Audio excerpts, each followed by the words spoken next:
Okay, world, welcome to my channel. My name is Knut and Vikshåland. I'm a Norwegian artist. If you haven't been here before, this is my new YouTube channel because the other one was hacked. So if you want to help me rebuild, please subscribe, give a thumbs up and leave a comment. And put the notification bell on. Now I'm going to show you a painting I've been working on for a very long time. That is this. It is a commissioned work. It's called Hilde in Evening Light. I took this picture on my home Iceland, Karmøy, in Norway, an evening, and a very blue light in that evening, cold light, and yeah, I struggled mildly with getting this to work because she doesn't have much light on her. There is more light around her. So I had to think very different than I usually do when I paint. I can show you some of the textures and how it's painted. So you can actually you can see all this in the painting tutorial. I struggled mildly with all these nuances and all these things. But as you can see, I paint like Rembrandt-ish in a way. Very classical. I build thick colors. Thick and thin, so to create the sculptural reality in it. And here I build very high and thick colors in the light areas and just mold it like a sculpture in a way. So that's how I do it, and I hope you enjoyed the tutorial. It is a very long video, so there's also going to be hyperlinks in description, so you can jump around in the different segments. I think some of you like it because you can actually jump around instead of seeing the whole thing in one go, since my videos are so long also. Now it's very important that you help me rebuild this channel, so please leave a comment, put on the notification bell up there, and of course subscribe and share it with your artsy friends. If you want to support my channel, you can do that by becoming a patron. The Patreon link in description and on my channel. And if you sign up for a $5 patronage, you can actually get your hands on a small painting every month in my Patreon giveaway. So if you want to do that, yeah, you're welcome, and I will be very happy. You can also, of course, support me by sharing, watching, and do all that shit. So, until next time, I hope to see you in the next video. Hope you enjoy it. Took a long time to make it, so please watch it and enjoy. Okay.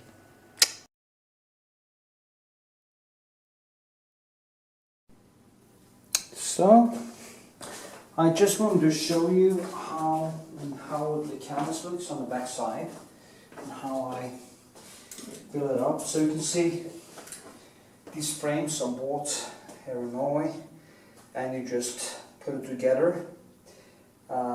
This one is 1.60 centimeters. It's a new project, actually commissioned work I'm starting on. And what you do is just, usually I start on the corners, I stretch in the corners, get this as good as I can, pull it up as good as I can on every corner, and then stample it with this, and then I just start working around like this. I just pull here and smack it down like this. Some people I know are using this thing you can grab with, like grab it and you pull, but I don't think that's necessary. I have strong hands, so I can do it without that. You can also easily rip the canvas if you do it, so I won't do that. If you see now, this. If it takes a while to do it, so I don't want to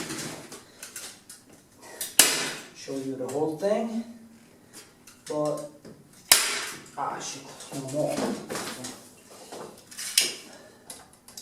So put these in, smack bang, and open up this, pull, and pull.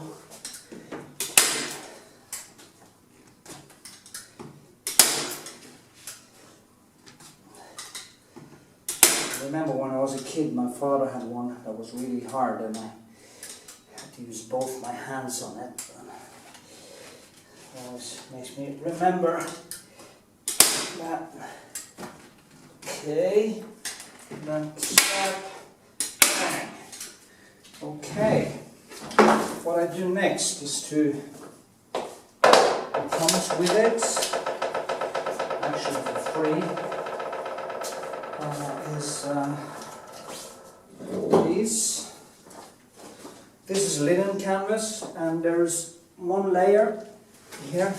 There's one layer of Gesso grounding.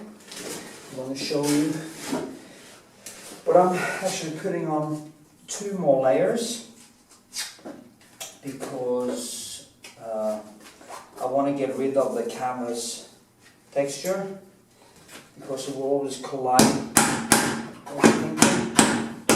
This is how I do it. I just put these in. Let's go a little bit more. Like this.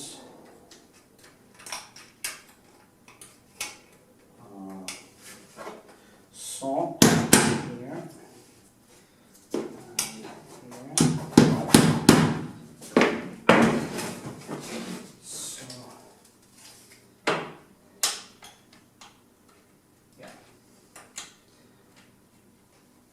And the good thing is that you can actually, what the hell is on this one?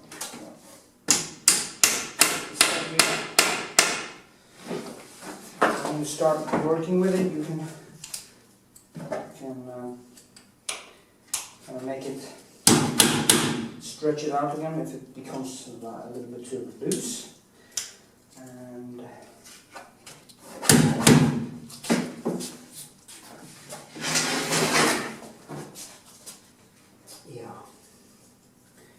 so it's quite expensive, but it's a good investment to have good tools. You don't want to buy shit because then it becomes shit.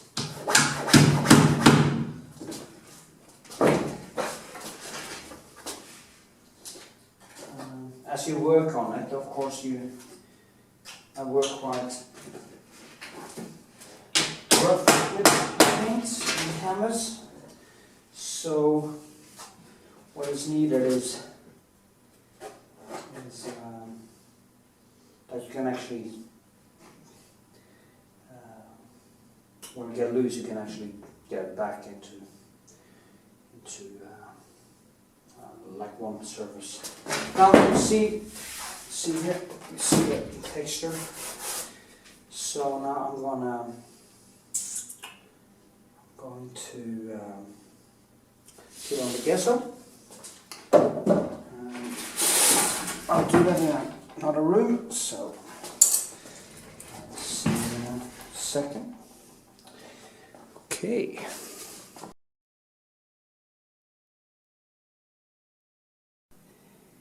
Yo. Okay, so here I am again.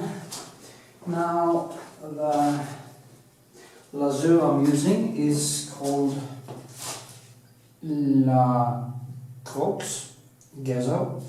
The reason I choose this one is that it is quite full. It has a lot of, it's quite thick, so it kind of works more like a clay, I feel.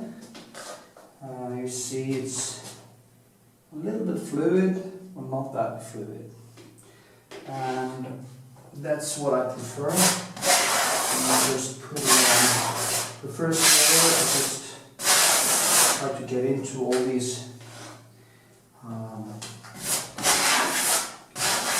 all the holes. I used to use rabbit skin glue, making the things from the bottom, but it's just so much work, and sometimes the rabbit's glue kind of reacts to humidity, it starts to smell strange.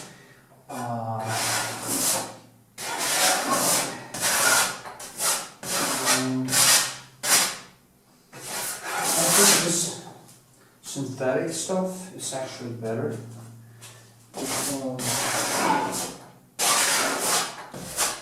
it's more stable.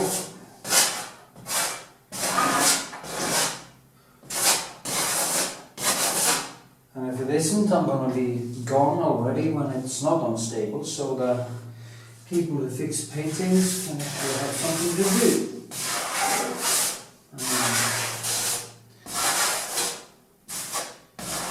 If anybody should bother, of course.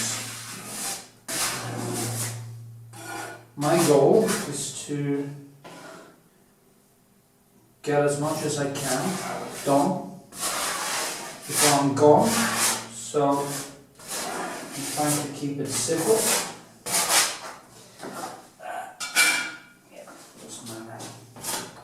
That wasn't sound, that was not smart. As you can see, I could actually do that. I could put sound into it, I could put other stuff into it if I wanted to. But that is not my goal. I like to have a certain control. I know what's going to be on this canvas. It's going to be a woman standing at a beach with a beautiful sky behind her. I took some art photo of her last summer. So it's going to be a really beautiful painting. Actually, I wish I was a little bit bigger. The figure would be like this big, maybe, on the canvas.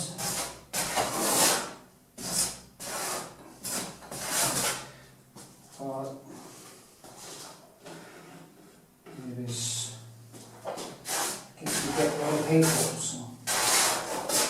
I actually made it a little bit bigger for the price she's paying, because I wanted to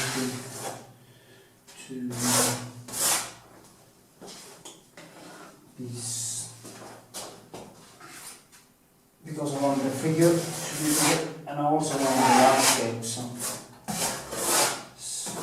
yeah.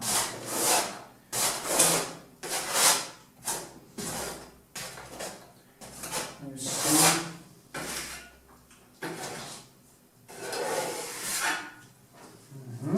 I also try to get not so many lines, try to even it out as good as you can, because when you work on it, especially if it's a portrait, you want to be sure that you don't get kind of a bump in the straight line or something right through an eye of a portrait, because it's gonna screw with the depth of the painting. You want the parts that are kind of the most important to not have so much noise in them. By noise I mean textures that doesn't have an address. I call it an address because the more conscious a painting is in combination with the artistic flow, the better it becomes. It's a combination of reason and Spontaneity, spontanitet or spontaneity. What the fuck? Yeah, whatever. So now I did this side, and I have to turn it upside down.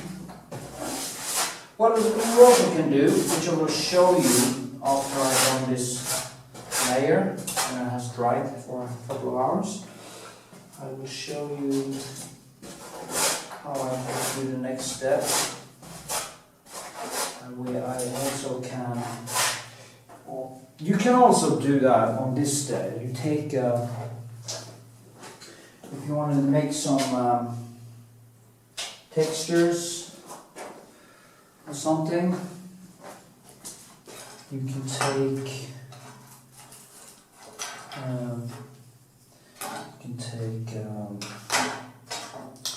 pencils of all sizes. You can dip it, and you can start making brush strokes, so it will give you the same thing as the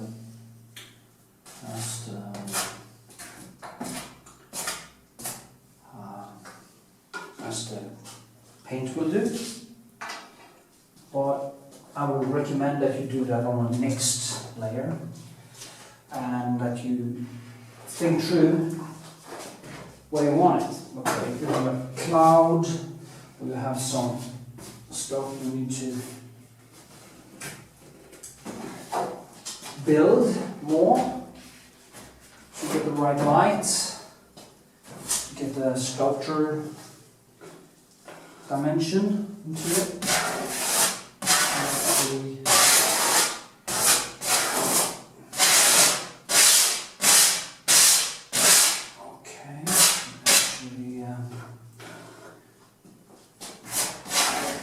Do that.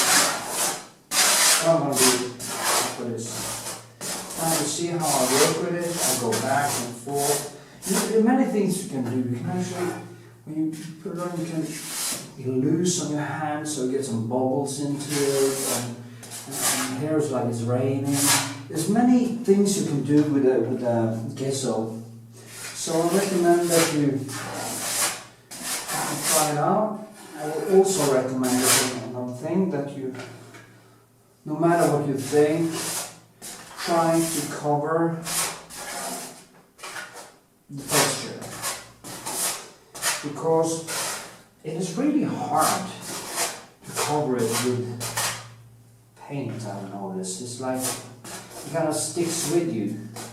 When you have this on, it can have a tendency to. But of course, if you have a part where you know you're going to have a wall and you actually need that texture, you don't need to touch it. But you need to be conscious of what you're doing. That's my experience. And yeah.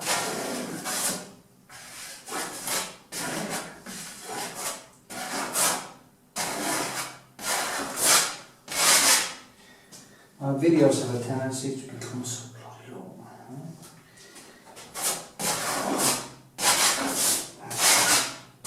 But then again, what I have stopped doing, I did it for a while. I put ads in between, even the longer ones.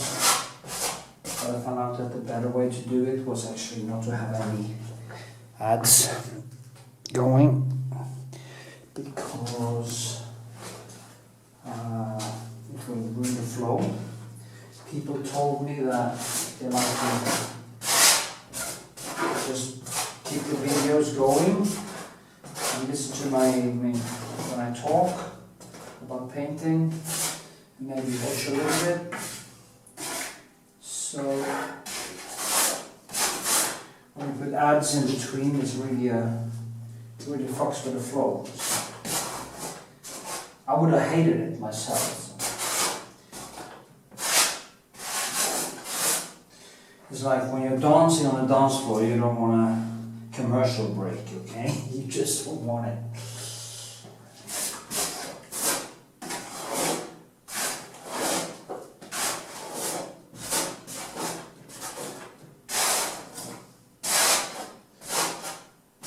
want to make this video into all. So it starts with an explanation.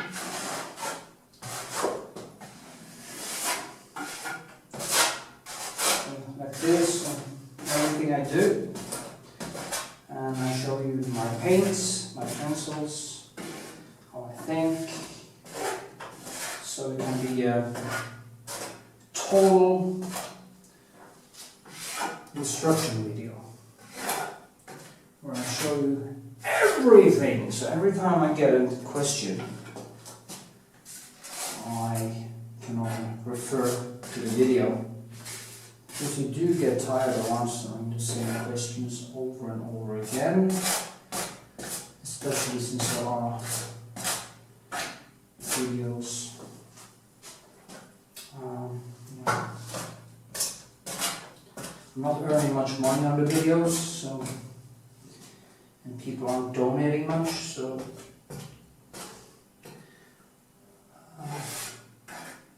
it's really just for helping out and showing my art. So, and it's quite fun. Fun doing it. It's like it took a long while to get used to talk to the camera, but now it's kind of get used to it, and it's like I'm talking to someone. I really love talking to someone, discussing stuff about life and painting and the universe and everything. So, yeah, that was the first layer. So, I have to let it dry, and then I'll do the second one. Yeah. Okay, layer number 2. So, now it has dried, and I can still see canvas texture. So that's why I put on one more layer. I actually use, this is very thick, so this is on. It shouldn't be way too thick because it can actually crack, because it becomes like too much of a surface becomes too hard, so it needs to have some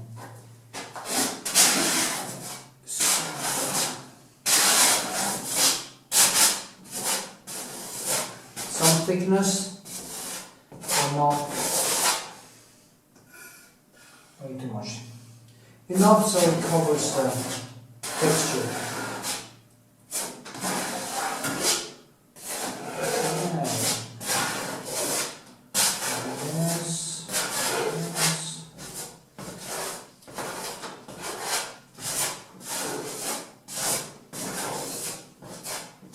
Maybe this is the way to go. I just, in every video, show the whole process. That would be quite boring, wouldn't it? Now I can see that the wood behind through it, because I'm slamming into it, so just even that out. You just don't want that stripe down there. You wouldn't actually see it. Nice to avoid it. I can see now it's not absorbing this much, so I'm getting more out of it faster.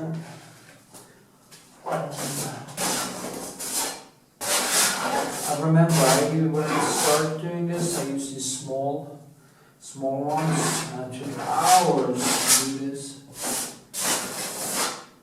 Now I use this one. I wouldn't use a flat one or round one. Is it good to have the kind of sharp edge there?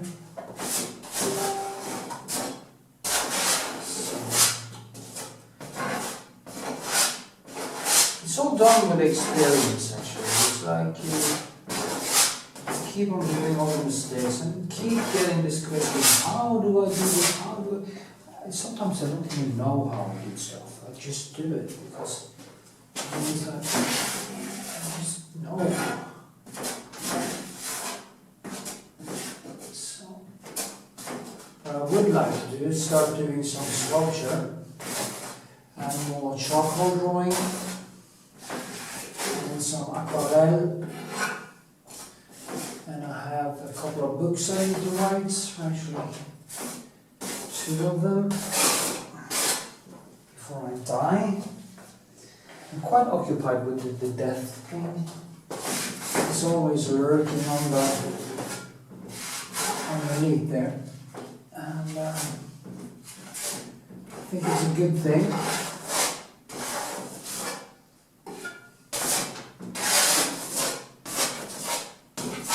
I'm a great waster of time, and if I didn't have that the urgency coming over me, I would actually sit there and watch Netflix all the time. Not Netflix actually, we don't do that because it's always old stuff, but popcorn time and other stuff.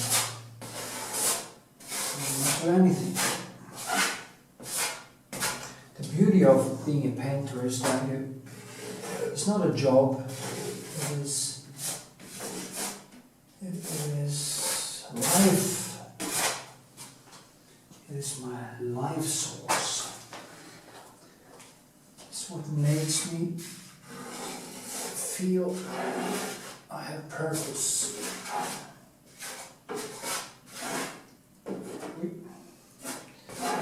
Should think about it.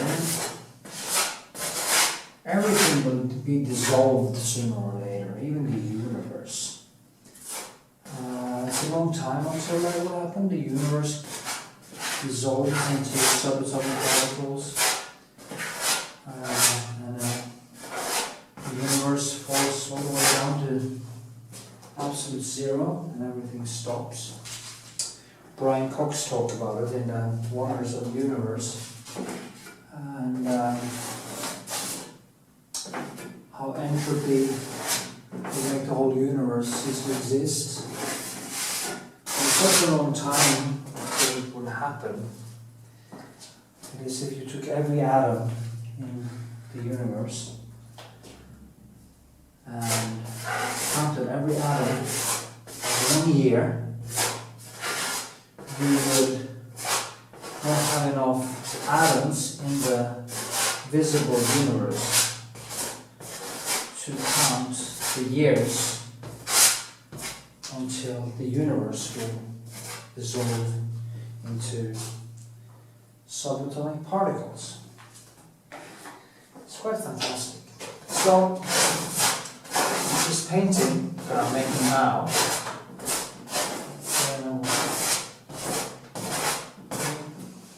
not live forever. The atoms, which I'm now putting on this canvas in the form of this gesso, or the elements, or whatever you call it, will actually cease to exist. Maybe they get recycled into another universe and all the subatomic particles are back together again, but I won't be here. This painting won't be here. So where is meaning? Where is meaning hiding out in this? That is the thing I found. There is no meaning. And people say, oh, meaning is to create meaning. Yeah, but the depth of this, you don't really understand that until you realize that even everything you do, nothing will last.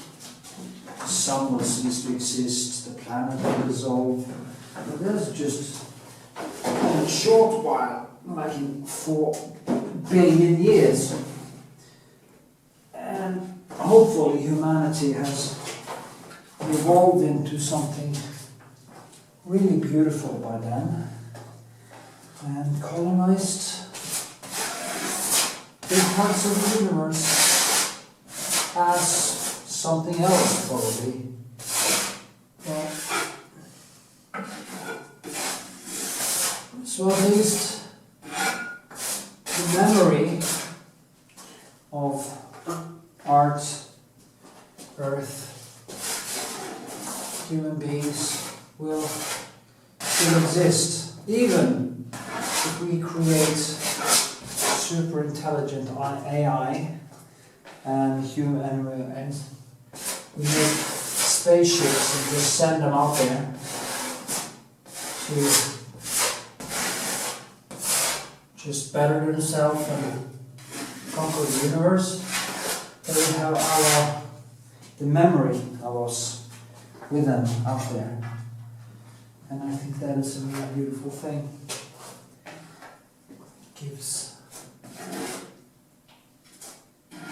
even if we are not there anymore, the memory of the ones who created them and what they created will be around us. Oh, the things I think about when I'm painting and doing this stuff.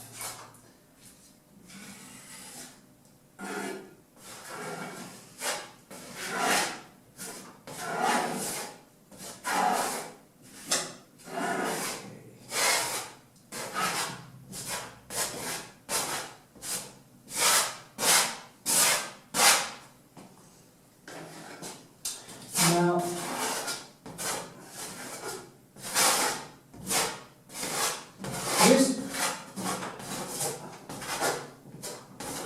it is kind of strange because intellectually I can think about these things, but emotionally it is impossible to grasp the fact that I'm not going to exist. And if you can do it intellectually, no problem with it. I actually have had some problems with my esophagus. It might be that I'm allergic to something in this room, or it's cold or whatever. Sometimes when I don't chew my food properly, it kind of stops here and I have to push it back up. And thinking of all the years of partying stuff, it wouldn't actually come as a shock to me that I got esophageal cancer, so I'm going to check that out soon. Let's see. And I would, if I had that, the prognosis is like 1 out of 5 lives after 3 years or something like that. Christopher Hitchens got that, and he didn't actually die of esophageal cancer, he died of a treatment, but or pneumonia. But when I think about it, it's like I don't even react to it. It doesn't even scare me. And it kind of scares me, but it doesn't scare me. Now, it's going to be kind of, it would probably be different if I actually had it.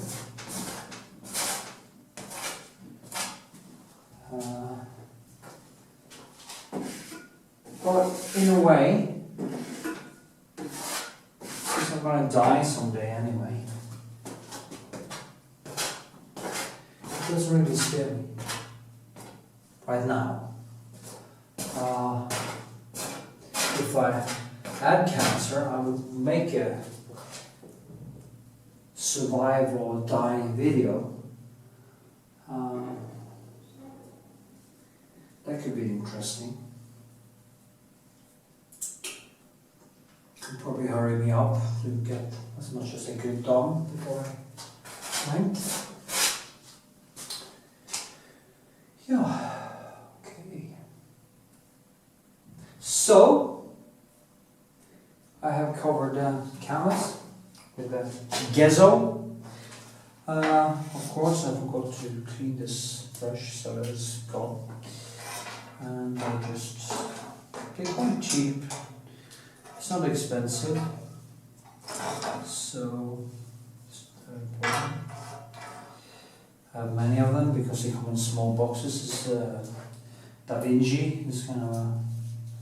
But what you can do, as I showed you, I know there's going to be some clouds around here and sky, so what you can do is, I don't really remember exactly how it looks, but you can go in and do stuff like this. You can make some textures and stuff in the... But since I don't know where, I'm not going to do it because I haven't printed out the photograph. But you can actually go in and use your brush. You can also do like this, just do like that, throw it in, and create textures. If you want to kind of have a brick wall behind there, just do like this and get textures. And when you paint over it, there will be a lot of stuff happening, and there's some kind of droplings. You can just throw right into it. You can do stuff with and it won't actually crack because it's not covered, all of it. Now I'm not going to do that here, but just as you know, there's a lot of things you can do with Gesso. It is a form of paint. So yeah.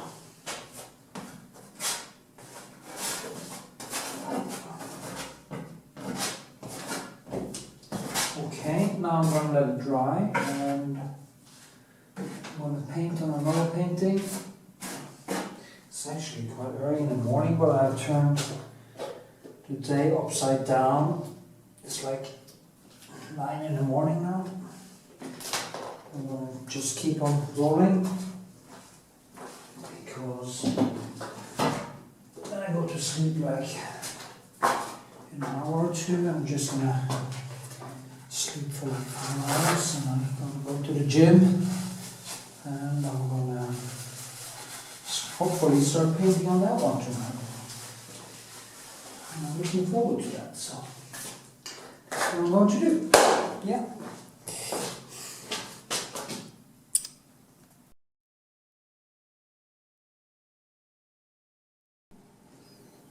So, okay, now I'm going to put on the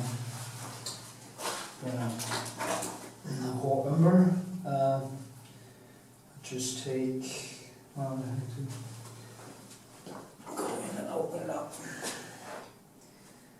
I need to go and buy some more also. I just put on some, not so much left here, but I just put on some spots of Raw-umber around. There's not so much left, so I just have to squeeze out what I have. I have 3 different colors now. I have actually Michael Harding and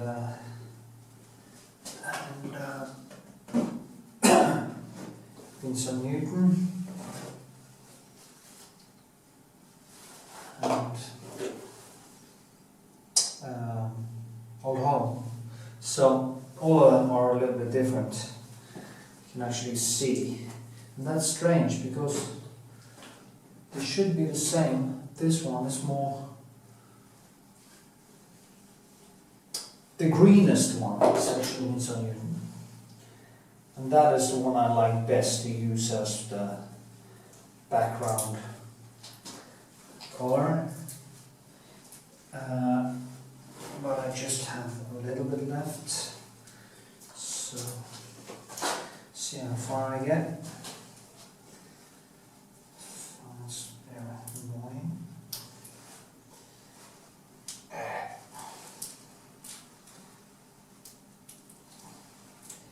So, okay. So, squeeze up some more. And then Well, let's see how far I go. So I just take paper, get that piece off here. I just take the paper and take turpentine, and I just pour it on this, and I just start to do like this. A thin layer. Actually, this is quite greenish. It's the Michael Harding. It's also quite nice.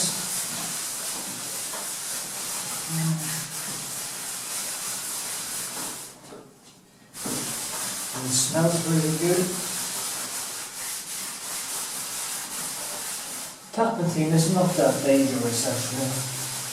I've been doing this for over 20 years now, so still, the brain is still doing fine. You see, this one is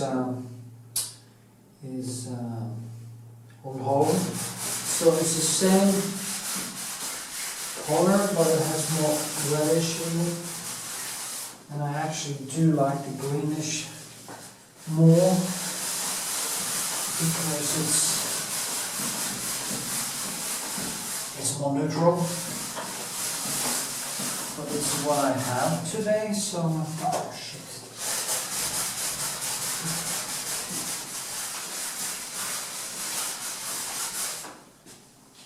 It's standing too long, and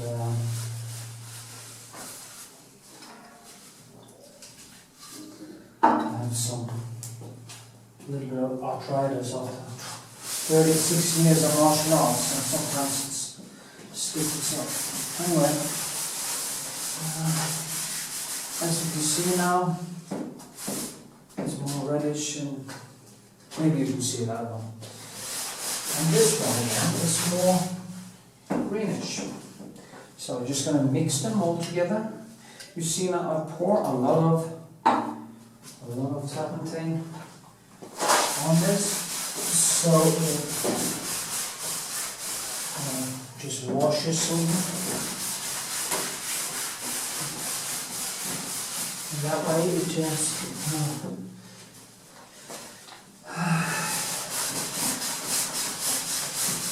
drag into the canvas, and when it's dry, it's a very dry surface to start painting on. So you're sure that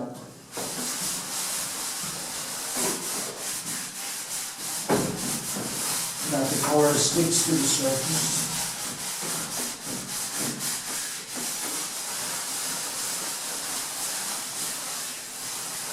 You can I'll just use to go over the whole thing so it becomes one. It's not that different actually. It's kind of, it's okay. Still have some more. It is Michael Harding. I think Michael Harding colors are a little bit too oily. So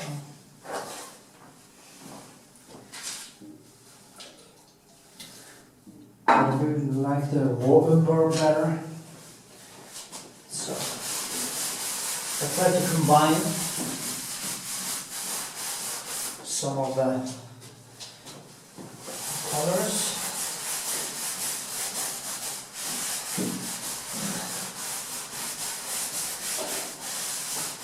See those greenish, reddish, and more deeper greenish. It doesn't have to be that dark, it's just so I actually, when I start working, I have a little bit of the shadows already there. So, let's see if we can squeeze a little bit more of this, especially here with the figure is going to be.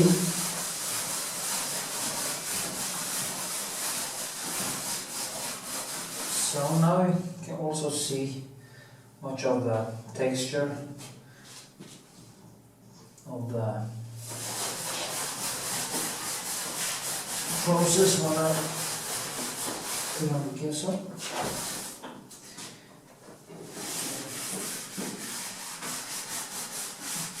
It doesn't matter if it's all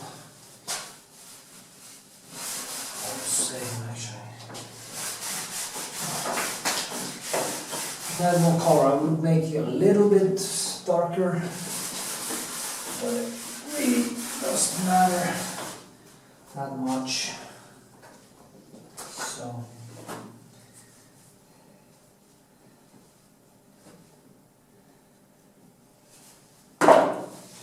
guess you get the point.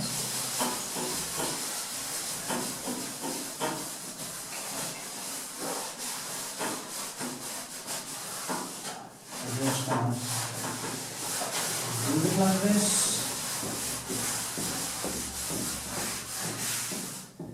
Yeah. Okay, there's some. Ooh. Just draw on the floor here. So you can just see my hands. Anyway, that was the grounding process. So now you know how to do that. And now I really, really, really need to get some sleep. So, here it is. The canvas. That's how it looks. And as I usually do, I can show you the texture of it. You see the brush strokes, and not the brush strokes, but how it's kind of built. And yeah, and what I'm painting is this nude, or almost nude, on this landscape. And it's going to be really fun to work with all these nuances and all this light, and it's kind of bluish, greenish color, and it's going to be quite fun. And it's going to be difficult because the nuances in the body is quite there's not so much contrast, so I have to work in a different way than I usually do. With the background we have the most of the texture and stuff like that. Anyway, let me see, I need to get this right.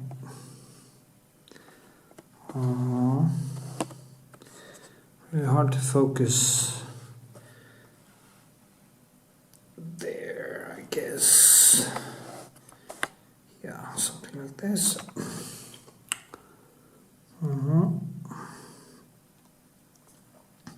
Anyway, as usual, I start with points, measuring the size of the model on the canvas, and I think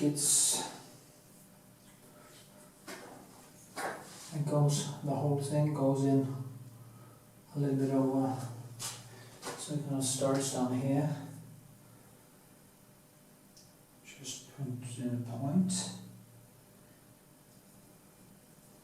starts approximately down here, and goes up to, the figure is a little bit higher than the sky, if I start here, so hopefully something like this. It's quite small actually, maybe something like this. I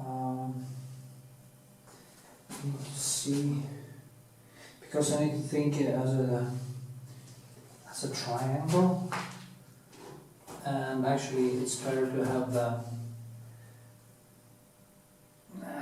no, it is here, because there's a shadow coming down there, and can actually measure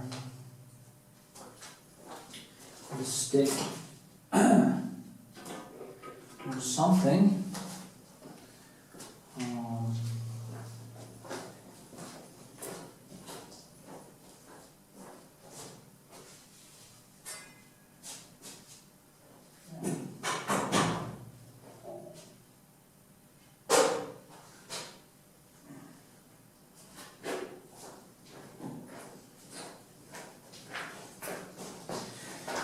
My wooden training samurai sword. Let me see. It goes from here and okay. Turn around. And I think that should be quite correct. Actually. It doesn't really matter if it's totally correct, because it's not that. Okay, like this. No. That was too much. I guess I need to go down here. Because I want a lot of sky.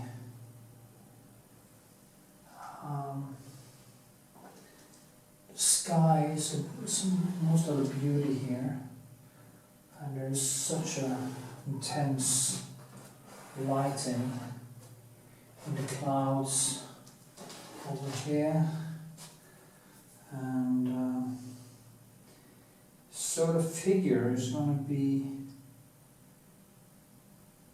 quite small, but it's going to go from the head all the way down here, and well, I can actually lose some of the crown here. I think it would be better if I place it like that. It's hard to know actually. I'm gonna measure, measure the 1, 2, and a little bit. And I'll measure from here. 1, 2, and a little bit more. So I think I want to have it this size, because if not, I'm going to lose a lot of. Yeah, I'm going to lose a lot of.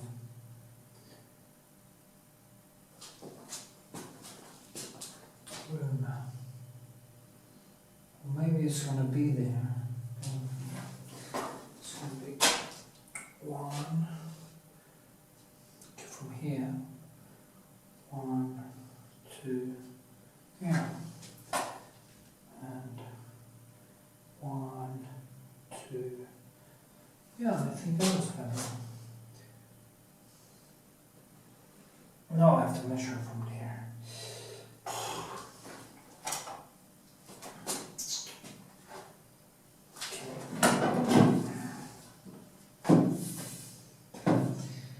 Be like 1 and 2. Okay, that would be horrible.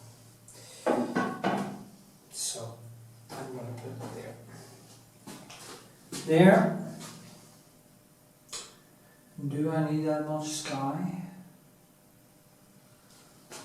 Let me look at the composition.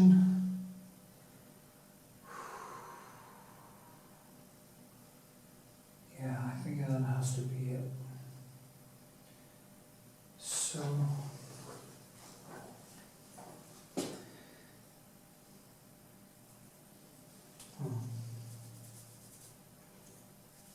it's a good question.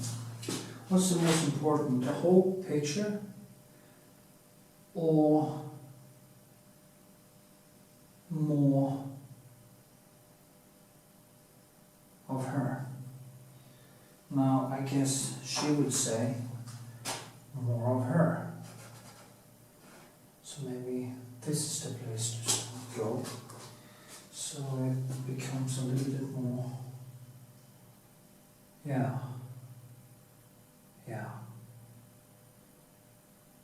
It's going to be a tiny face, but it's going to be quite subtle. That is 1, 2, 3, 4, almost 4. See now, 1, 2, 3, 4, and a little bit more. So I guess the face should be like there. It's quite a tiny face, but it's going to be a beautiful painting. I think that is the most important thing. Maybe it should have been bigger. Maybe the whole thing should have been 2.2 meters or something like that.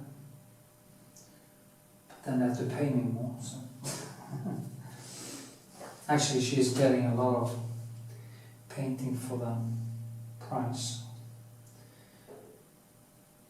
Usually a canvas like this would be a little bit more expensive, but I wanted it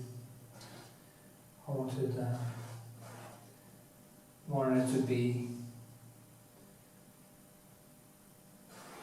a little bit bigger. So I got more of the,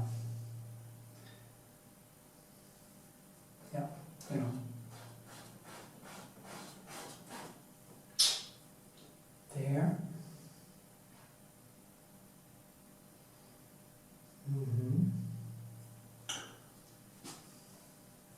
So what I do now is that I usually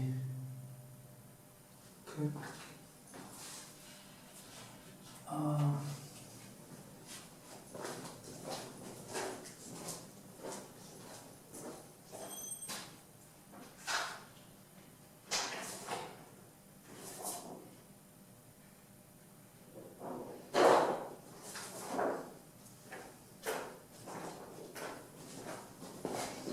kind of hang this here, which of course is a little bit smaller than you should use here.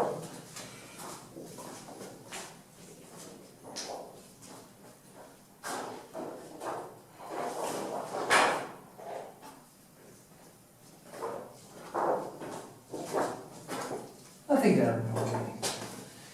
Do like this. This is the right size. It's basically the size, almost anyway. So it's going to be quite good. I see. I'm going to see the details in the face, and because when you push on, you'll see the.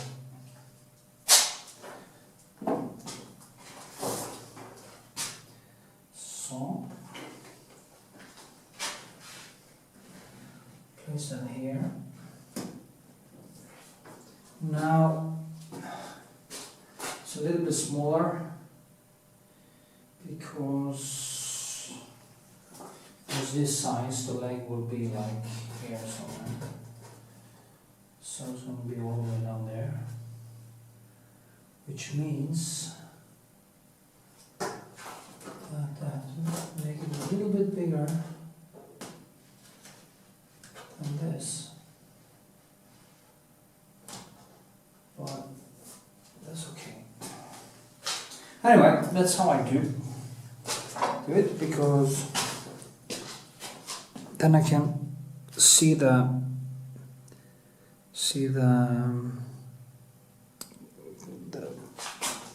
model and what I paint at the same time. So, as usual, we just start with the. Here I have to keep it down because it is very subtle. The whole thing is quite subtle.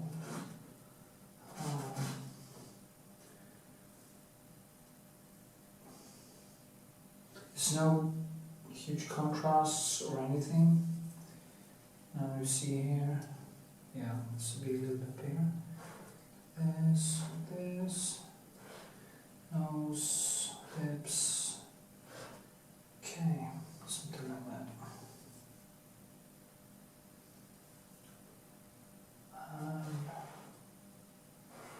Goes on here. She's getting some light in from the side.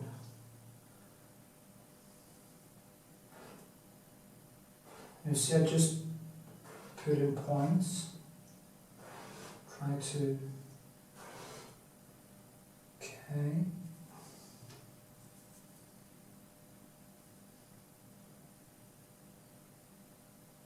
And that is basically how it starts, and you've seen this. You can see me do this in many paintings on YouTube.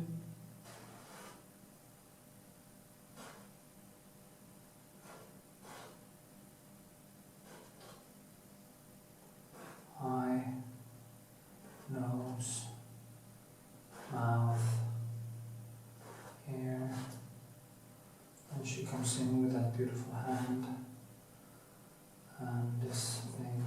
Oh, it's going to be fun, really fun. Anyway, my camera is actually emptying out, so instead of making this 8 hours, I'm going to turn it off now, and I want to paint for a few hours and show you what has happened.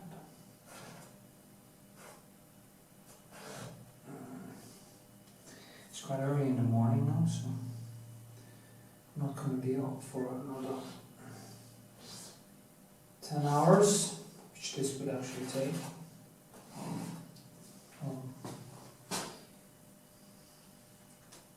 See, it looks like, it doesn't look like much now.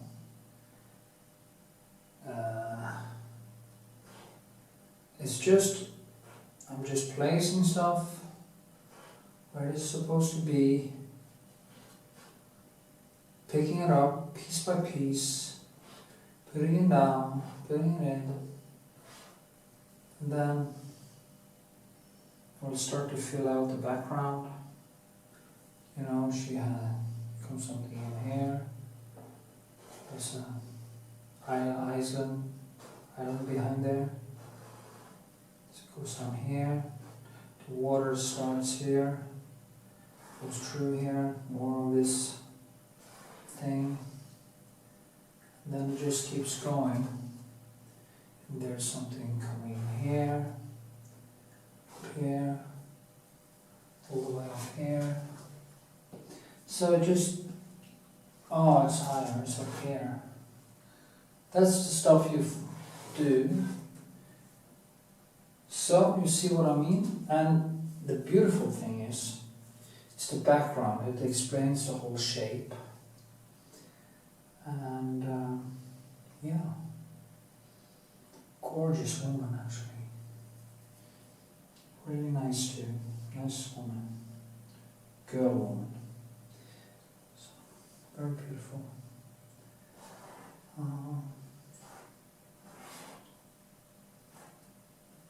Okay.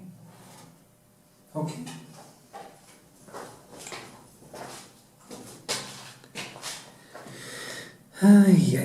Yeah. So I guess you.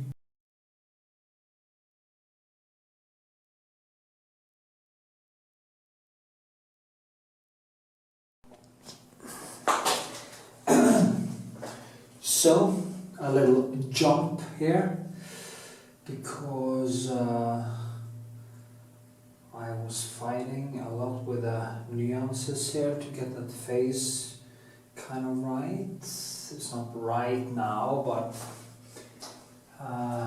it's a good beginning. It's always difficult to get the beginnings right. If you see here, you can see the thing. So I'm just gonna work myself down. The thing with this painting is that the nuances are very different. It's very bluish, very almost metallic. So I have to think very differently than I usually do. I have to keep them. I have to see the reds and the blues and it's quite a limited palette in it, but which actually makes it quite difficult. And it's very typical that we put on too much white, like I did now. Well, I didn't actually concentrate right now, so. But the fact is that when you look around the surroundings, she is almost in the dark because of the lights behind her. And that is how I have to think when I paint this. I got the question a while ago how I paint skin color. As I told the guy, there is no such thing. There is only colors and shapes and shadows and stuff, and it varies very much in relation to what colors that are in the surroundings. If this was a cold day, I took these pictures. If it was more in the middle of the summer or there was very warm weather, the colors would have been much more warmer. And therefore, there actually isn't any one skin color.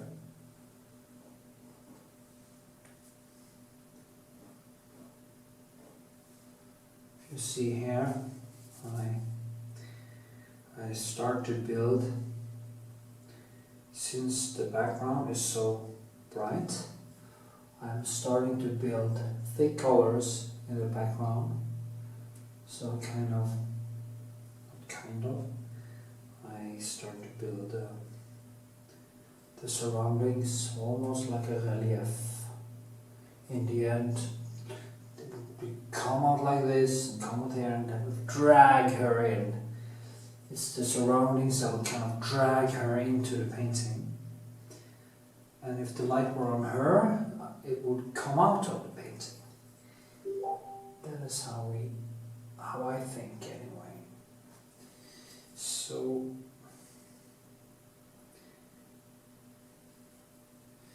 kind of enjoy making these videos.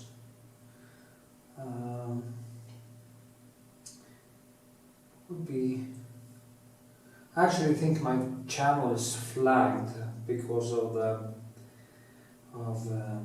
Google, because of my Muhammad painting. And that's sad, but it's growing slowly. And maybe one day someone will start to support me. You never know. I was wondering, maybe getting a Patreon account, something like that. See, people are earning money from so many different things now.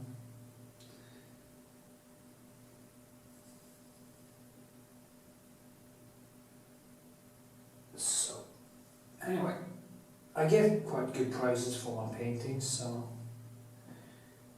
I'm a little bit spoiled that way, but I also have a lot of expenses. So I just come out on top. That's good. As an artist, that is good. So I just have to keep on working hard and do what's necessary. Anyway, back to the painting. Now, there is reddish, greenish. Actually, in this painting, one of the most, if we're going to keep something cold, it is the Prussian blue that is just brilliant. Will really give that cold,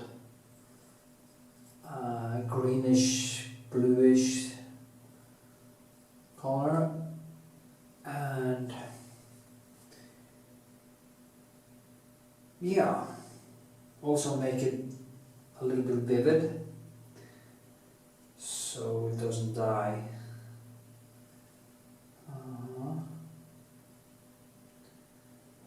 There's so much to do, so many layers, so much to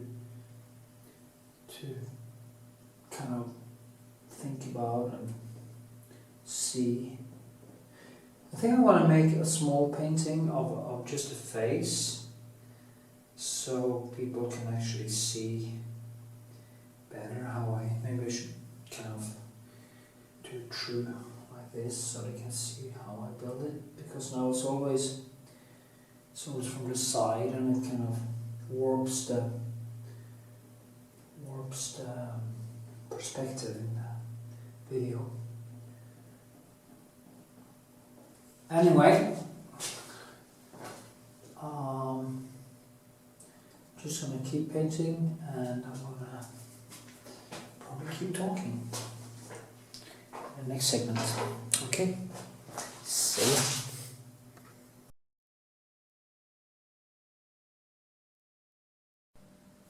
So here we are.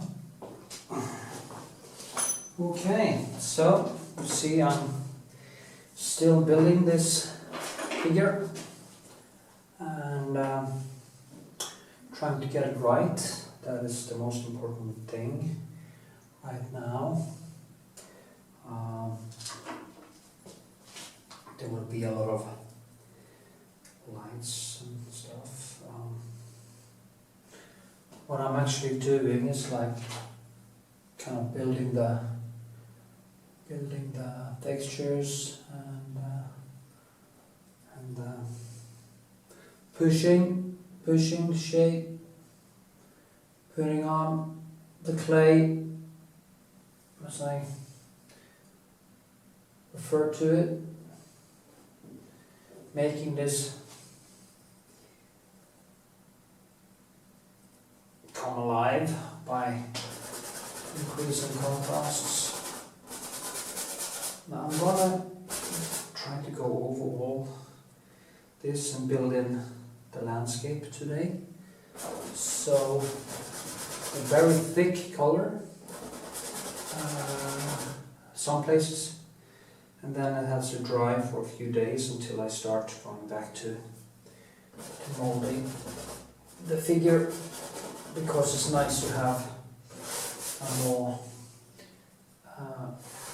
there's some mountains behind here or some, it also comes in from behind here, so it's going to be nice when you see the whole thing, and you have the waves in the water and small tiny waves. That will be good. So it's going to be both difficult and fun actually.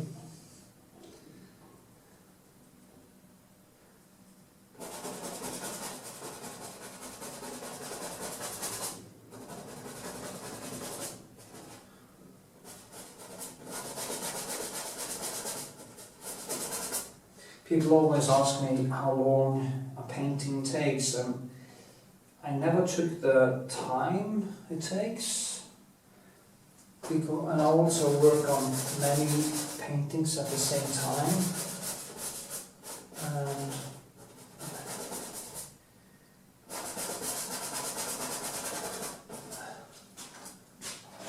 so I don't really know, and I honestly don't even care because it's so. If I should do a diary on every painting, it'd just be like going to the gym and write down every repetition you take. It's just bullshit.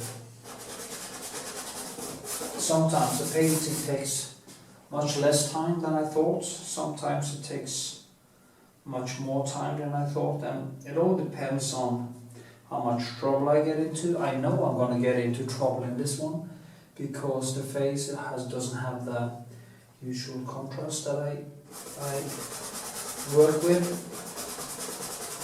It is in kind of in the shadows, so I have to build it in a more subtle way than just going for the light and the darkened light.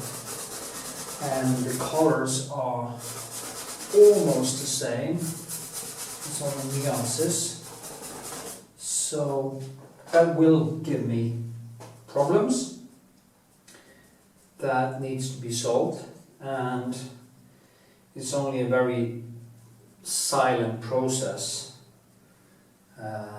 when I'm actually really get into the flow. I'm able to solve problems like that. If I stress, it's impossible because then I can't see. So talking while doing that is just not feasible, not possible. Some black.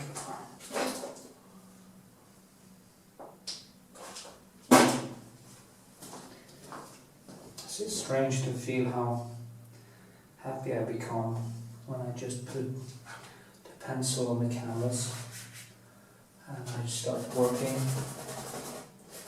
Kind of equalizes my brain and puts me in my zone.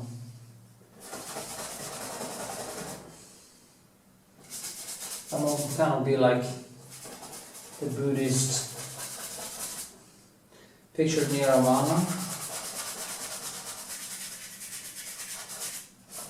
The state of being without being, the state of thought but no thought, the state of absolute flow, which you sometimes find during the long periods of painting, for hours, when all time stands still and you just stop being conscious. You forget to eat, you forget to... everything seems to be standing in the way. And actually it's the best diet I know before an exhibition, when you just stand there 12 hours a day. You forget about eating, you forget about everything. After these periods you are just exhausted. And then you gain the weight again. It's a bit.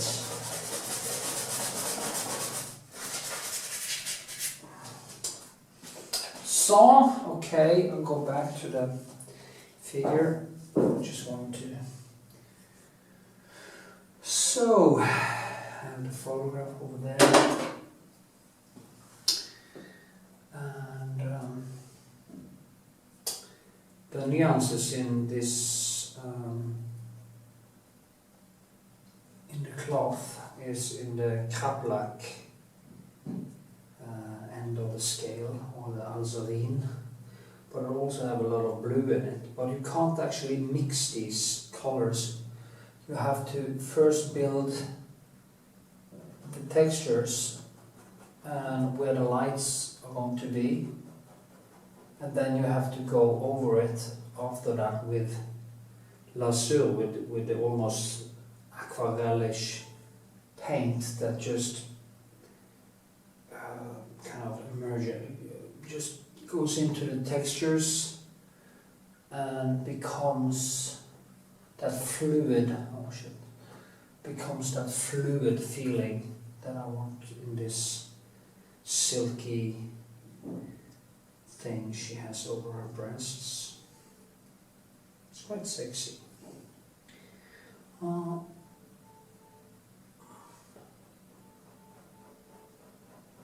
The fucking sound. So that is what I do. Then I work with. I've seen this in especially the works of Johannes Vermeer. Oh fuck! Also white on my fingers. I keep pushing into it.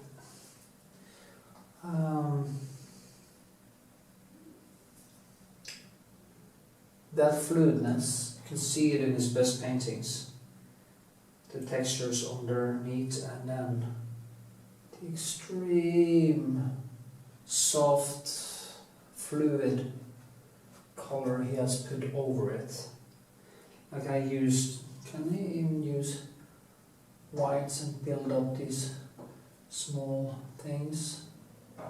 And in the process, and like over here is reddish, and actually here it reflects much of the colors from the sea, and that color is in the yellowish, greenish, bluish nuances, and I pull it together like this, and then I have to decide what is the darkest, and that is the cloth or the. So I go in there and I have to kind of differentiate these two from each other with, hard to tell, but there's some, I know there will be some complementary contrast there. It's too much, but then again, it's a long way off right now, and there will also be thick colors here. Let me see, another pencil. There will be kind of very opaque, as it's called, opaque colors.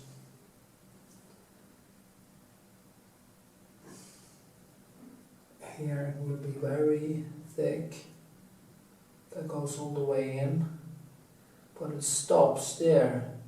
So when I start molding the cloth, the difference in the height of the texture will also create the necessary depth and sense of 3D.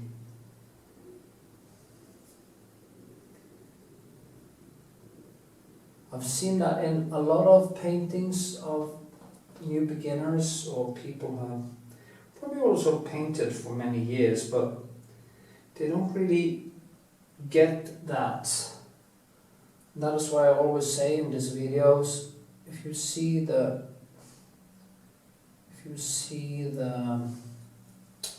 classical paintings, go look at the textures, go look at how they have built the light, how they are. I can also go the other way, like out, but I usually like to go in, but I will do this over and over again many times anyway, so, because it's like tightening it up after a while. You just start going deeper and deeper and deeper, so. Now, the red is quite difficult because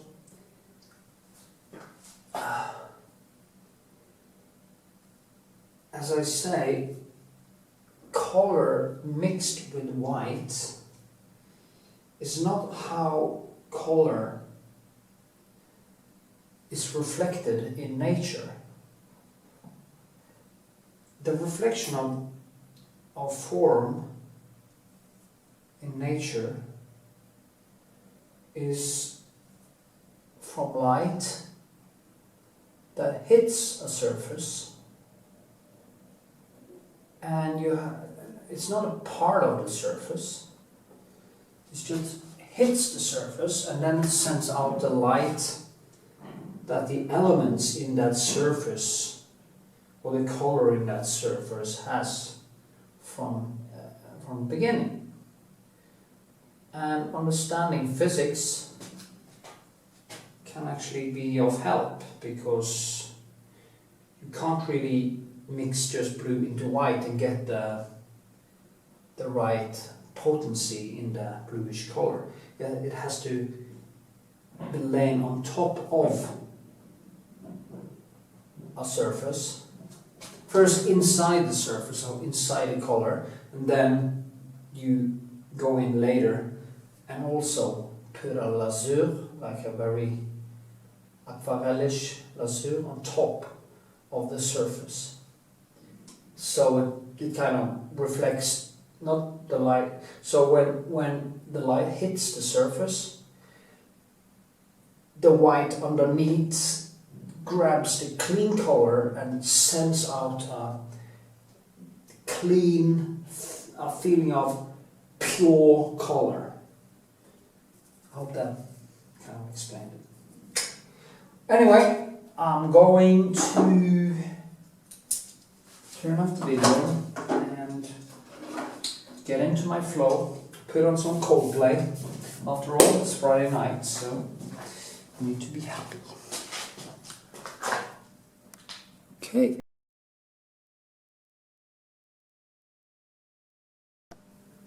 So, progress. Working with the room or the landscape. I'm going to make a couple of short blips about that.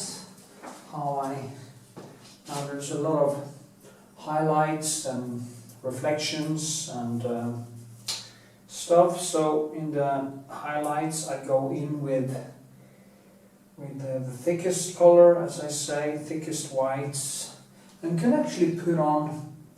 I can go up here and there is rocks and stuff coming down here. It goes all the way in there, and there's a very strong reflection of the rock coming down, or the hill, or whatever you would call it, small hill. And I just put on thick layers. There.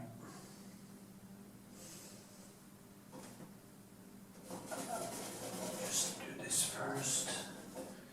So, the sketch is never perfect, and it is not even supposed to be perfect, because I like to keep it open. As I said many times before, what I do is to kind of move everything around. I get the first sketch seems to be correct, but it's not. There's also some in here. You'll see that when I start building upstairs, up on the landscape and the clouds and the sky and stuff, how the light and so I'm just gonna. So there's some rocks coming in. It's actually better for me to do that from the rocks that comes down. When I've done this, I just take it down and I start on top and I work myself down. Then it's easier for me to see where they're at. But they are coming in about a little bit under her shoulder. There's something here that goes down like this, over here, down like this, here. There's a shadow coming in there of the rock that goes kind of up like this. So, and of course there is a reflection in the sea, which comes down like this from it.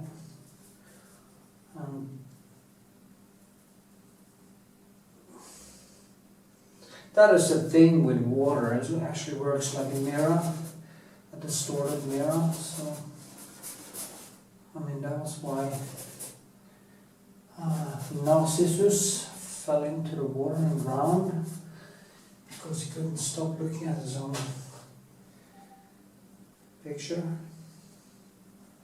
Like me. No, just kidding. Well, a little bit of narcissism isn't bad actually, it's good for you. But it has to be followed up with some soul searching and critical thinking, so you don't become a fucking asshole like many people do.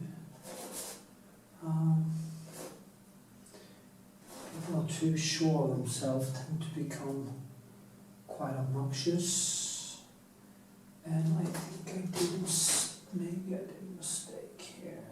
Or, yeah, I should go a little bit more that way. But that is what I want to see later. So I will actually come in approximately, well, I don't know, maybe it's the size of it. I will get that right when I start coming down. There's a rock. So kind of reflects in different. I can see that because the distance from here to here is actually smaller. It might also be that I've done some, yeah, I guess I have, no, it's actually longer. See that now? Yeah, that almost goes in here, and then this one comes out there, and goes in here.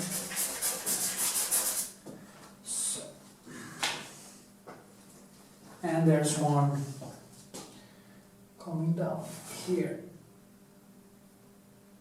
Of course, I looked at the wrong picture. It's fun, yeah. So I was right the first time. I wasn't looking at a square photo, I was looking at the other one. So I was right the first time. It's actually over here. Then it's nice to mix this together, because you do these mistakes and you just get more life into the surface. And all this will be underneath everything else and create some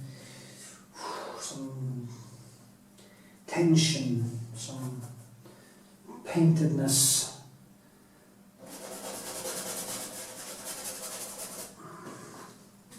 I'm going to do the rest down there. Second, the depth this is actually smaller, so the depth is, I see that now.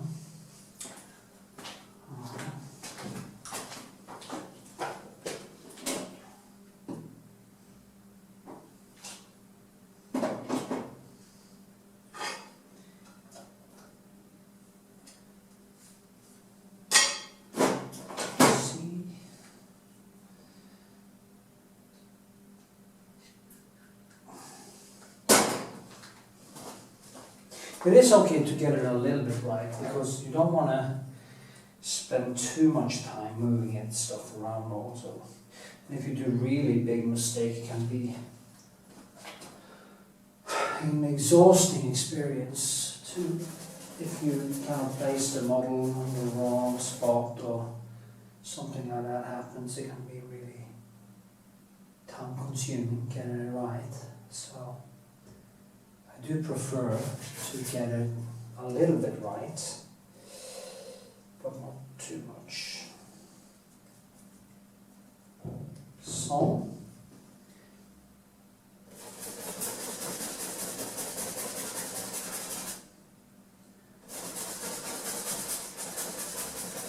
it's called a griselle, or actually the griselle was often made only by whites and black, and if I remember it correctly, but they created all the textures, all the mountains and everything just in black and white, and then I started to paint over.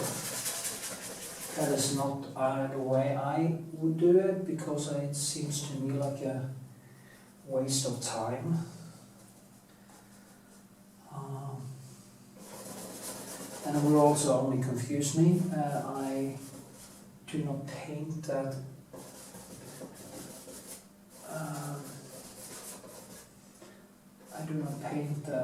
stringent, or call it controlled. I like to paint. So I like to keep it loose. And this is also smaller. It's very bright behind there, so it's not correct now. And this is what happens when you do a mistake like this in the beginning. You have to mix these colors together, and you don't get that clarity in the sketch that you might want. But anyway,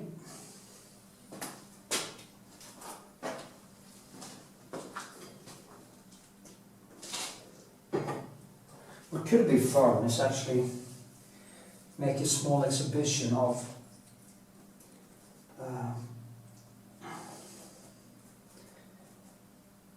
all the, of just like one size pencil.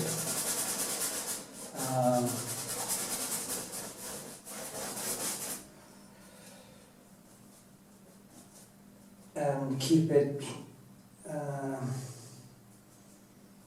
in the realm of keep it sketch-like, and just see what happens.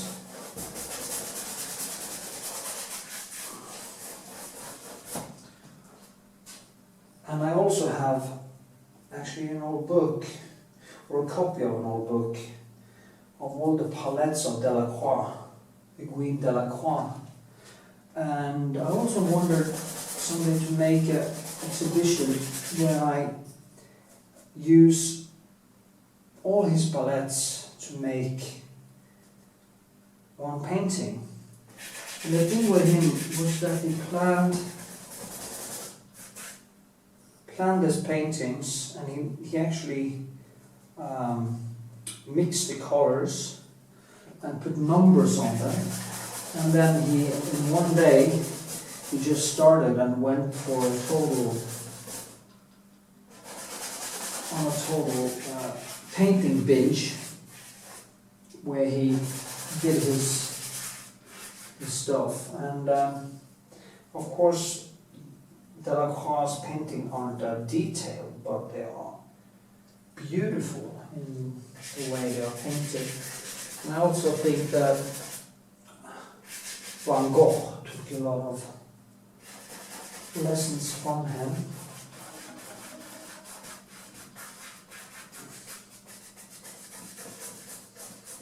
I heard there was a guy who bought his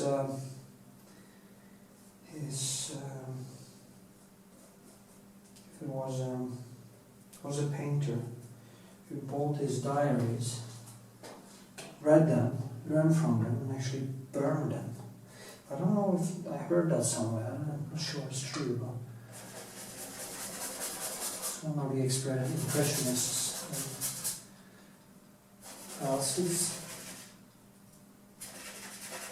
Knowledge is to be shared for the betterment of the human race.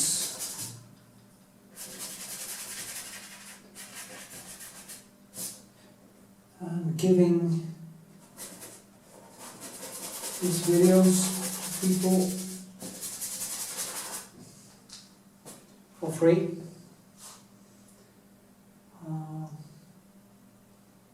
Is my gift to the human condition, maybe. Anyway, yeah, I'm going to start So, but first, I need to eat some chicken and some fruit because I'm very hungry.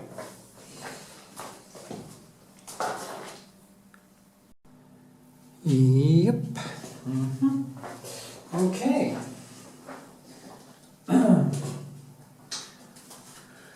So, I'm gonna do the rest of the sky stuff. I went down to the city, put dance a little bit. It's Friday night, so. And now I'm back and I'm gonna finish this. So it is gonna be sky and only one reference point. It's the best.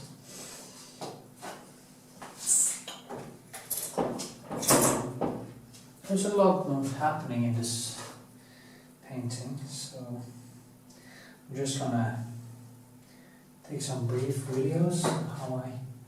Now the sky here is quite the same hue. Maybe I should take it further down. I can do that after. It is a cold sky. It's some warmth in the light, but it's quite flat actually. Isn't that? It doesn't flow over of warm colors. It's actually quite cold, except from the warmth and the light that hits the water. It's quite a cold painting. Usually I paint a little bit more warm, but that's how this turned out, and that's how it's gonna be. Yeah.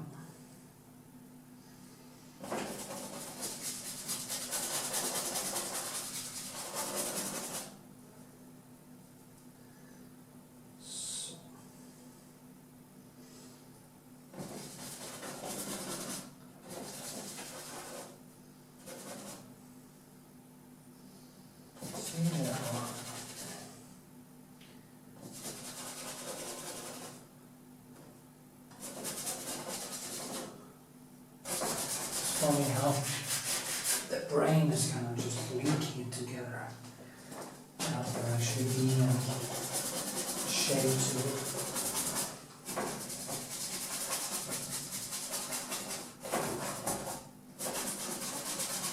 You burn through quite a lot of pencils when you are doing this work because the background here is quite dry.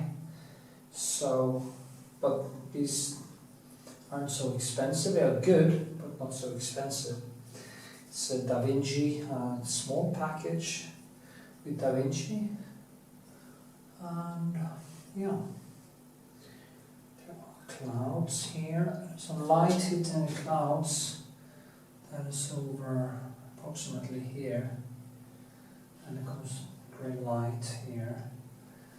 Goes down there, so there's continues a little bit over here, and there is light here hitting the clouds here, and there's a very bright light over there, and there is light over here, and there's some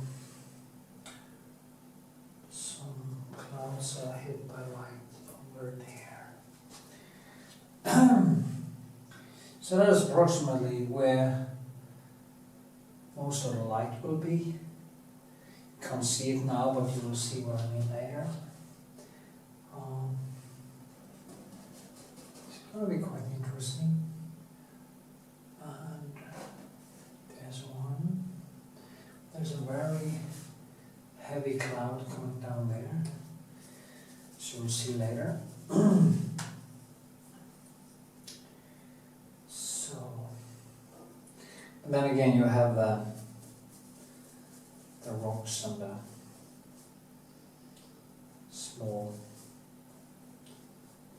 small kind of Iceland white over here. So I'm going to put that one in.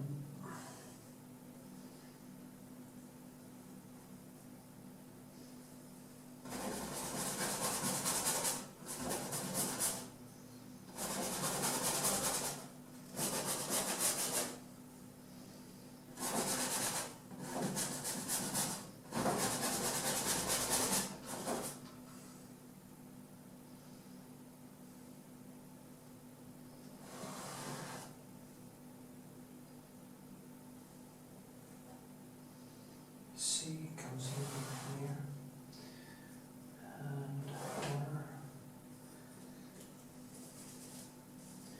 sorry for not speaking so much, but this is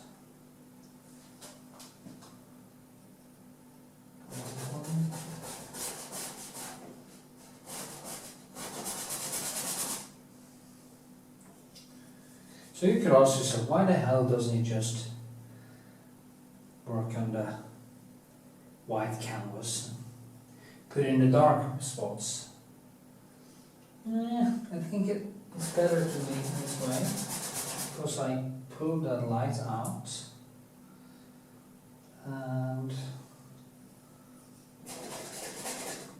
I actually, when I put the light in, I can see if everything was white, I had to actually work the other way, or both ways. Anyway, I had to paint in all the dark, all the contrasts, and then enhance the white even more. And for some reason, to me, that seems like a gigantic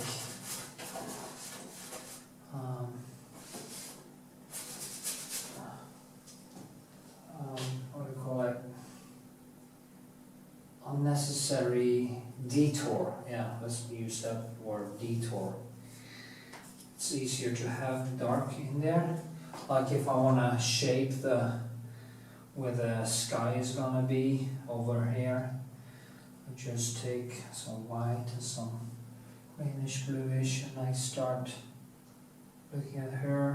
How tall is that? Okay, it's a little bit over. Then it comes here, so that was wrong actually. And it comes, that was over here. And here, comes down, something's happening there. So, and boom. I don't know where the sky is supposed to be.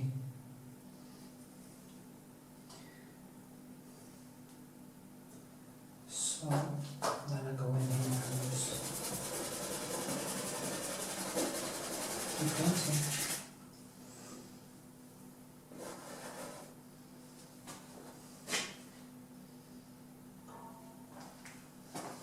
Maybe even here.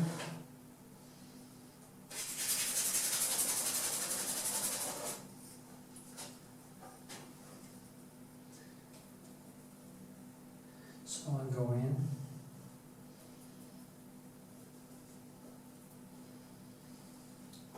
And I some white.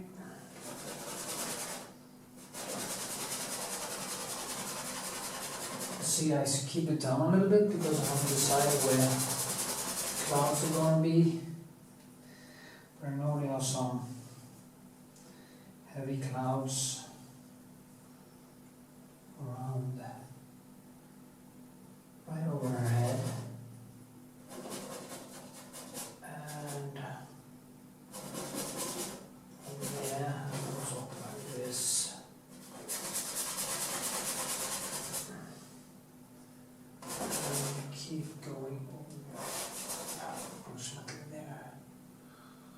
Hard to say.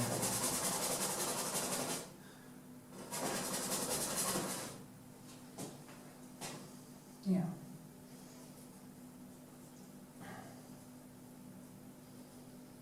Så.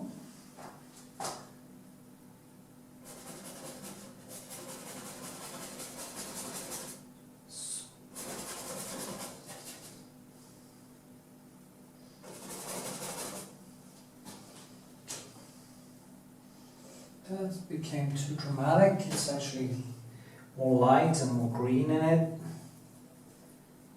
I don't want it to overtake everything, so I have to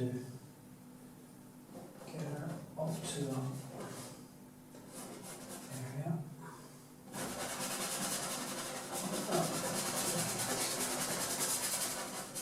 Get more rough.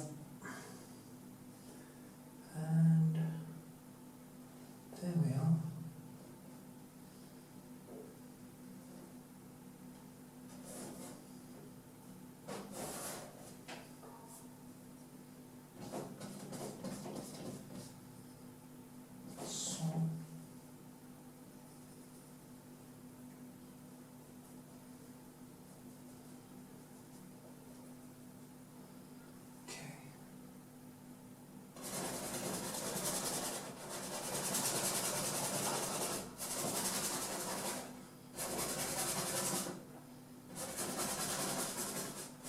I start to see it.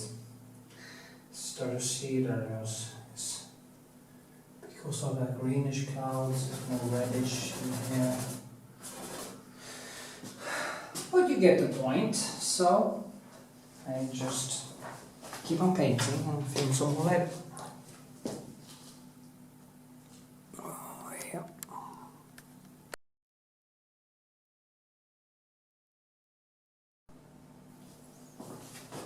So, still working.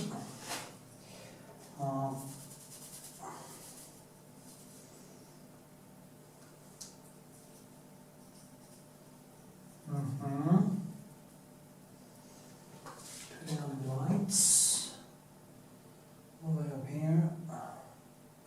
So lights inside here, clouds.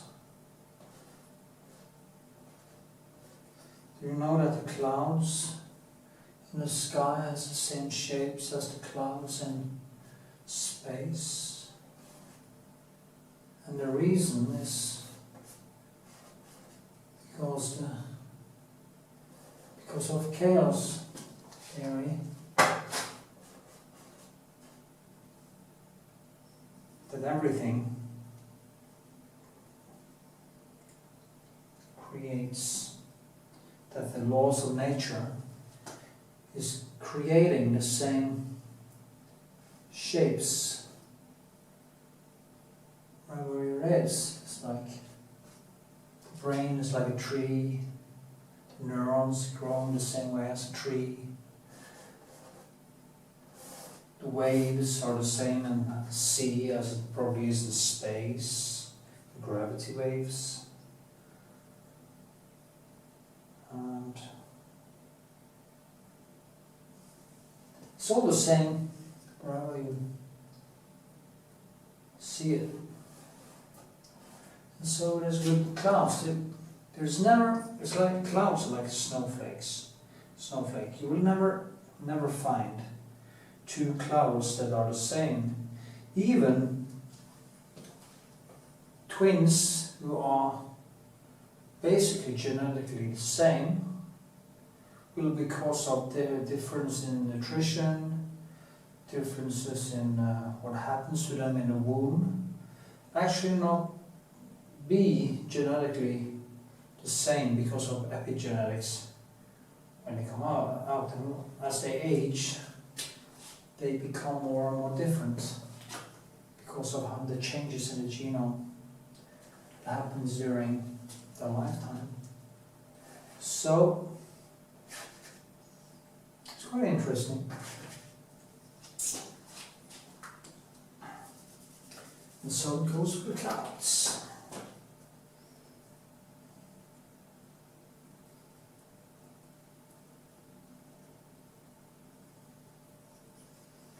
See, I should just put on the color and mold it like that.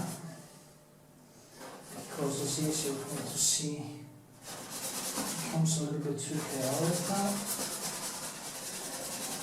So just bring out approximately what I'm after. Now I should lift it up a little bit. Yeah, the cloud comes down there. Starting to get a little bit tired now. It's like 7:30 in the morning. But then again, I slept all day, so. And that's a good thing with going out and not drinking anything. I can go home and I can feel good and continue work.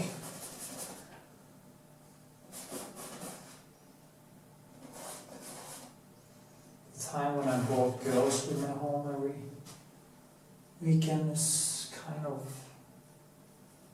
over in a way. I don't bother that much with it anymore. And right now I'm also having a lot of work, so I don't have any peace. I don't have any time to waste. It's like I almost drag with me years of wasting time. And when you become 49, or 48 for that matter, it kind of detonates in your head that you're not going to be here forever. And the urgency of getting shit done actually becomes more present in my life. In my life, anyway.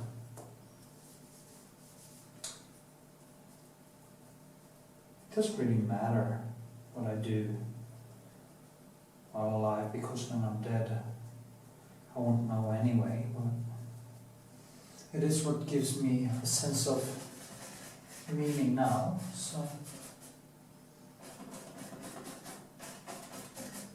now this is just,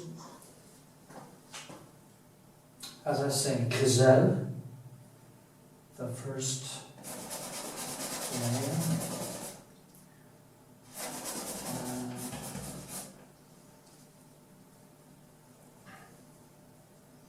There will at least be 4 more total, at least 3 more total over paintings, and more in the places which have the lights and the clouds. So yeah. Okay, just have to lift it a little bit, so and turn this off. So, and go. See how I burn through this? Just scraping it to pieces. Friction.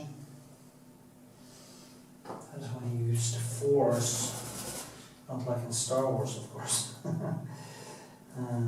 It's actually quite hard work, and that is why it also is, when you are making big things and you are standing for hours, it's really important to do a lot of stretching afterwards. I actually got some arthritis in my hips, so I kind of, sometimes it hurts.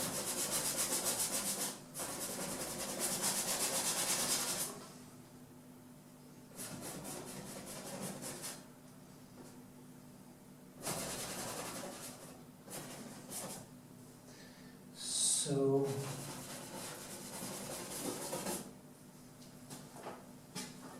yeah.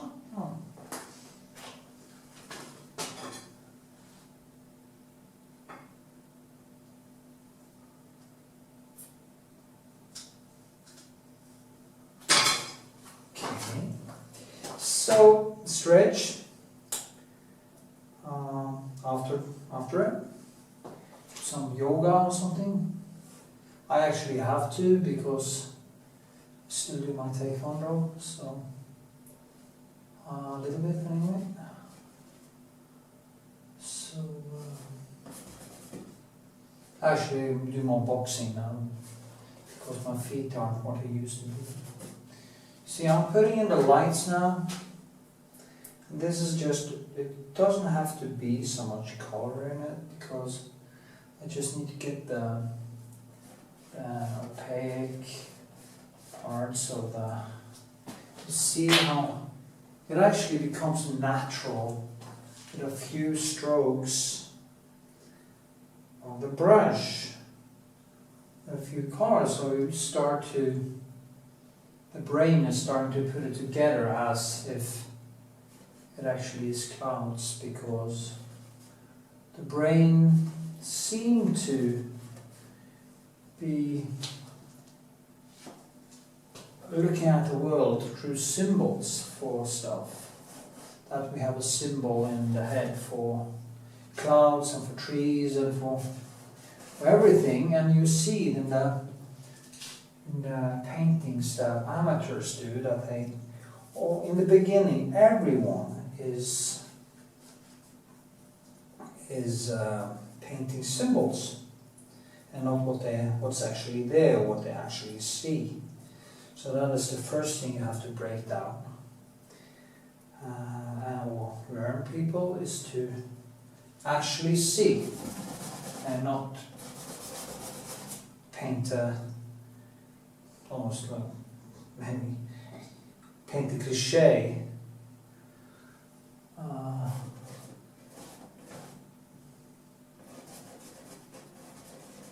Luckily I'm aware of that, so when I do it sometimes I just know, okay, I have to loosen this up or I have to break it down, stuff like that. Yeah, this is the sea, it's very bright over here, goes into more colors over here, so in the end I will get this. Also, you have to create ear perspective. Let the ear paint in the atmosphere and understand the atmosphere to be able to get it right. So this goes up there and it goes a little bit longer out, I think. Yeah, I think almost from here and like this, and it comes down here. I think to put this around with too much color on it now. And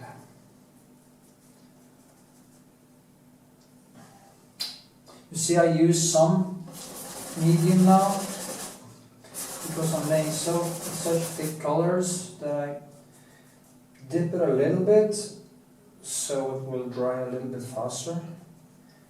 But then again, it will take a while until it dries enough to be able to paint over it.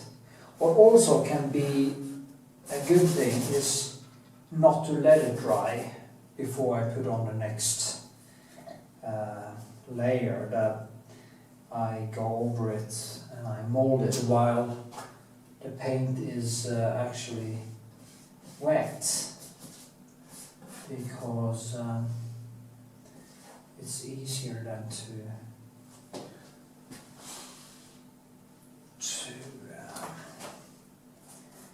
mix the colors on the canvas in a way, or mold the clay, if you think of it as clay. It's hard to, so you can, but it has a limit to it, so in the end you just have to let it dry to be able to get more paint onto the surface, because the surface becomes so wet and has so much paint that it won't stick anymore in a way. I use the word in a way too much. As if. I don't really know what that means. So, there's probably a lot of mistakes here. But I will see that afterwards.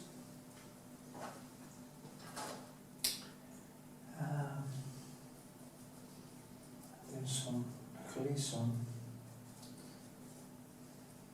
darker colors.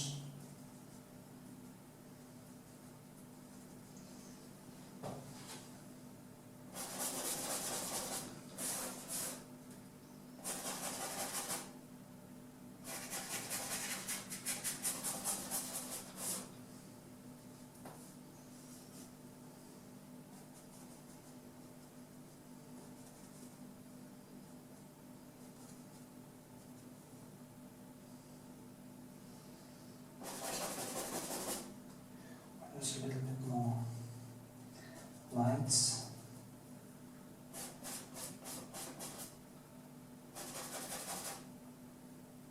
You know, it's easier for me because I have the experience, so I know where I'm going on the next level. People who are beginners doesn't have that experience, so they're not able to foresee the next move.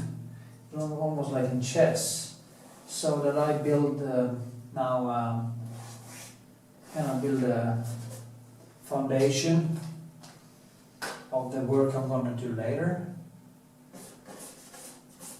So of people who doesn't have this as a job or do it very often doesn't really know that. So they're kind of stabbing in the dark. Like I remember when I was younger and painted, it was like learning from mistakes all the time. And I still do, but not in the same way. I usually don't get any big surprises. I can get surprised of actually being able to become a better painter, but I'm not really surprised by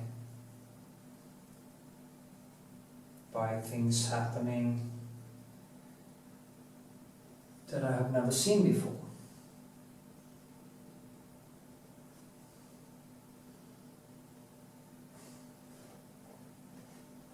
What some people do is that they're sitting there, oh, I have to keep it down, I have to keep it down.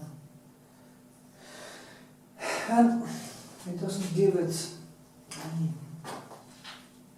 personality. The personality is within the brush strokes.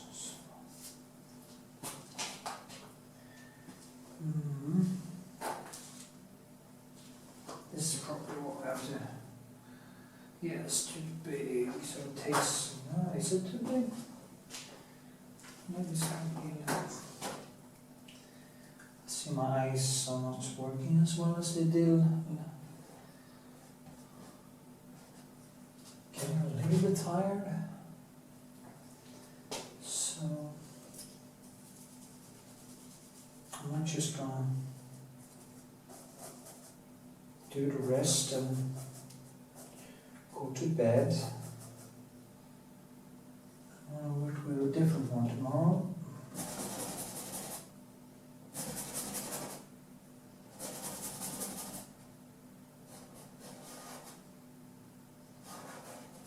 Actually, I'm supposed to have an exhibition in like 26 or 27 days, and I have a huge task before me, and I don't even know if it's possible. So So I just have to just stand here and paint and paint and paint and paint this one. Then I also stop training that much because I need all the energy to go into the paint.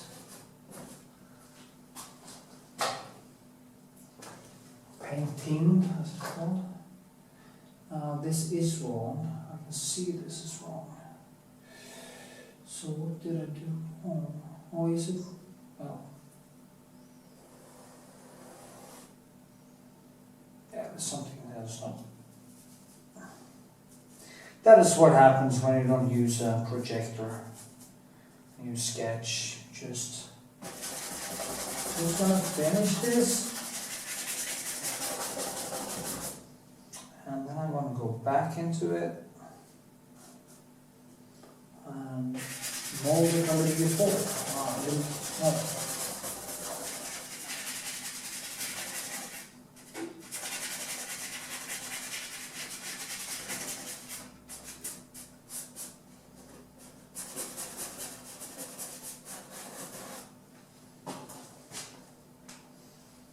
There's a lot of stuff happening over here. So it goes down there, and there's a sea, and shit is happening in between there. So, I need some more.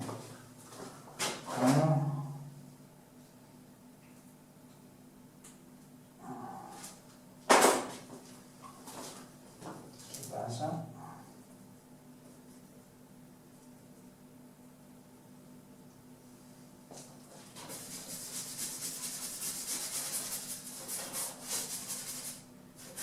So,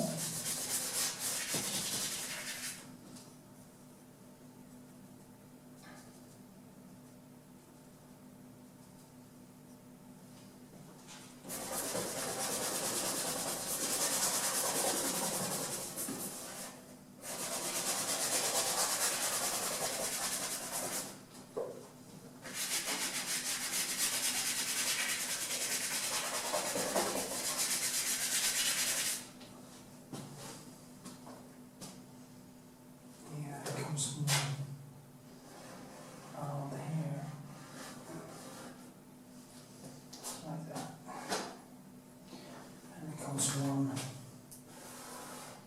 this side.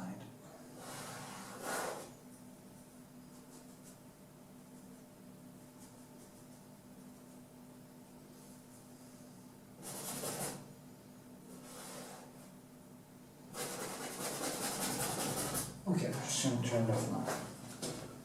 And I'm going to finish up.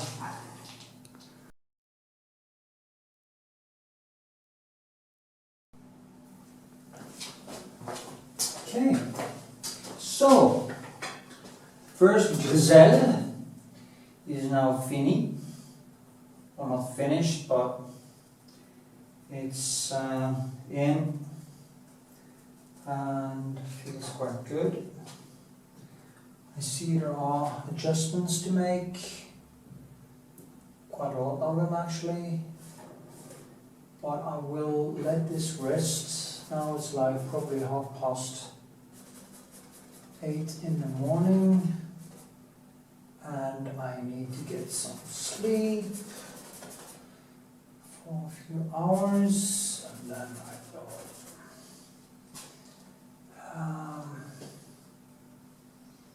get up, go to the gym, do some training, and start painting for, I guess I need 3 more hours on this to get the gazelle right, the bases, to get all the light spots and all the shapes in the right place, and then I will have to let it dry for a few days before I can go back and start touching it up.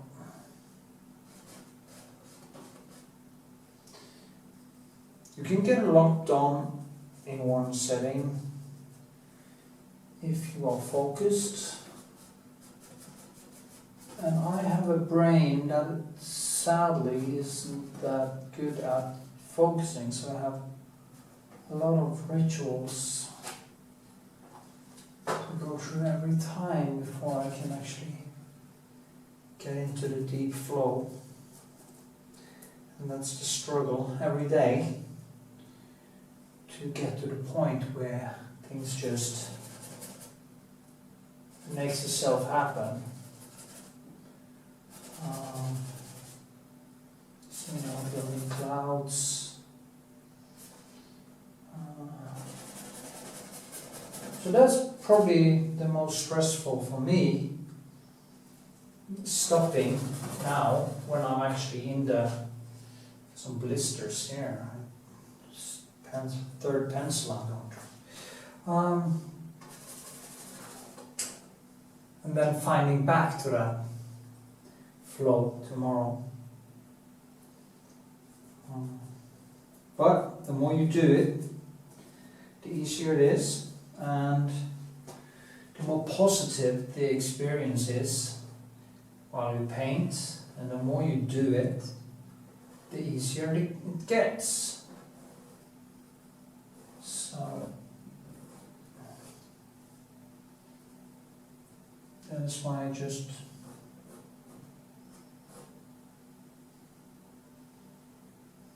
recommend start doing it and let the rest just come.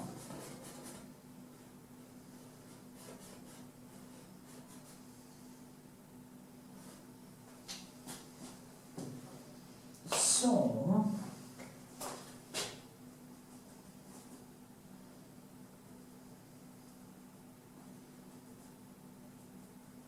the good thing about modern colors is that you can get good colors very cheaply, and not like before when they created colors from rock and other elements.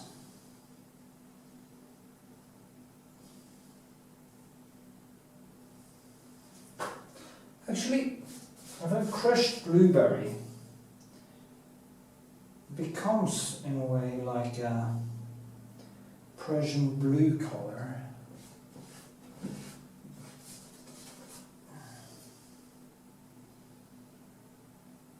And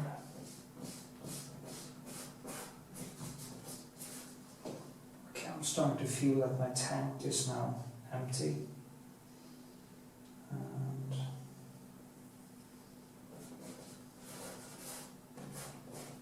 Just have some food, some protein, and veggies, maybe some fatty fish for my brain, for restitution, and go to bed. Okay. Now it's really hard to stop. Now it's like, wow, now I'm starting to see, because now I have the oversight of what's going to be done. Now the lights goes in here, it kind of comes out in waves like this, and it goes in. It's a very bright light there. Comes directly from this light source right down here,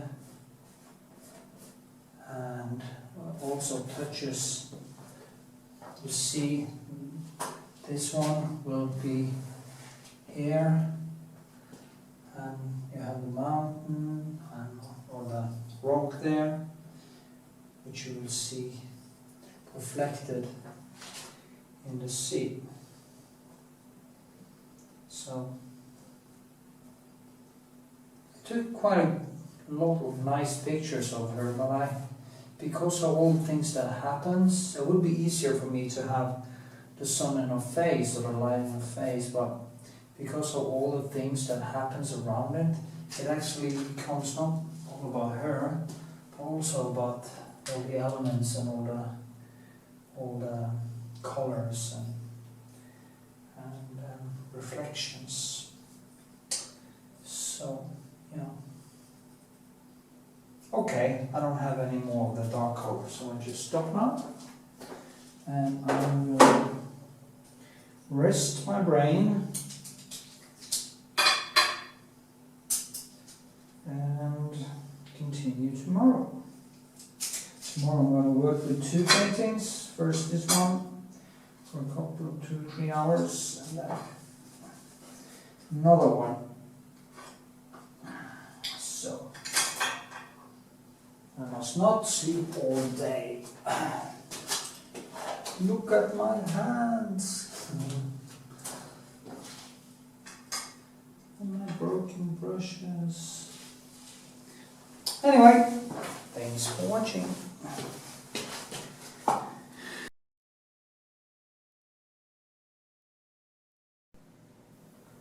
So,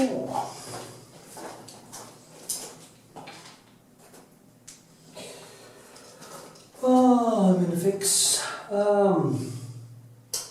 This face has shown itself to be difficult because it's so in the dark, so I just have to work very slowly with it and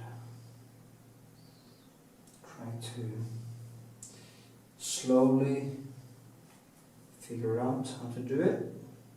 It is because usually I have a lot of sculptural light on the faces, so the shape is quite easy to see.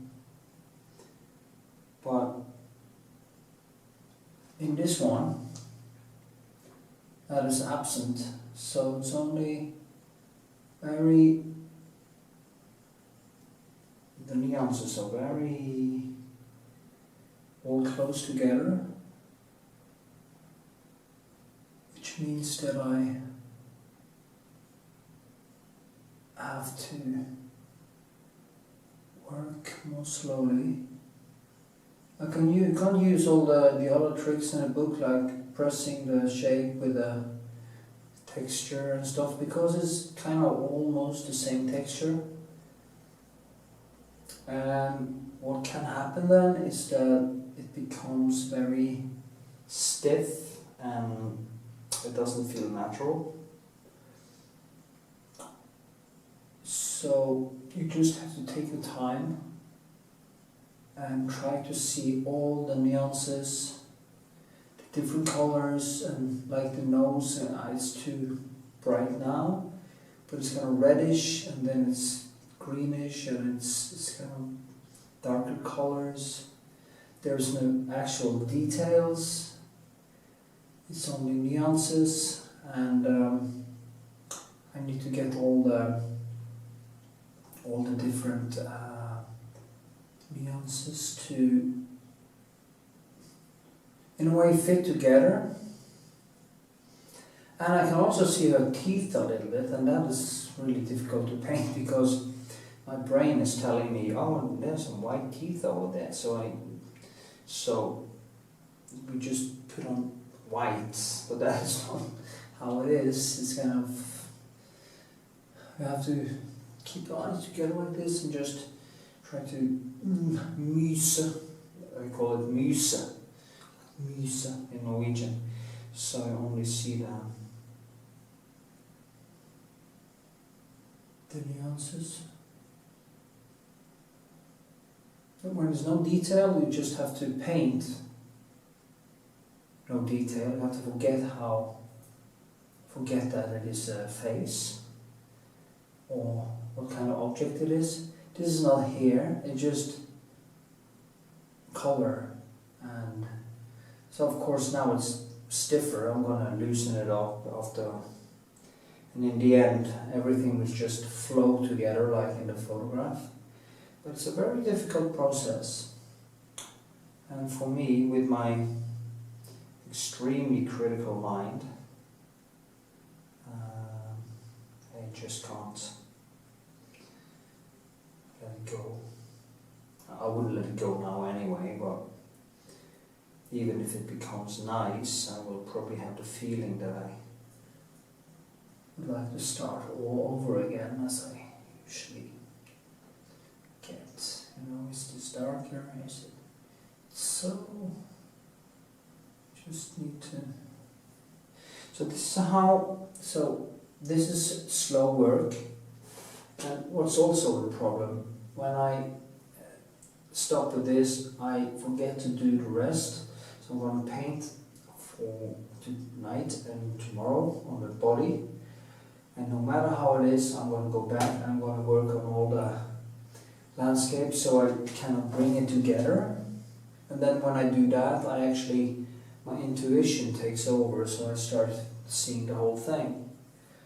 And yeah, that's basically how I will work with it. Failure is no option. And in the end, just keep on working, keep on pushing yourself, and it becomes nice in the end. Yeah.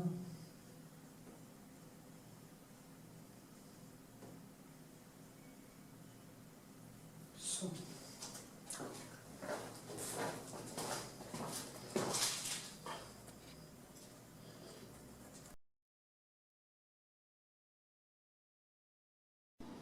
So, here, I'm kind of in a little bit of trouble with this face because it's so in the dark, as you can see on the photo.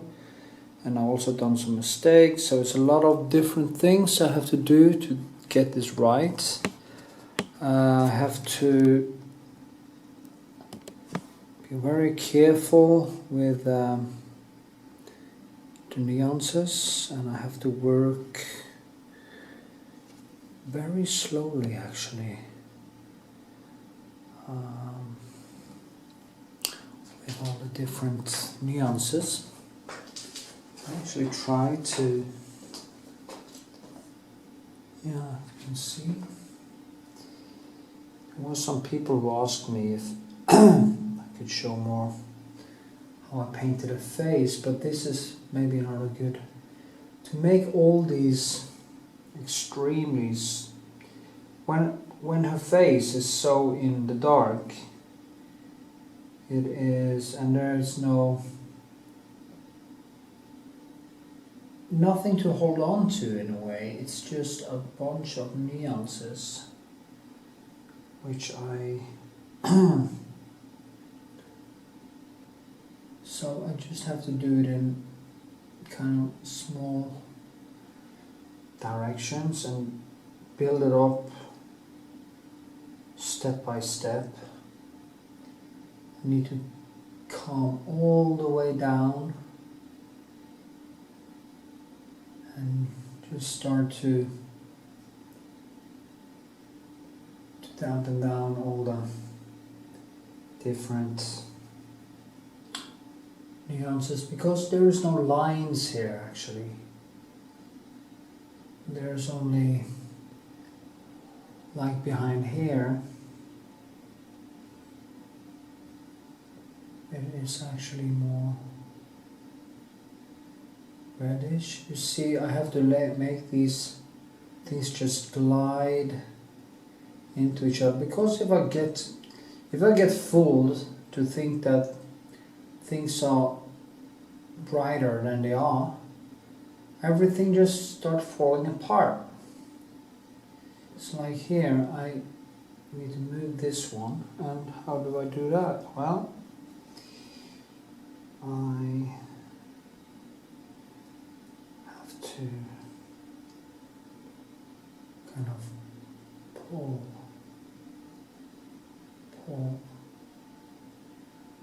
I can do like this and then pull afterwards.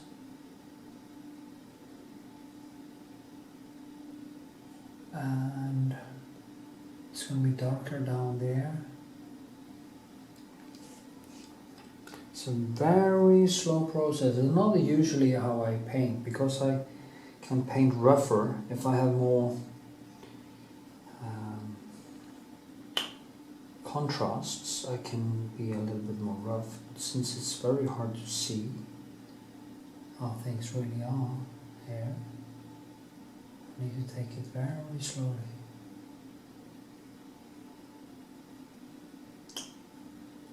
And just step by step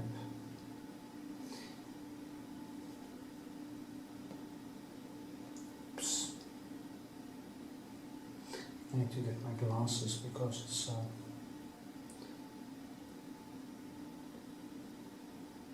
well, that was also wrong.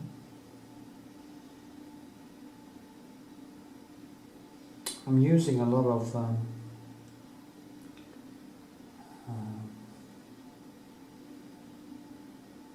French ultramarine and kraplak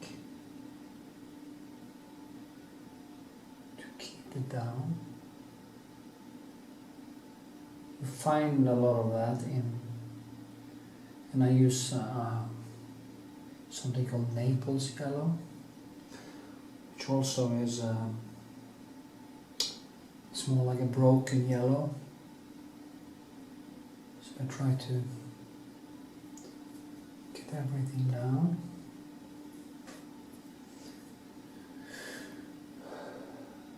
Her nose here is too bright. So this is what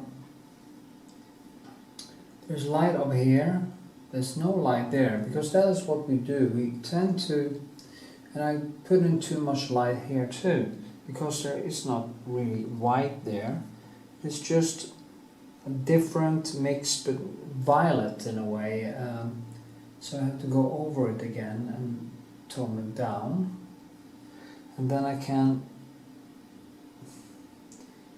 take some kraplak, or I think it is that one, isn't it? And I can pull it a little bit up again. But then I kind of need to get it. But now you see I use the wet color here to kind of pull it into the shadows there, so the colors are kind of almost like in a watery, colory form mixed on the canvas. Usually it's quite hard to do it when I'm talking, so I know I'm not necessarily getting it right, but just want you to know.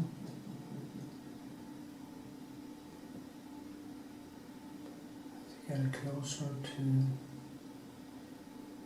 the same inside here. And dampen that on. And then you slowly I will start building momentum in a way in it. Slowly I will start seeing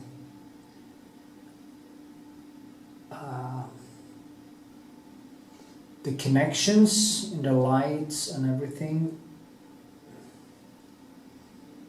I knew actually I would get into trouble with this painting because of the nuances are like they are. And the thing is, when you get into trouble like this, you tend to do everything else. You tend to avoid the pain, but that is not the way to go. You should, it's like a fight, you should just throw yourself in it and yeah, boxing match or something, and don't be afraid. You're just gonna, you just have to gnaw yourself through it, and you will succeed or not succeed. That is something that you will know later.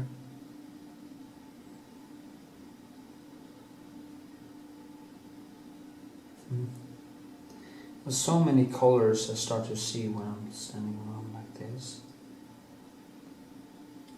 I just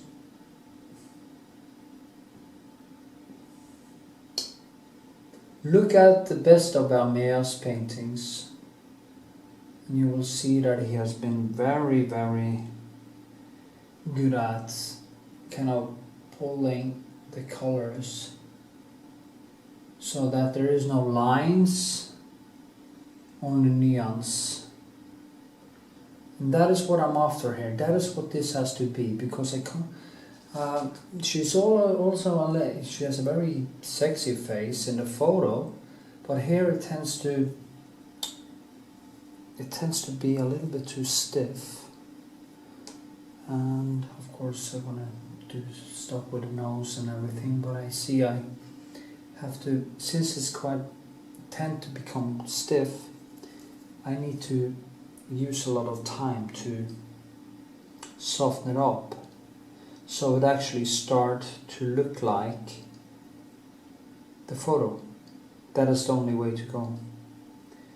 There is so little information that I need to think objectively in a way at the same time as I try to be a virtuosi, how to say that, yeah, and push it down. I can do like this, but then I need to, first I can push it down, make it a little bit wet, and then I start kind of dragging it up again. And you also have to figure out the different directions, what directions the colors or the shapes goes in. Now you see it kind of, but it's too strong, so I have to go in and both dampen it down and just let it kind of slide so you don't see the nuances. You don't really, in the end, you are not supposed to see where the hair starts and the hair ends. And when you have gotten to that point where you can't really see that, like this is too like a line, it's horrible. And when it's like that, it just feels wrong. It's more like a feeling, actually.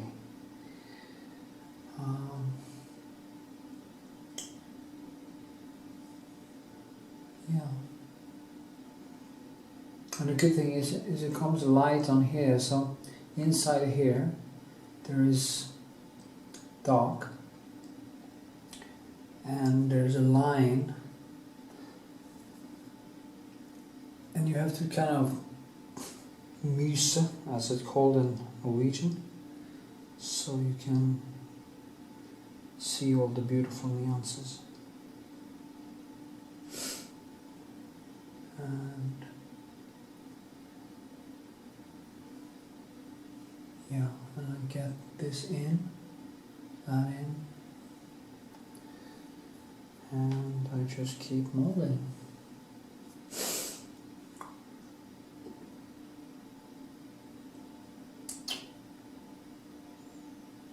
Can't be any drawn surfaces, nowhere, not here, not everywhere. You just have to glide, all the nuances just have to glide into one another like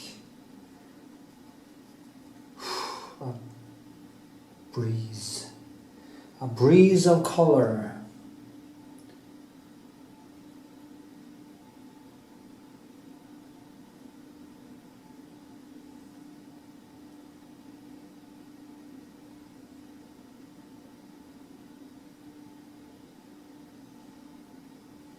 That's going to be more black.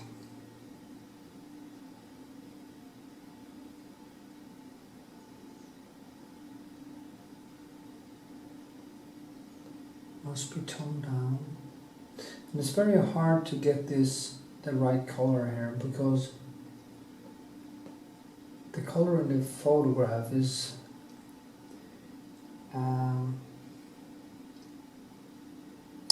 red, but it is also light, so it kind of has this transparent feeling, and it's very hard to repeat that thing. And when you see it, you tend to think, oh yeah, it's just more white. But it isn't white, it is kind of a color.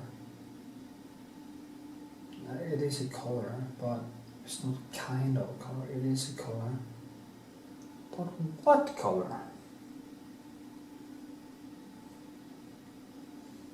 And there also is a difference between the physique of the colors on the print and the colors on the canvas. So what you can get on a print is different from what you can actually get on the canvas. You can come close if you keep on working with it and damping it down and picking it up. Oops.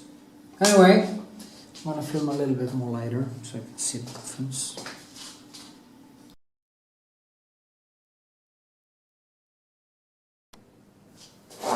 Okay, so I am working with this body, and it's a painstaking process because the photo is very flat.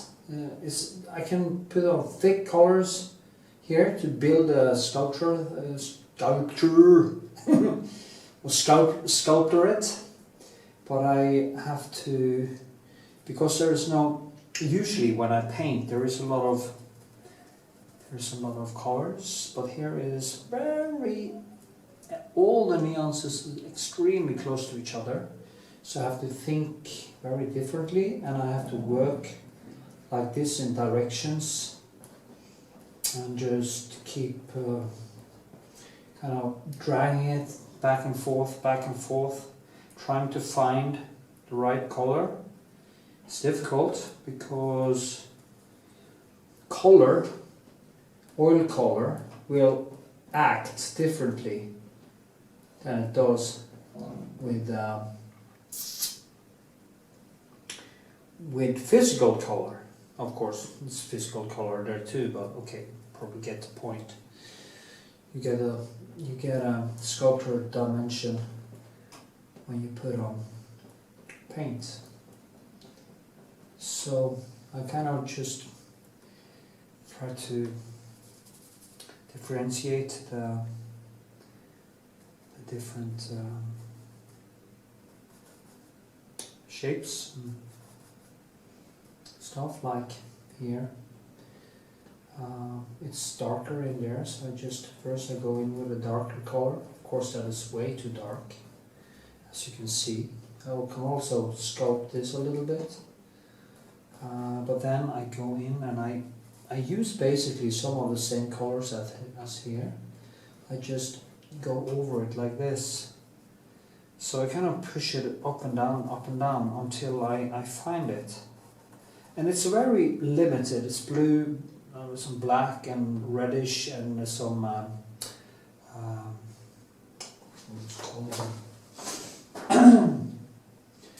Naples yellow extra. Maple yellow extra, it's called. It's a nice yellow that is broken. It's not vivid, so it works quite well when you're gonna make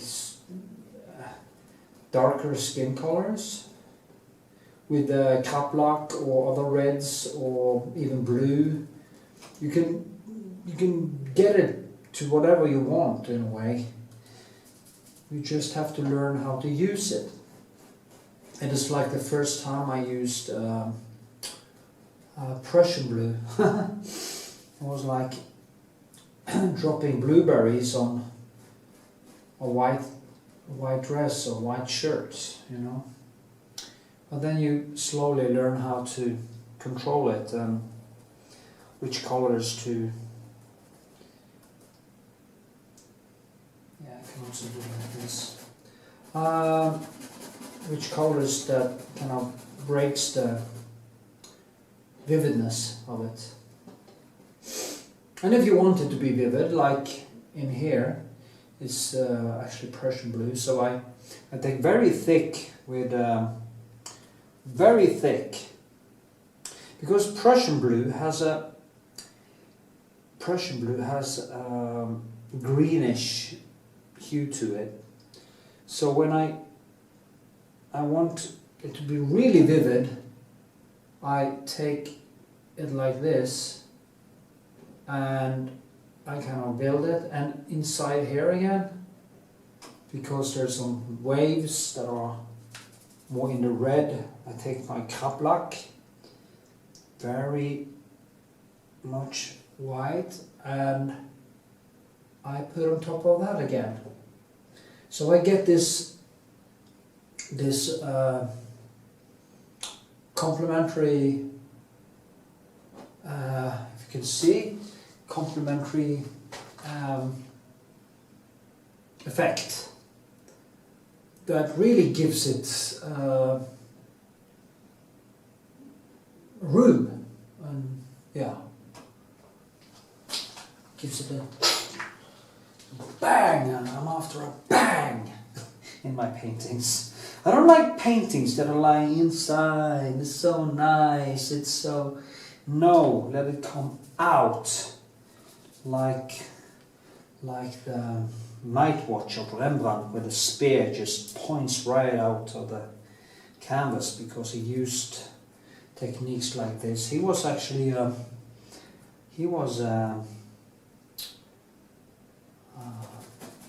impressionist long before he knew about the laws of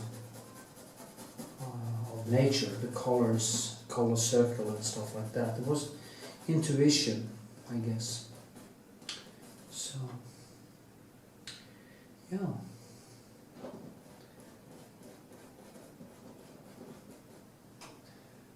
Anyway.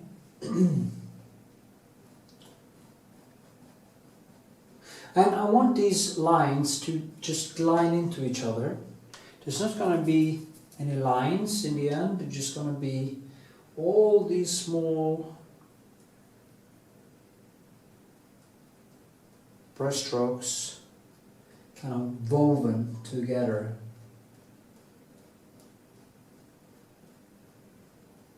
And you get that with the bristles, the more pig brushes, sorry. You get that woolly feeling. If you use synthetic, it will actually, your brush strokes will actually look synthetic. So usually I only use synthetic pencils, very flat, without, in the most, like in the eyes and the depth of the eyes and stuff like that, in the shadows that are going to be very, very, very, very dark, so you don't get any texture that comes bouncing out of it. Yeah, hope that was helpful.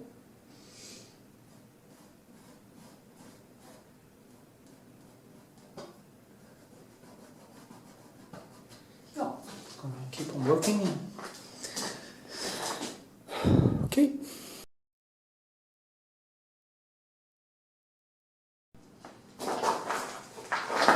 So, the cloth. I'm using kind of the same technique there too. It's just different layers, different colors. But it's also the same colors that I use here, except from the yellow. So I keep kind of making it wet, so I can keep going up and down, it always starts with this rough sketch. No, so I did a little bit, just to mark it to where I was going. And inside here you have a lot of Prussian blue, greenish, and what I do in the end is of course going in with the lasur and stuff like that when I have gotten it up or down to gotten the right feeling, the woolly feeling. But right now it's just building the light, and there's light hitting here, and that is also, it isn't as bright as this one and the background, so I have to be careful. I have to kind of do this with my eyes so I see the difference between this, and now there's almost none, so I have to find the right hue. Need more white.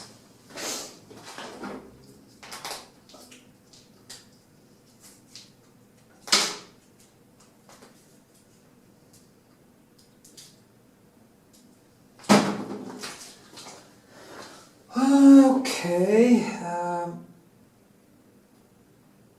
now there is a lot of, it's difficult now, I can't really see. There's a very dry, so it's hard to see. But anyway, I'm gonna stick with what I was doing and try to lift. Now, on this side, it's more reddish, and it's greenish over here. But here it is in the green again because of the reddish that are on this side where the light hits. So that is the whole thing. You want a painting to start living, you have to paint it as nature does. And nature are painting everything with or giving colors to everything with the color circle or the primary colors. And if you understand that, it becomes very much easier to see, because then you start looking for what you know. It's like I remember the first time when I went to a drawing school, and I had this teacher, Sissel Kobostad was her name. And she taught me about the color circles and primary colors. And manic as I am, I went into this with the biggest pounding heart in the universe. And I started to see what was taught in everything, in shadows, in the sky, in shadows, in the clouds, in nature, in leaves, and I start to see the greenish and the reddish and the blue and the violet and the yellows and the oranges. I saw an orange, I saw it all over. It was almost like suddenly the world went from just nuances of colors, which I could put a name to if there were colors around me, to seeing colors in every single nuance, every single thing, in shadows, in the whites, in the sky, in the clouds, and everything, things I haven't noticed before. And I think there's not many painters who is actually talking about these things, and that is kind of what I try to teach people who ask me, or trying to teach you who is watching this video, if you are not gotten to that point where you can actually see it yourself. But go out, take the color circle with you, take Goethe's fable of color theories with you out in nature, and start watching what colors are the leaves really. Are they? Because sometimes we can think they look green, but they are kind of red. It's like you start to observe the world, and it just opens up like a child in a kindergarten. You know, it's like in a not kindergarten, but in a candy store. Yeah, or a child in a candy store. That's the right thing to say, I guess. So you see how I work. If it was more light here, I would have put on thick colors, but this is basically the lightest part of this painting, so I have to keep everything down to make this vivid. And there are also some very nice things in the clouds and stuff, because it's a big landscape. So I hope you get something out of it, and of course I will post the whole process video later, so enjoy. Yay.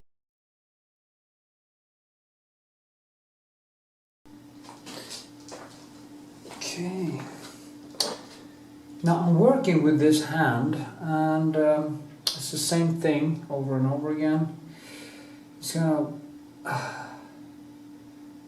getting this right and getting it to point where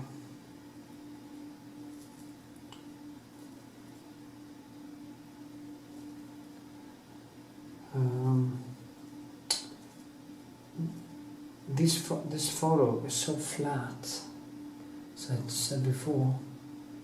There's almost no nuances to work with, and it's almost like I'm inching myself towards the goal, which is creating a natural feel to it. And if you see, I just do darken it down first. I just need some glasses because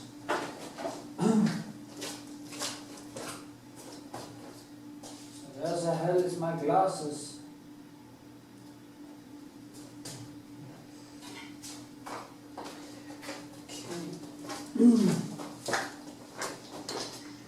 Because I'm getting old, my eyes are starting to be long-sighted. So sometimes if I have been working for a long time and I haven't been sleeping enough, I actually need reading glasses +1. But then it's okay. It's strange actually to look through glasses, because it's like you're looking through looking glass, enhancement glass, so everything just becomes too much. I see too much.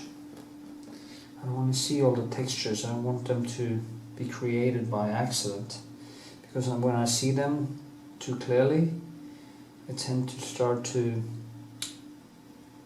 pencil them out, and when I don't see them, they actually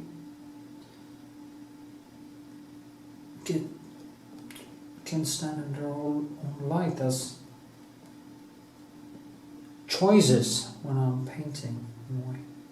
Anyway, as you see now, I'm damping this down, and what I'm going to do is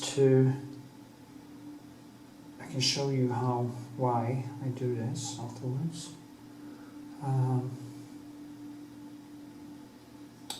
Because I need to find the right hue and the right color. And I want, you see, now I do that, I paint over it again, and I use the color, the wet color. I just kind of drag the wet color into the other wet color to create these lineless transitions from one level to another in shades. And you also have to look at the color just in the shades, and like here it's actually a little bit, that is the problem with filming my colors. It is almost impossible to get them on film. You have to see it real life, and that is sad because people are missing a lot when it comes to the photos and the videos. I'm putting now Kraplak into here because now of course this will all slide, just slide together, glide when it's finished. But here it is kind of, I have that Prussian blue again, and you have reddish inside there, and there's some Prussian blue, which becomes kind of a complementary color to the Kraplak. And I use the white then to mix it actually on the canvas. I mix it, first I put in the color, and then I put in white into the color. I try not to blend it on my palette when I'm doing this, because too much. I do a little bit of blending on my palette, but the best thing is to, when you're going to work with shades and textures like this, it is actually better to, see, I did like this to even that out, and then I go back and I put in some more.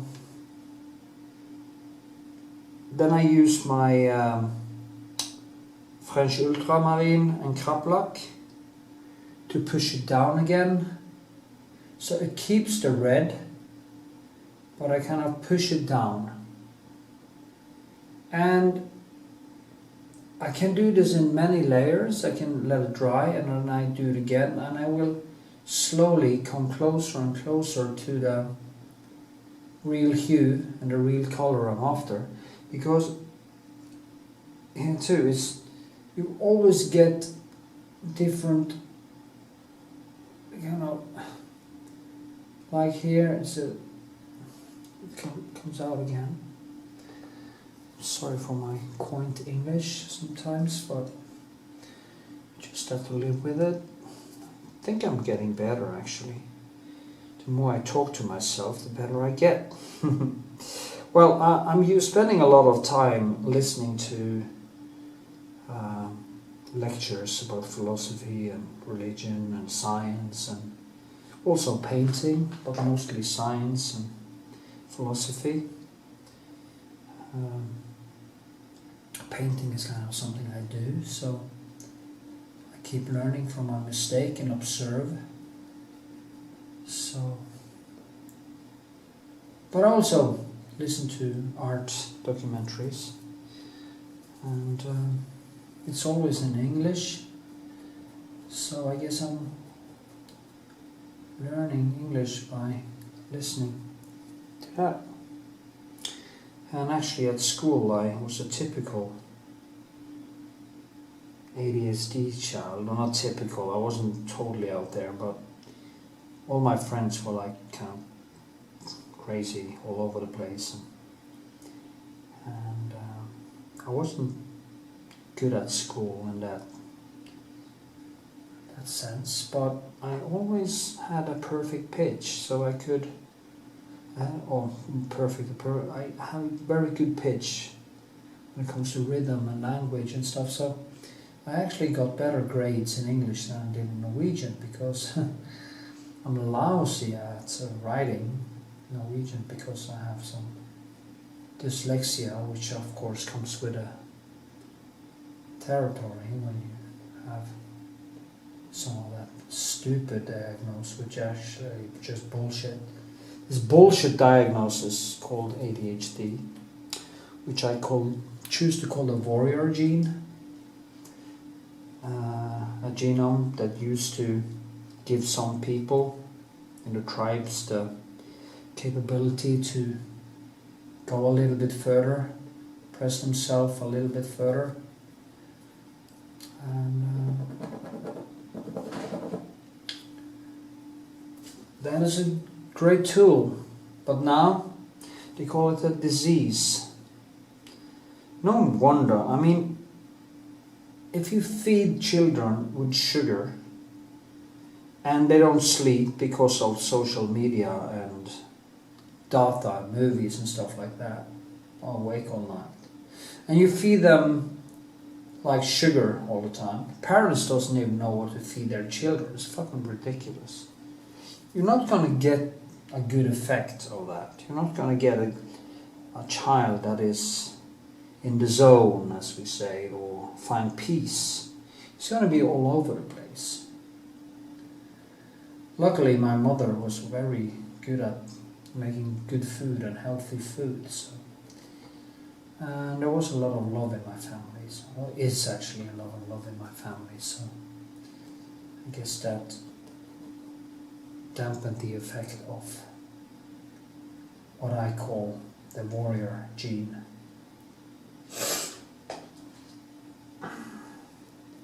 As I said, I had a worst and best of my parents, all the extremes, and my brother is kind of fallen somewhere in the middle. Anyway, if you now see how I do this,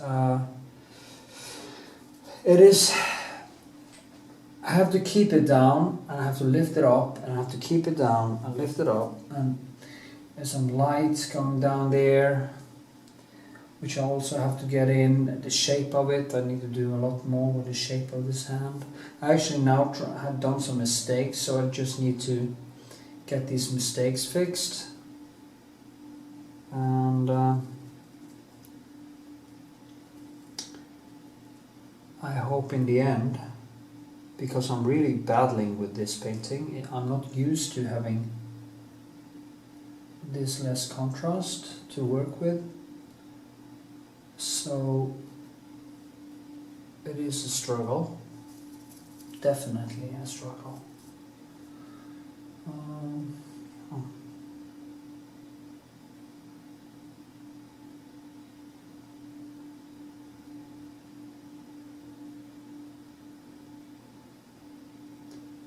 Okay, I also did a mistake here because there's fuck.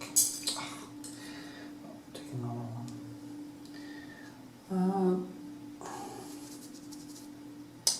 There's a line.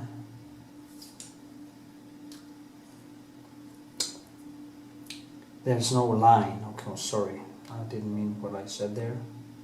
Something that looks like a line, and it goes down here. It goes beyond, and it explains the shape that goes down. So this has to be longer in. That is the things on a big painting like this. It's kind of frustrating process when you are working with a big canvas, and almost every inch of it, when it comes to the figure, has to be treated with this kind of care. So but it's also a beautiful flow. I try to drink my coffee and my lemon water and eat my protein and vegetables and get my coffee and play my music and have a good time.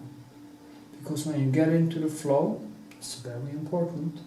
When you get into the flow, It's like being on the dance floor. There's nothing better than to be in the flow of doing creative work, and anyone who actually have felt that knows that it is a beautiful state of mind. It is pure love. It feels like pure love, and the more often you can do it, the more often you can drag that with you, or you can do it every day, and you can take that with you over into the next day. You're going to feel happy also the next day, because it stabilizes the brain. Anyway, let's see. I have to move it a little bit to get this shape. I'm going to quit filming now, and I'm going to film a little bit later when I've finished this. But so you see what I mean. And yeah, and I'm going to post this. I think I'm going to post this video of only doing stuff like this, and later I will post a video of the whole painting process, of the whole picture. Anyway, so yeah.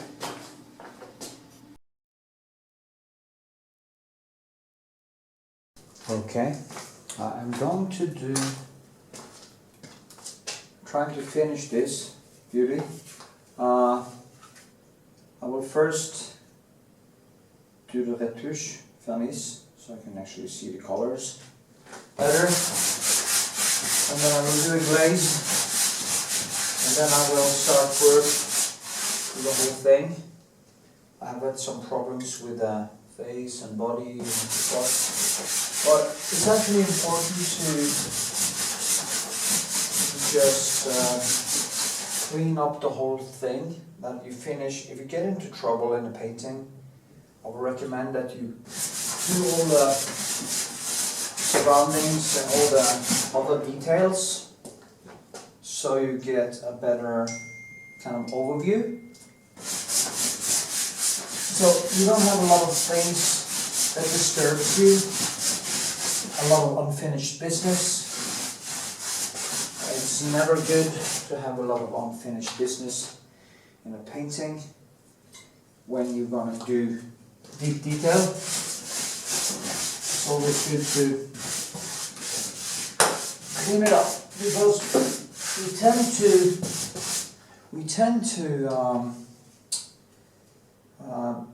I tend to anyway, to get hung up in things, and then the frustration of not getting any further with it comes out and bite you in the arm, actually. Because if you then fuck it up and you're not able to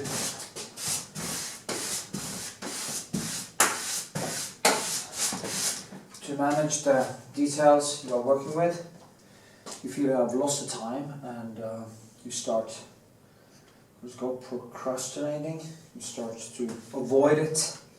And this is what I've done with this painting. I'm kind of subconsciously avoided painting on it because I got into some unexpected trouble.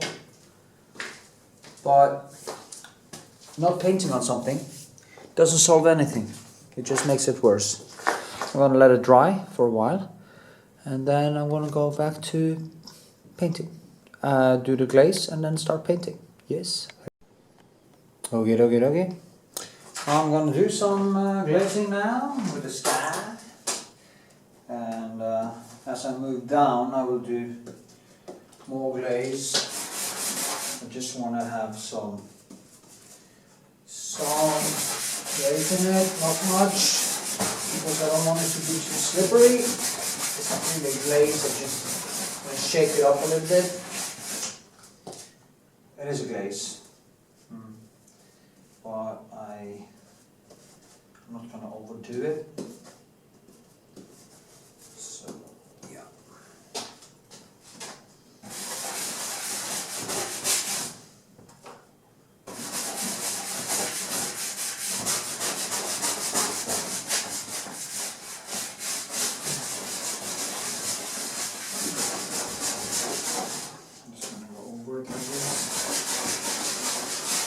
It is quite greenish and bluish in the sky, but I just want some warmer colors into it. So also got some warmth. Yeah. As I go down, I will just do some more and keep going. So, okay, I'm just going to start there and go from there. So I have to have some kind of, it's a big canvas and I need some good starting point. Starting point, yeah. Should move from it. Okay.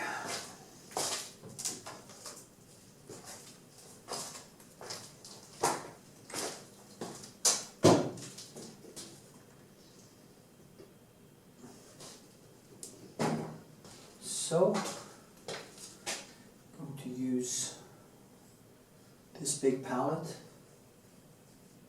and we need glasses right now. So,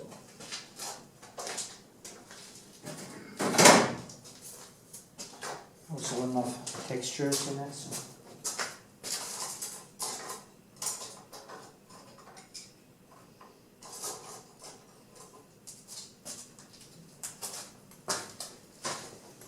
Tools.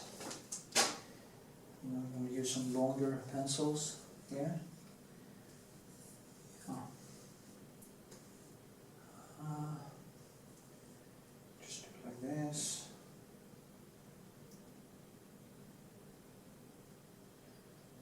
And see what happens. So annoying having to use glasses. Palette is kind of blurry as this goes. I'm just gonna that was wrong. It takes a while before you get into it, but that is a good thing about big canvases like that. When you get to the point where you actually get into that dance in a way, it really takes off. So always good to have some music you like and stuff like that to kick you off. Yeah. See, just gonna start here. Everything in the background is going to be a little bit blurry, opaque. Just kind of disappears. I need to make the all the shadows and stuff have to kind of just slide into one another. No lines, nothing like that.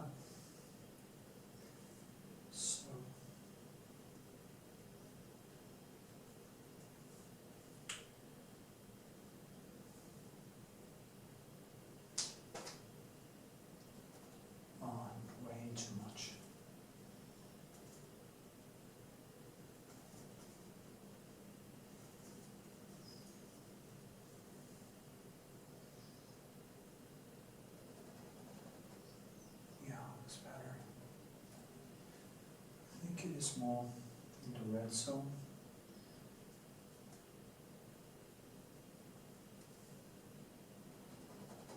Like this, yeah.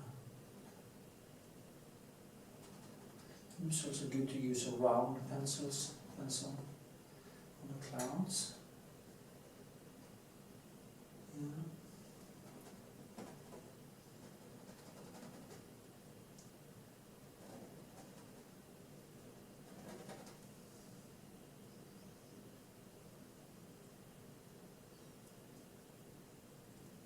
So a lot of hours going into something like this.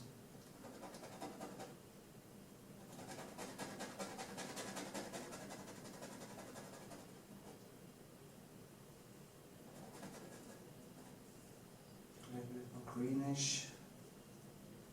Then I use the Prussian blue, Prussian blau. It's good.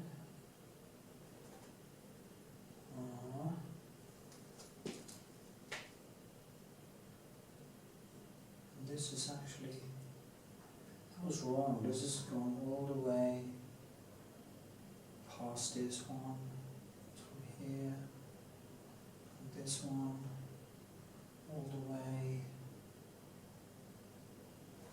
to here actually. So it's actually way off the mark.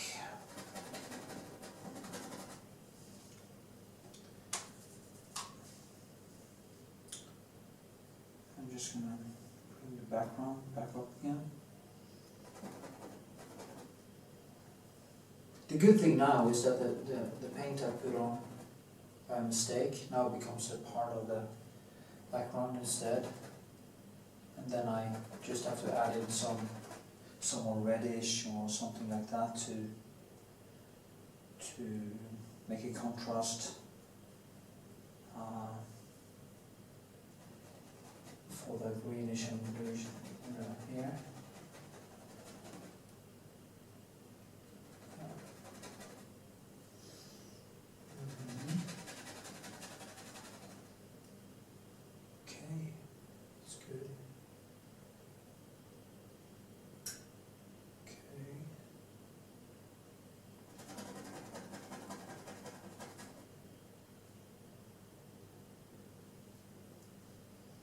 A lot of wrong things here. This one actually goes all the way over here. Now I start to see it, you know, because I sketched it very roughly in the beginning, and then suddenly you have to redo the whole thing, because if one thing is wrong, everything is wrong. That's why it's good to get a functional sketch from the beginning. Then you don't have to do this many adjustments.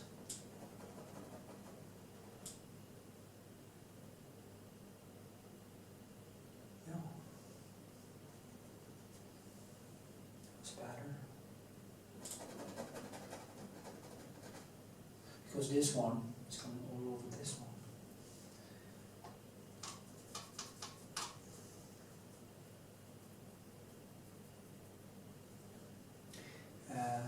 Painting a sky like this is very different because it's so cold. Usually I paint more warmer. So it's a challenge actually. And now I can move all this, because this is actually almost here. That cloud is basically on the right place.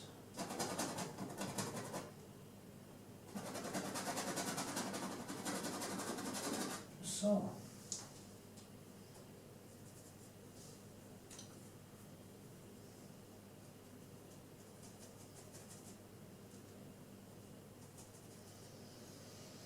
It's funny how I just relax when I paint. It's the only thing in my life that is actually giving me real peace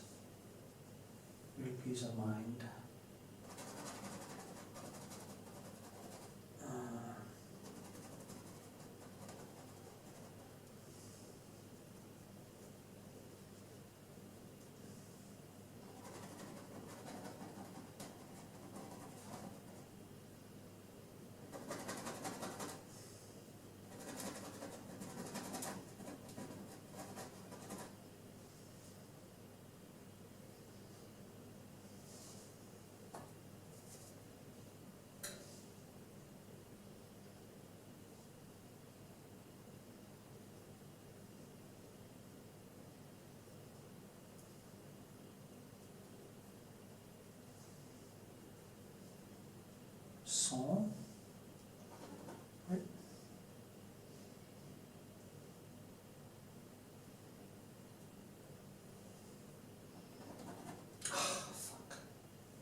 there's more red, that's why.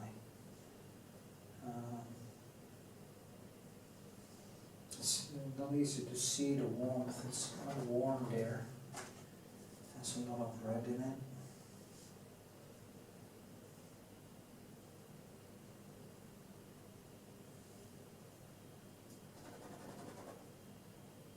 Also light.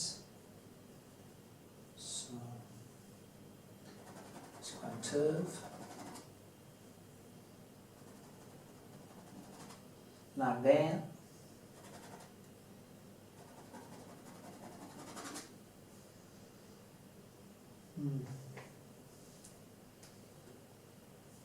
Okay. Just going to keep painting and fill some more later. Actually, see. So, see ya.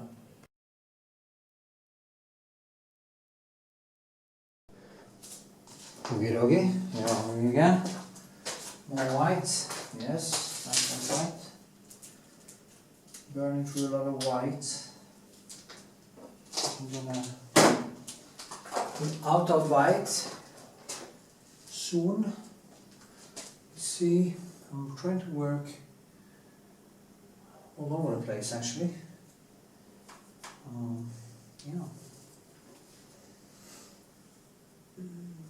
Gotta do it a little bit more darker up there, so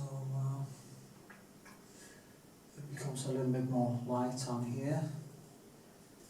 Do that in a more greenish.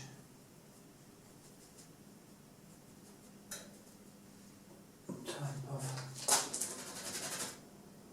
bluish. Bluish.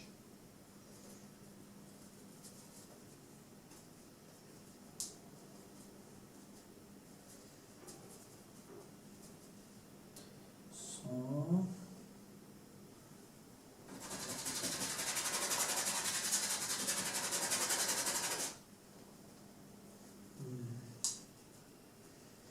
well, the surface here is quite, it's very flat actually, so I painted quite flat.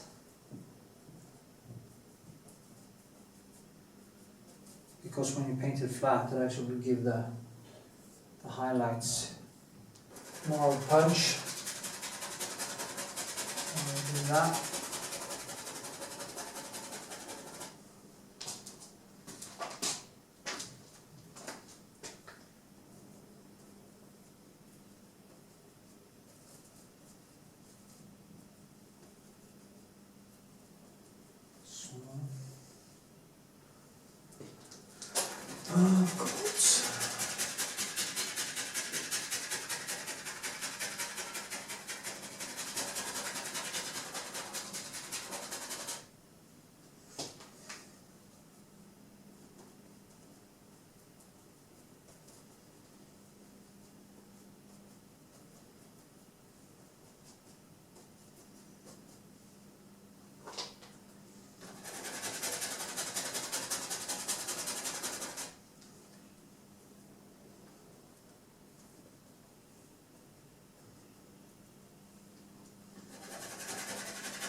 Just to make it wet, and then I will go over it again a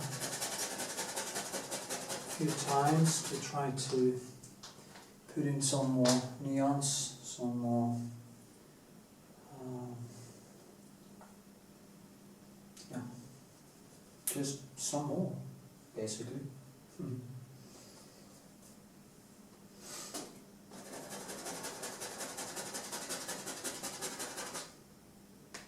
You need to get in all the colors. For it to come alive, you have to all the colors in painting.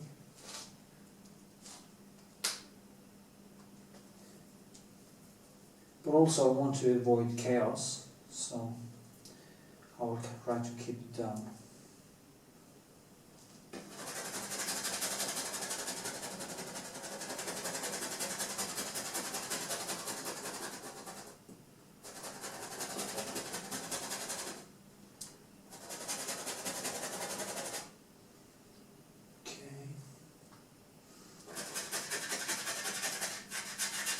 Also took that glaze on. I have to tighten up the canvas a little bit. There's kind of a bump there.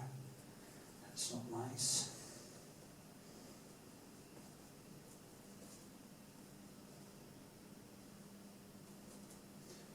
So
now I'm getting into the flow. It's really nice because it's almost like my brain is just firing like crazy. That is when you are starting to wake up in a way and appreciate the painting. You see, this is a kind of green. I saw there was some green in there, and there's actually some basically violet, and it was hard to see, but when I saw it, it was easier to pick it up because it goes from violet, yellowish, down to greenish, and it becomes a little bit more reddish over here. So you have the same thing, I guess. Yeah.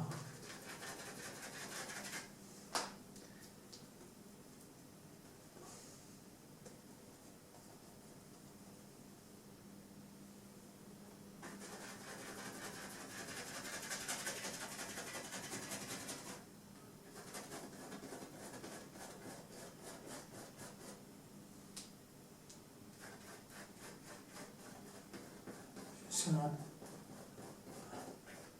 knit it.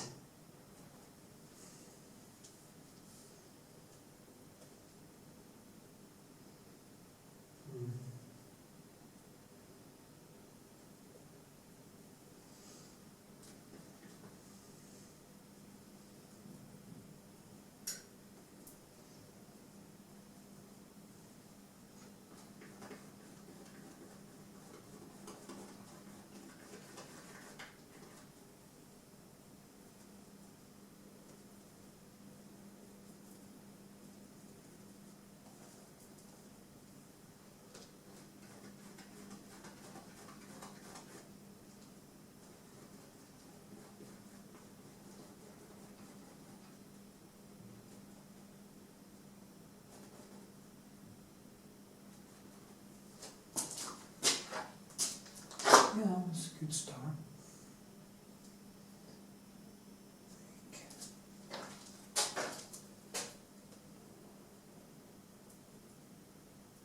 actually missed this. I've been doing so many still lifes lately and small paintings that I really miss bringing out these huge palettes. You see, I'm mixing a little bit more on the palette also now, because the painting becomes more fluid. It's bigger canvases.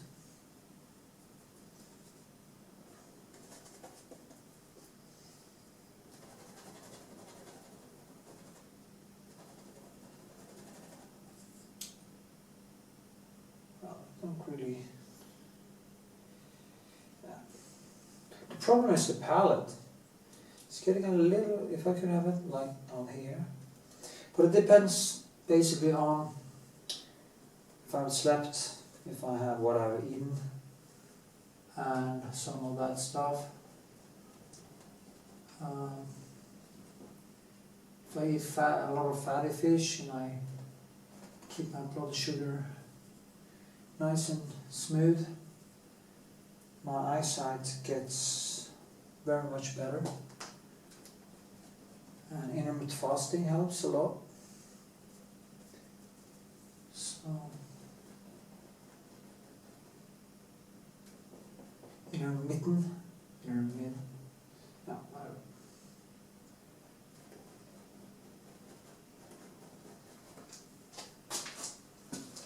Okay, I'm going to loosen up the clouds too. Yeah. Okay, 10 minutes. The successful succeed and the unsuccessful fail for thousands and thousands of years. We thought it over and we drew a conclusion. The successful among us delay gratification. The successful among us bargain with the future. A great idea began to emerge, taking ever more clearly articulated form in ever more clearly articulated stories. What's the difference between the successful and the unsuccessful? The successful sacrifice. Things get better as the successful practice their sacrifices. The questions become increasingly precise and simultaneously broader. What's the greatest possible sacrifice for the greatest possible good? And the answers become increasingly deeper and profound. You can conjure up a representation of yourself. You can conjure up a variety of potential representations of yourself in the future. You can lay out how those future representations of yourself are likely to prevail or fail. You can call the potential yous in the future that will fail, and then you can embody the ones that will succeed. You do that well simultaneously, conjuring up a representation of your current state and determining for yourself, because of your undue suffering, which elements of your pathetic being need to be given up so that you can move forward into that future. And the goal, what is it that you're aiming at with that work and that sacrifice? That's the ultimate question. It's the question I was trying to address in that writing. What is it that you're trying to do? Well, you're trying to improve the future.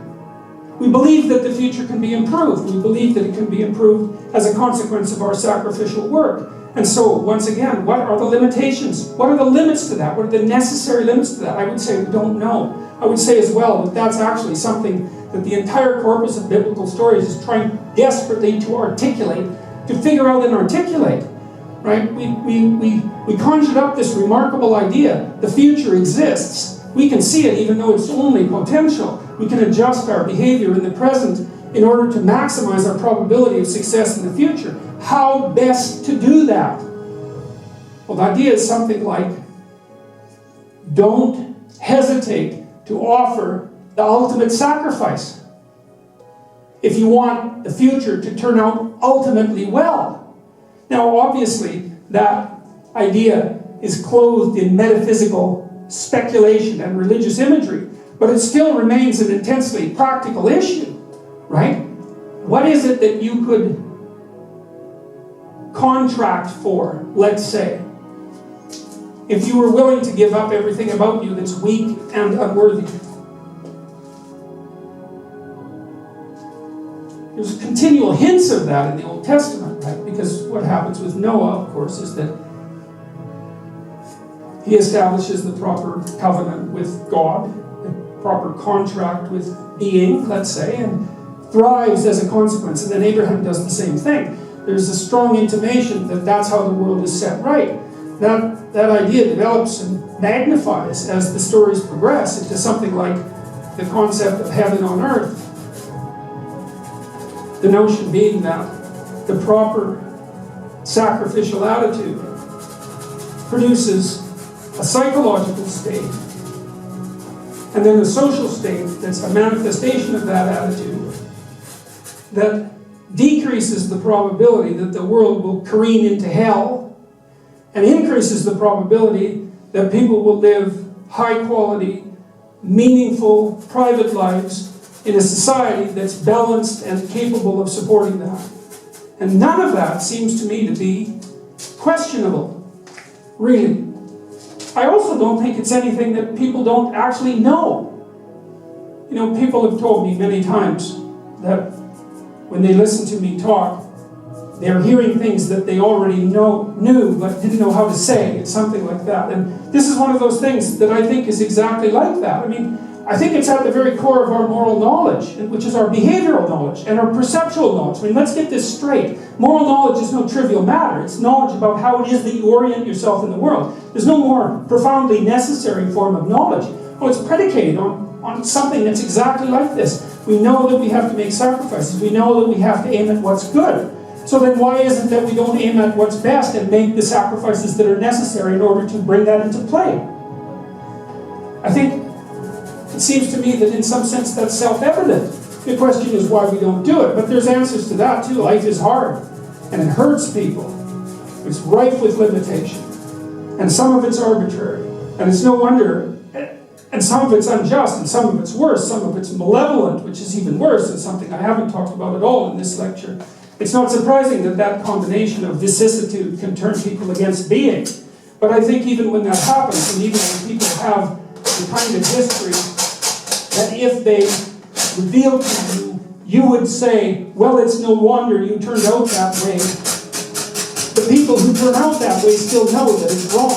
They still know that however deep their own suffering, however arbitrary their own suffering, however much that's caused by the malevolence of others, as well as the tragedy of existence, that does not in any way justify their turning away from the good.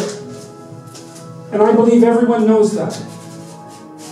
I believe that they know it implicitly, even if they don't allow themselves to know it explicitly. And I believe that if they violate that idea, then they violate themselves, and that they end up in Cain's position, which is the position of the man who's been given a punishment that is too great to bear. If you encouraged them in the world, you could shift them into a more stable personality configuration. And what you basically did was, when they were manifesting signs of distress, instead of encouraging them to withdraw and retreat, which is what they might be attempting to do, you encourage them to go out and explore. So for example, if you have a temperamentally inhibited child and you go to a playground, and there's kids out there, like if you have an extroverted, emotionally stable kid, 3 years old, as you put them on the ground, their feet are already moving, right, like a puppy over water, and you let them go and they just run to the kids, and they're there, and then you have to drag them away. But if you have a temperamentally inhibited child, the child will sort of stand around your legs and sort of peek out, you know. And then what you do is wait it out, let them watch, encourage them to move a little bit forward, encourage them to take their steps out into the unknown and the strange land, and don't let them withdraw. Like you can do it, they're slower to warm up, they'll habituate. And if you continually expose your inhibited child to the things that make them anxious in measured doses, then you can transform their psychophysiological temperament. Now, you're probably not going to shift them way the hell out onto the extroverted, emotionally stable end, but you can make a big difference. That's very different than making them feel good about themselves, which is such a... You need to curse. You need to curse when you discuss that concept, right? So, it isn't improve their self-esteem. It isn't how you feel about yourself, right? It's how you act effectively in the world and how you're trained to do that.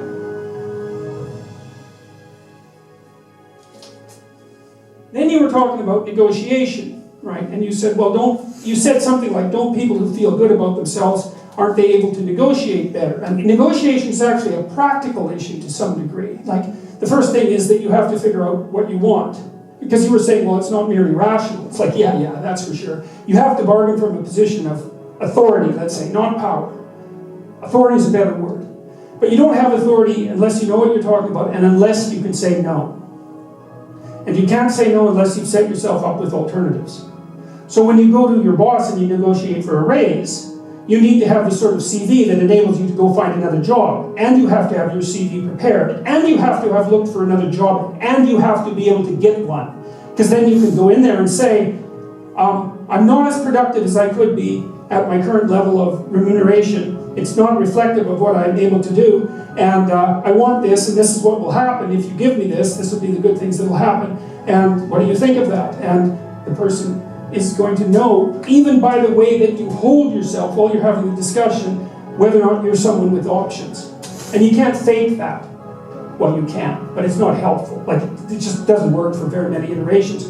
You have to, it's not rational. You're preparing yourself for battle. That's what you're doing. And you can't be weak when you prepare yourself for battle. Because if the person says, no, I'm not giving you a raise, which is exactly what they should say, because what are they going to do? Just like sprinkle the money around? You need to be able to say, okay then, there will be consequences that you don't like. And that's what it means to say no to someone. No means, if you continue to push this, things will happen that you don't like. Now in that case, it'll be I'll depart and take my talents with me. And if they don't care, well then you're in the wrong business or you don't have any talents to begin with, right?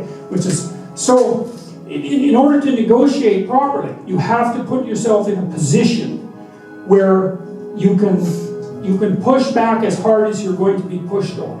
And that means you have to open up your space of available options. Because otherwise, the person says no and that's it. You're done.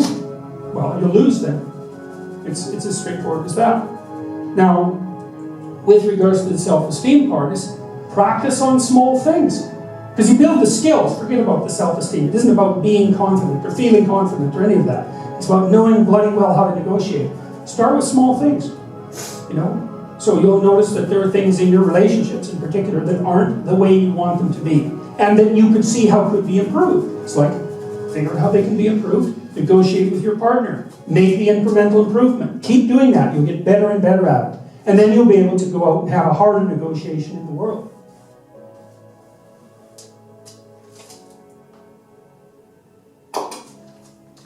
Yay.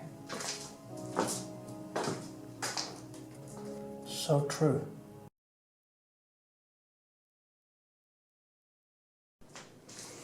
Okay.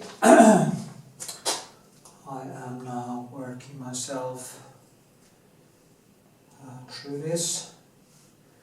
I'm just kind of walking the walk, trying to get the right shine, trying to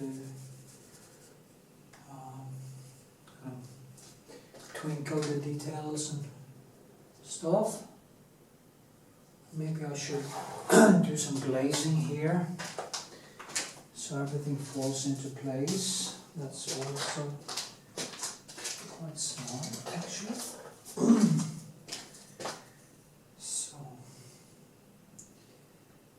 I should have some better medium. I've been painting for a while, so it's too dirty to use as glaze. It doesn't matter. It's not a finished glaze. It's not the end glaze or it's just a kind of a middle glaze, just to get some textures and some kind of dampen it down, like I did up there.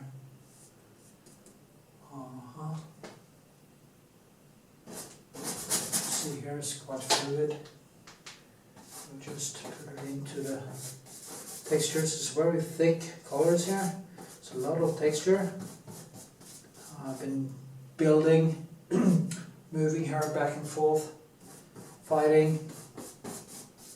What I did, I'm not finished with the face and the body yet, but I figured out that I had to just finish the surroundings so they don't disturb me, because as I said earlier, often when you get into some trouble, you tend to get hung up,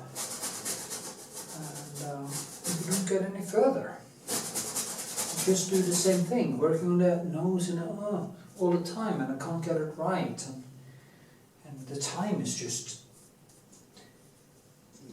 it's destroying you. It's horrible. But if you actually finish the surroundings more, it tends to become more, should we say, tangible. You get some oversight. Yeah. And it's also like a new beginning, because you feel you have actually achieved something. You see now, there's so much texture here, so all the glaze has just fallen into the cracks. And usually I take some paper and just remove a little bit. So now it's only in the cracks here, and that's what I want, because this is a very light area. So now it just falls into all these beautiful brush strokes and stuff I've been doing before. You can also use the back of the pencil like this.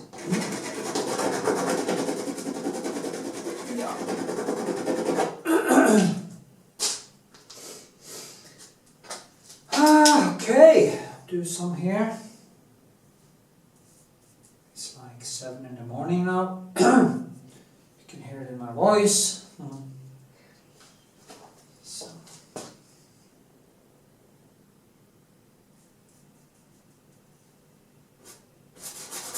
Just go over it. You can always bring it back. Okay.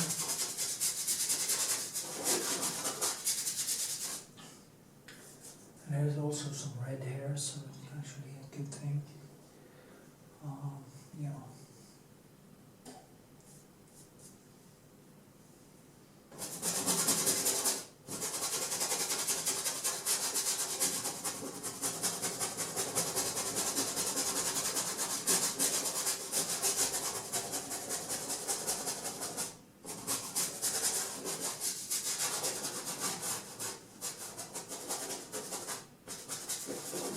So.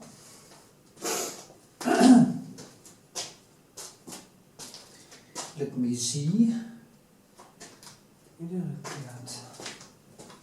There's some seaweed. Seaweed on the top.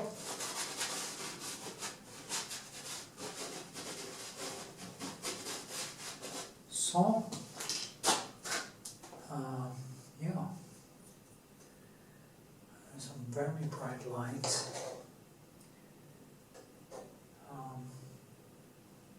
Here actually, so I can just gonna put some more reddish glaze on top of that. Just gonna bring it back up. So, okay, now we just go in there, bring it back up again. Important to clean out the pencil.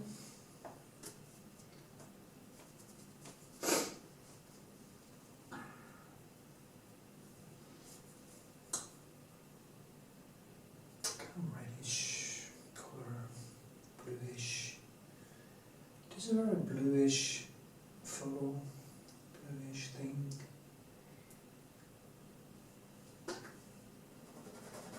This. Now I will just go, because there's enough texture underneath it now. I just use the glaze and let it kind of melt into the color I put on now.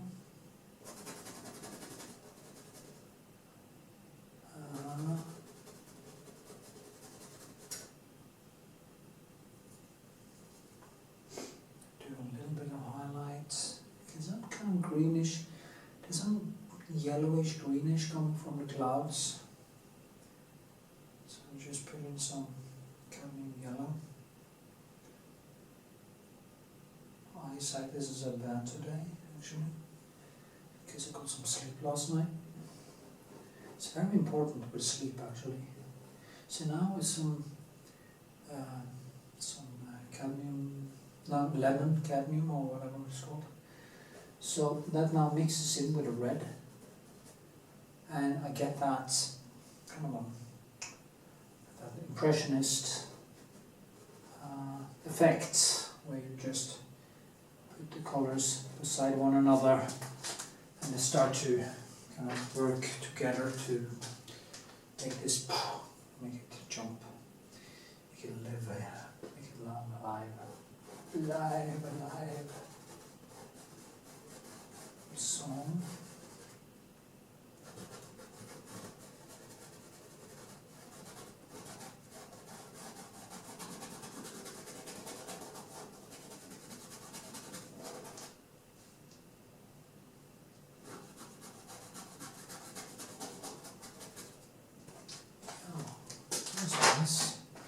See, the sea is coming alive now. Because underneath there I've been working so hard with all the textures, so they are already there. The only thing I need to do now is kind of tweak out all the beautiful contrast, waves, everything, and the texture just underneath there, bubbling.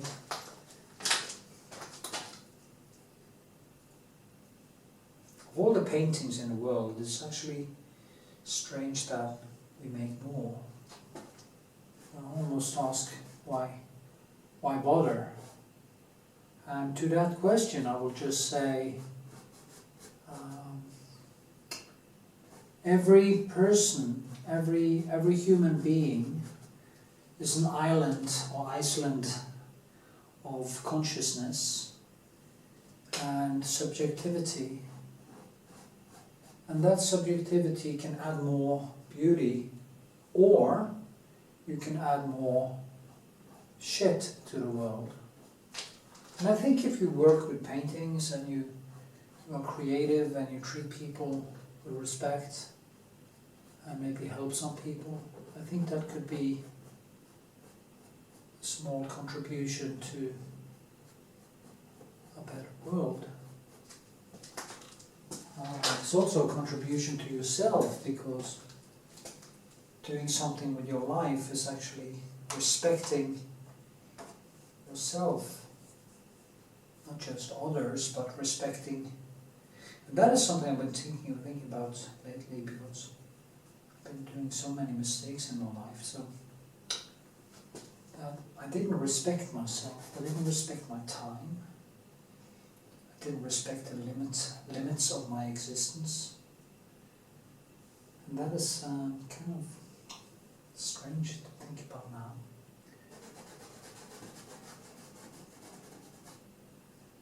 So yeah, let's go.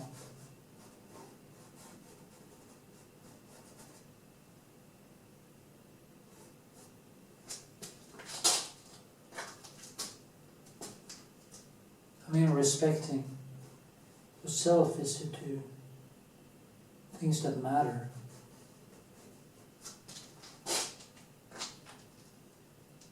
At least to yourself, you know. And usually when you do something that matters to yourself, it has some kind of inherent importance. And it tends to spill over into other people in a positive way. Yeah.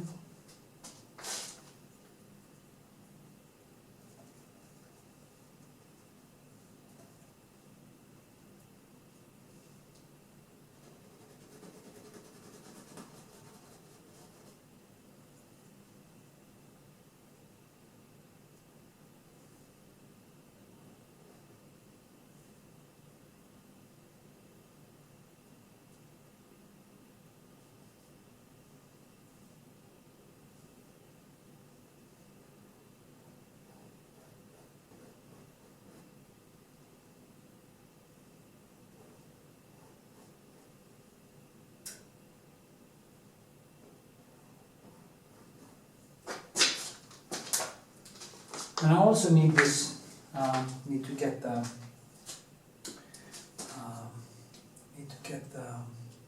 perspective right. That's also very important. Yeah.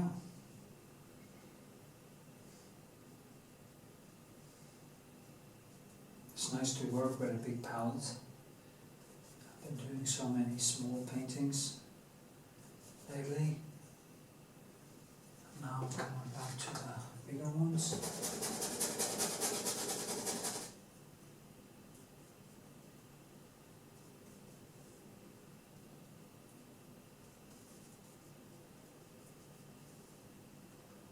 That's very liberating, actually, and I'm looking forward to starting doing all my other big paintings. So, yeah.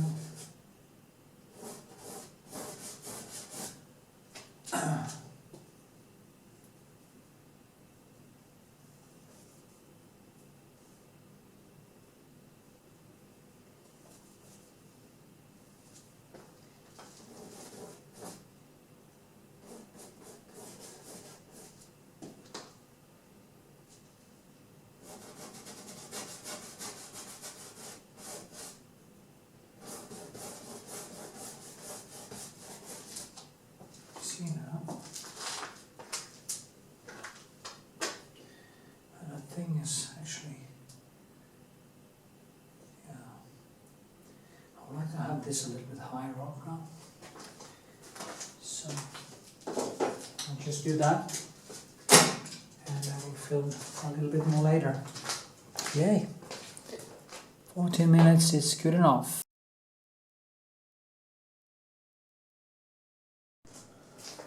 So, okay, segment number something. So I will just keep on painting in the landscape.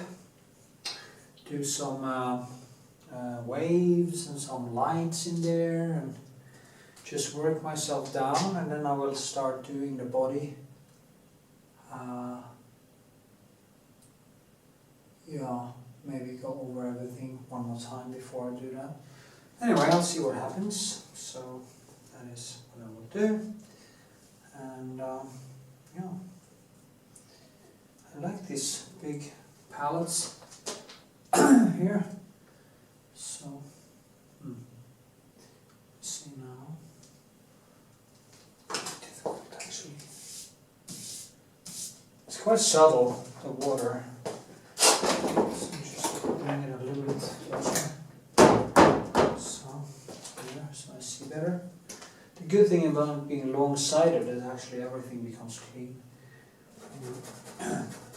Move away, so that's a good thing, like this.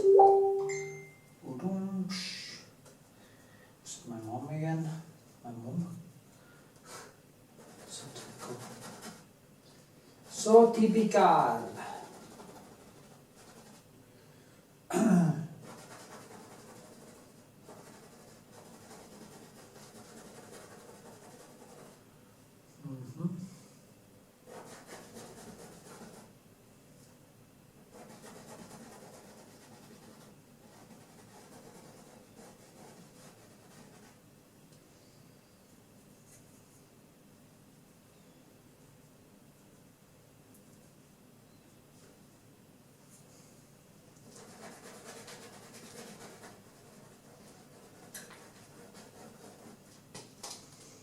So, let's see, it comes out here. And it's very subtle, this water. But it's also good to work wet and wet when you do this, because it's easier to make the colors kind of melt into each other. So it's a good thing. So getting these small lights in there, and yeah, I want that sea water feeling.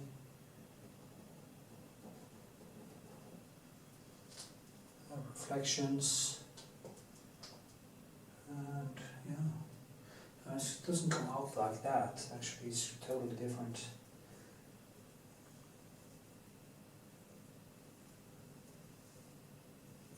So.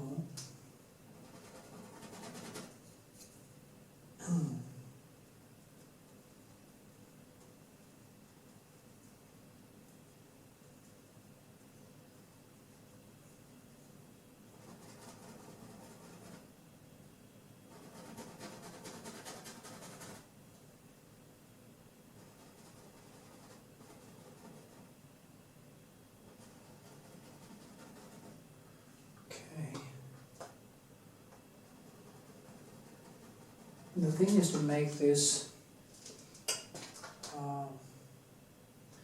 this one here has to be much darker actually, but also I need to make it fluid. Every object has its own thing, its own structure, its own texture, and water is really difficult to paint, actually.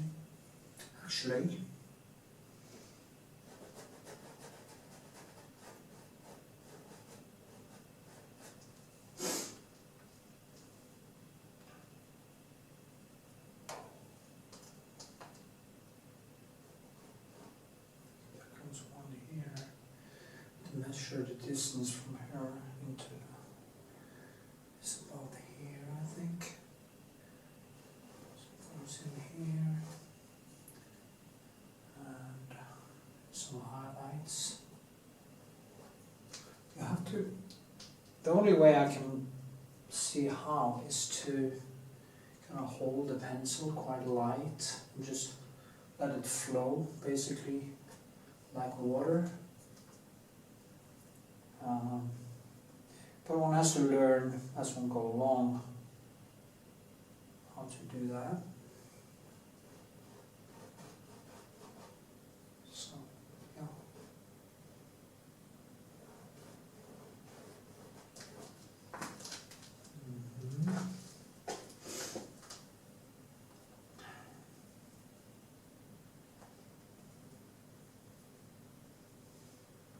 Maybe I should zoom a little bit so you can actually see what I'm doing. So goes like this. And there's a lot of stuff happening here.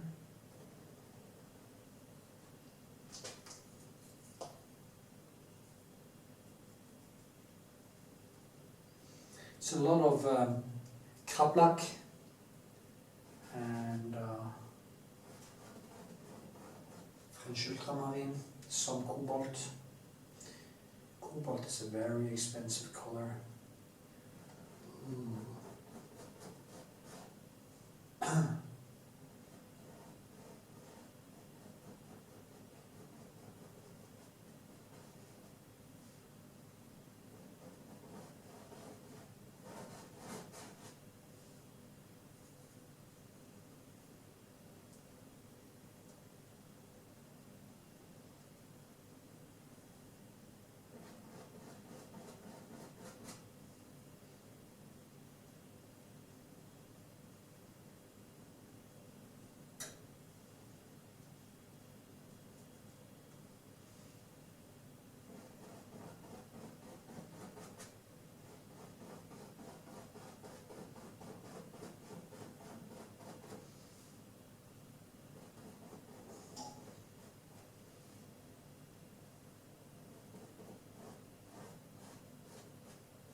It's a little bit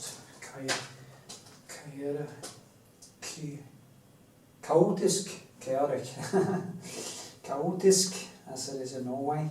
That's what we say in Norway, chaotic. So, yeah. Also, I want that line to be way stronger, because that gives everything this burning sensation from the sky. And yeah.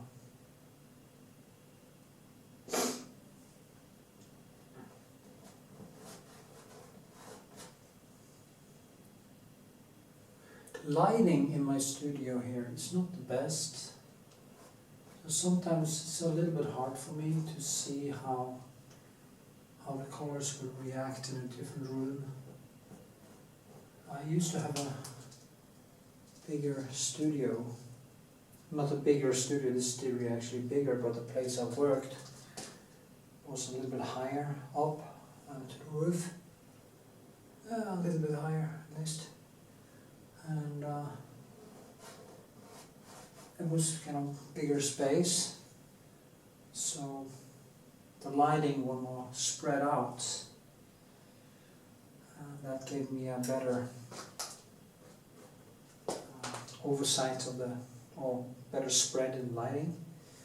Made it easier to see the colors actually. So hopefully someday I will be able to maybe rent a space which is only studio for the bigger paintings.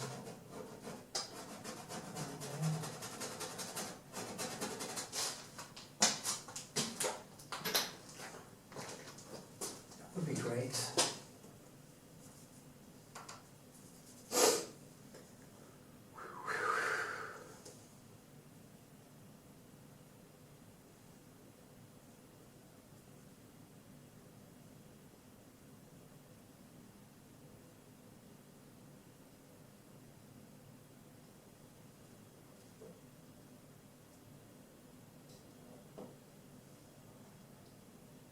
Some green here.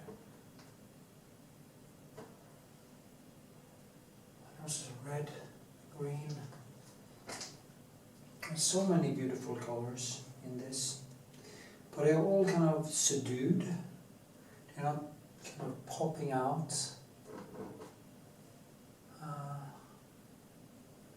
More toned.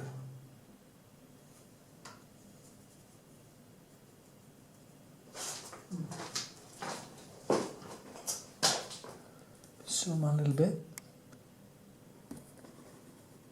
You can see what I'm doing here. I can actually work on there.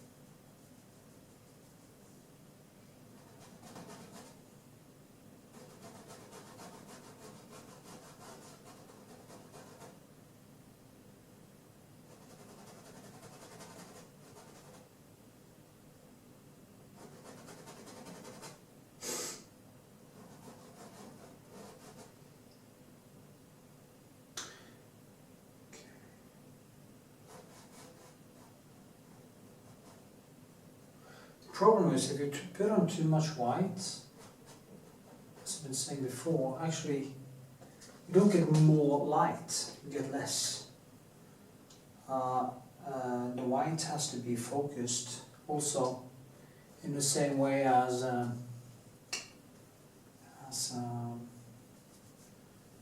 black. Same thing. Too much or dark, especially black colors. The black, which isn't actually color, it tend to die. So should be very conscious about that. How you use different colors like that.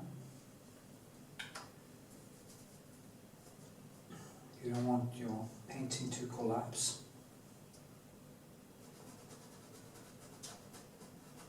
Just get some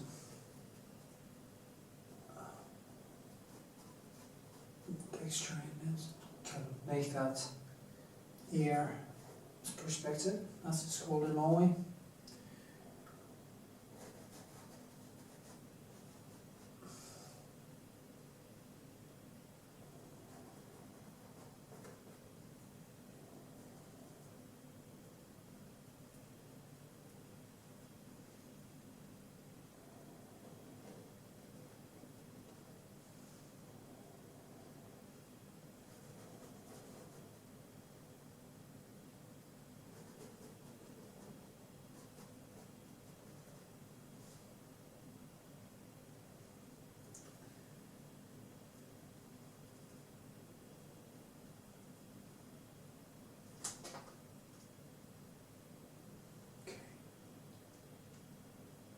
So much beauty here. It's so hard to know exactly where to start actually.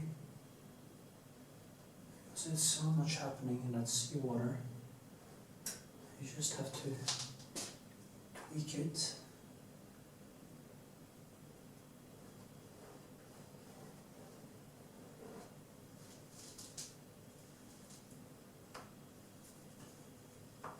Tweak it.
Okay. You see also that I paint in directions because the water is like this. It's like the universe, it's flat, okay? So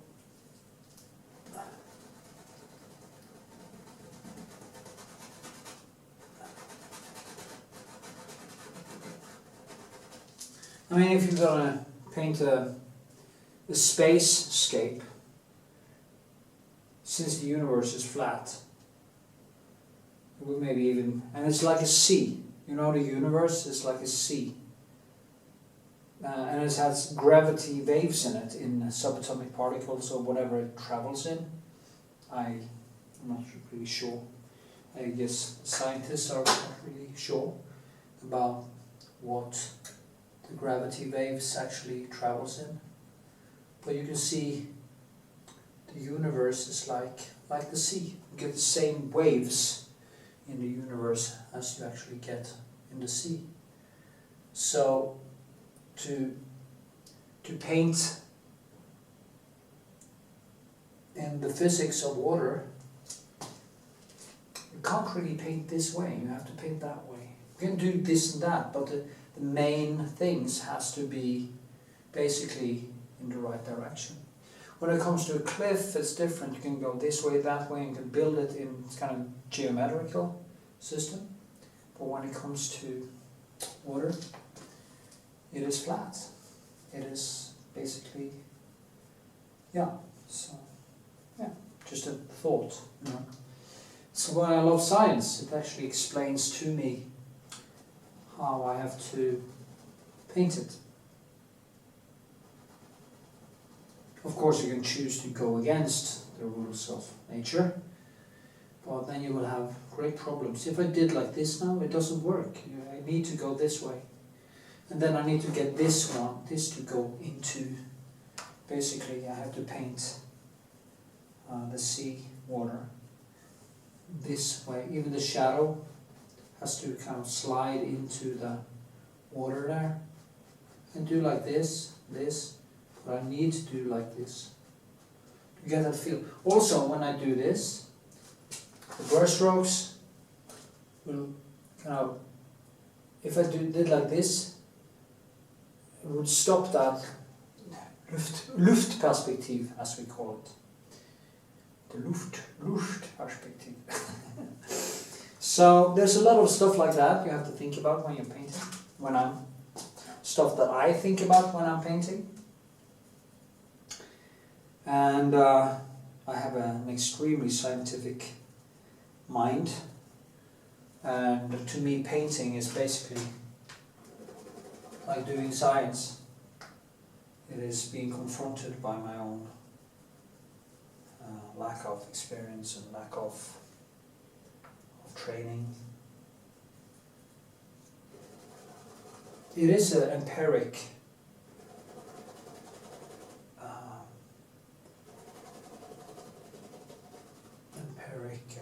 process.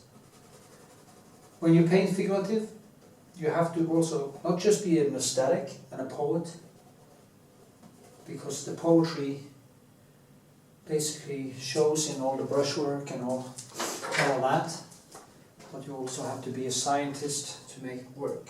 You can't just throw everything in the air and say, I'm an artist and I can do whatever I want, and yeah, it doesn't really amount to much. Only narcissism and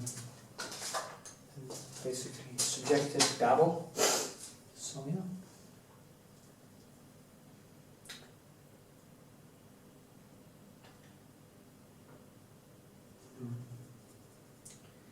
These are the things I think about when I paint. Understand the laws of nature and painting. Even life becomes easier. Well, it's easier to understand when everything burns to the ground, because, or if things go well, because you can see, you can actually walk back the cat and see where you went wrong, where you went right, and you can correct yourself.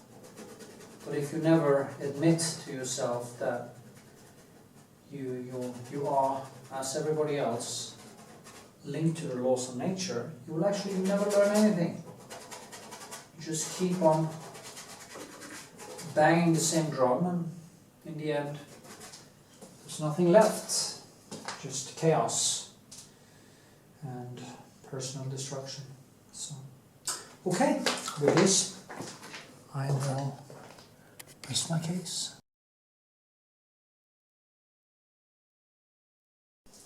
Okay, this is basically the most difficult thing I ever done. So I want to see if I can make some headway, make something happen. Who knows? Maybe I do, maybe I don't. Dirty glasses. Have to figure out a lot of stuff here. I need to loosen up the shadows. I need to loosen it up, and I need to get it to come alive without losing likeness. It's really hard, because also teeth are extremely difficult. But I'll just enhance a few things and see what happens.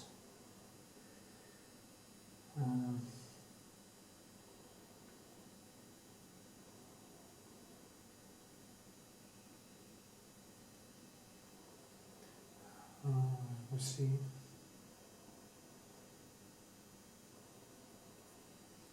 Just do some, maybe some reddish. Just see what happens. Blue, red. I can always tone it down later. Oh.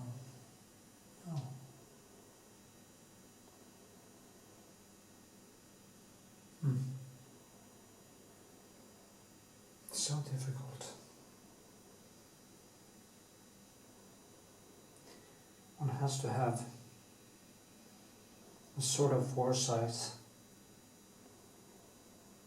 to intelligence to evaluate what to do.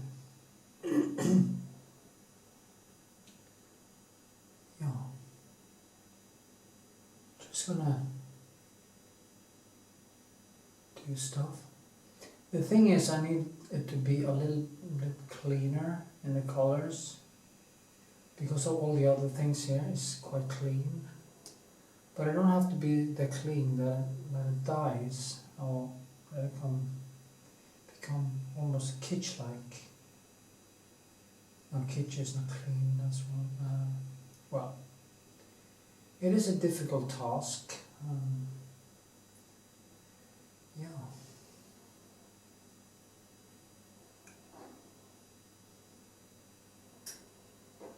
It kind of looks like her, but it's not really there. And I see it, and I find it so annoying.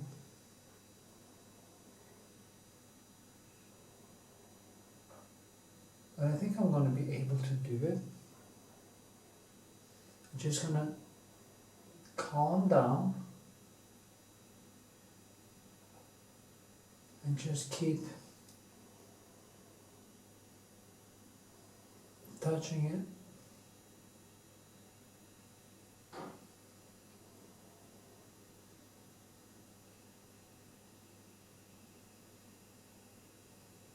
I think that doing it in directions will be a good way to do it.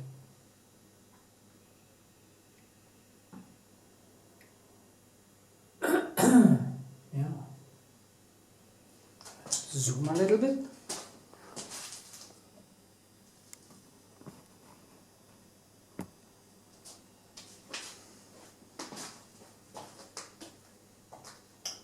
This white is too much also.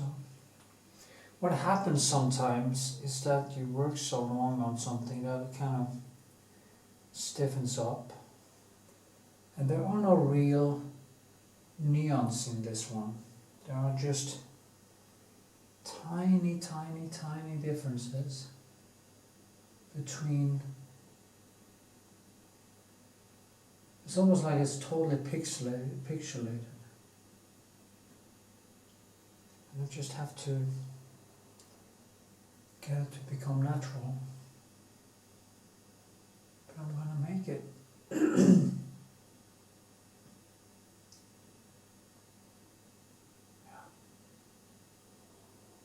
Even these two gliding into one another. Absolutely no, there's no lines, just slight nuance.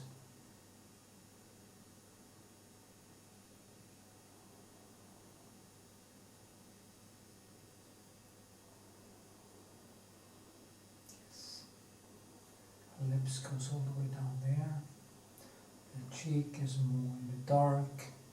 The nose is a little bit lighter. And it's more in the red. And that's natural because the surroundings, see the surroundings here, it is bluish and it is Prussian blue. And there's a lot of reddish in it. So, of course, the nose and stuff will then have some complementary contrast that are linked to the surroundings. And that is how you think, or how you deal with it.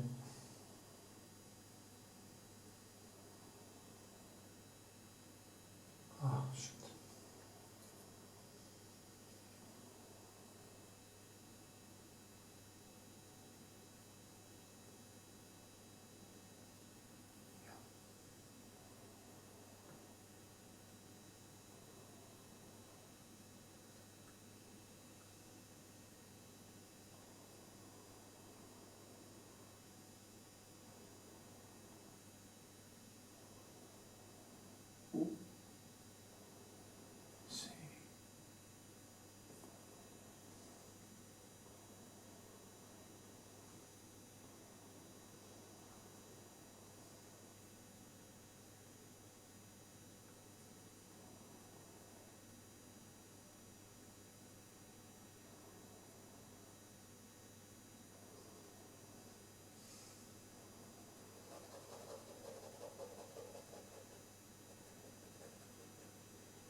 Teeth are really, really difficult. Usually I wouldn't touch it with a 10-foot pole, but in this painting the expression, almost a little bit surprised expression, the open mouth, was functioning very well in the photo. And of course, if I can actually get it right, if I can manage to paint it how it really is, of course it will also function here. I just need to get it right, and that's the whole thing. It's not that there's something wrong with a photo or a woman or anything, it's just that I haven't been able to close the deal, and that's the problem. It's my fault. I basically hit my skill wall, my famous skill wall. And I have to overcome that skill wall in this. That is what makes it even more interesting, I guess.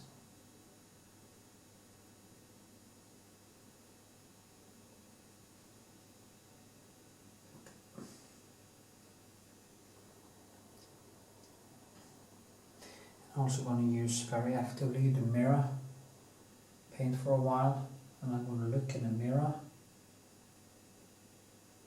I'm holding it up and I see both things at the same time. And it's so much easier to see mistakes if you do that. Because you just take it. Where's the mirror? Yes, take it.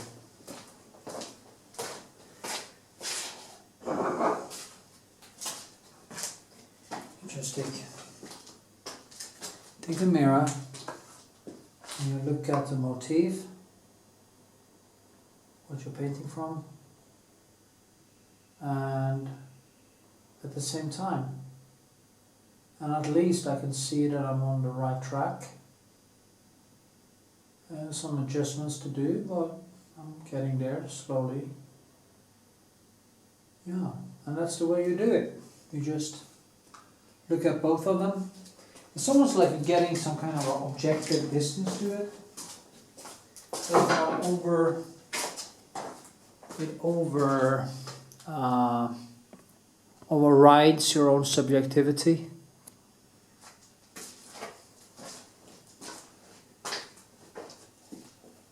Because we have a bias, we have symbols in our heads that try desperately to tell us the wrong things all the time. So annoying. It tells us that the nose is too big when it's actually too small. It tells us that it has symbols for everything. So annoying. And you have to overcome these symbols. And using a mirror like that can actually be a very good tool to overcome that problem.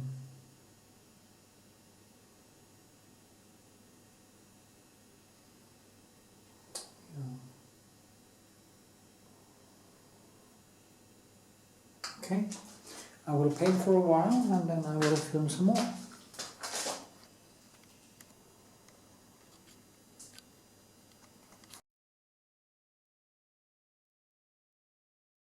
Okie dokie dokie dokie. I am working with my details in this now. I will try to shape it. I have to go in very slowly and build all the small beautiful nuances. I have decided to go over the whole painting and do the whole thing. I have some issues with the face because it's so in the dark and it's quite difficult to see the nuances. But it's so important, which I've probably said before in this video, that you clean up your act, you clean up everything else and finish everything else. so that it becomes easier to see the other things, because as I said, when other things aren't finished, it tend to disturb you, and if everything else is in place, you do get more focused. It's a very good thing. I don't need my glasses today. I actually slept for, I think I was quite exhausted actually. I slept for about 10 or almost 12 hours, 11 hours. And it kind of fucked up my day. But then again, I do exercise and I do a lot of painting, a lot of thinking. So I guess I needed the sleep, and it's a good thing. Just put yourself into, let yourself restitute and rest. It's very important so now I'm just gonna stay home. It's Friday night. I'm just gonna stay home. I'm gonna paint. And I'm gonna finish this fucking painting. If you're gonna kill me. It's better to finish stuff and then have free time, spare time for fun when everything is okay. That's the way I'm going to live the rest of my life. Do your job and then have some free time. Not like I used to do. Free time first and then painting. And then right before exhibitions I was painting like a madman, tearing myself apart. And when you do that, you actually sacrifice a lot of quality, because you never really get to finish things. So my recommendation to artists or people who are trying to learn to paint or whatever is to spend the most time on the paint, and then taking a day off here and there and just do silly stuff like hanging out with friends, go to the movies or theatre or something constructive, just relax.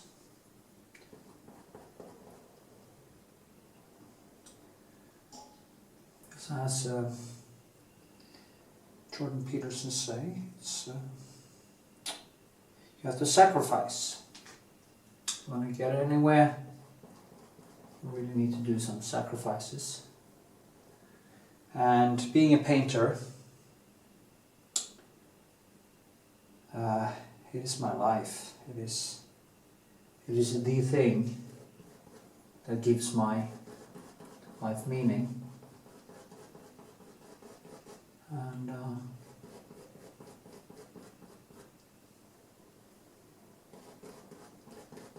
And it should also be my main focus.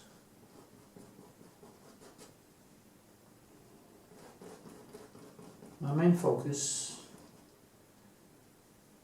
is taking care of my body, the rest of it anyway, with my new hips and my brain. Increase the amount of information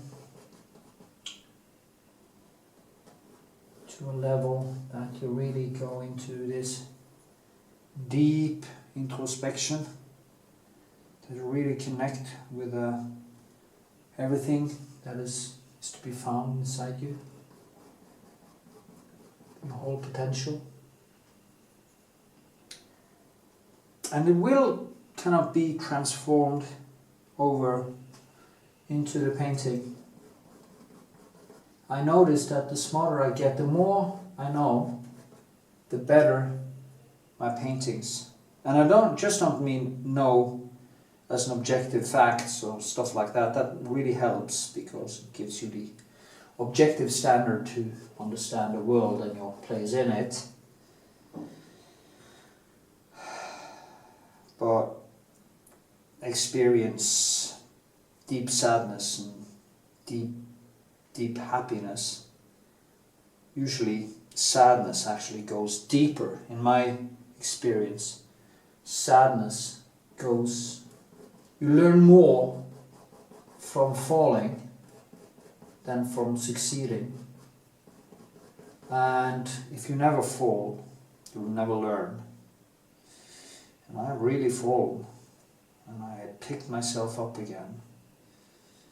And every time I become smarter, smarter, smarter. So every shitstorm has a silver lining, if you get my point. So, yeah.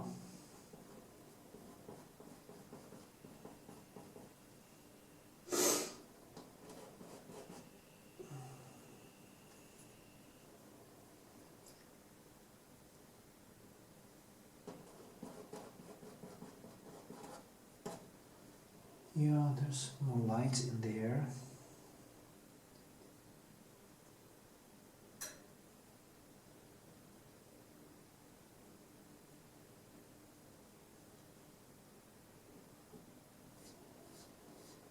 Okay.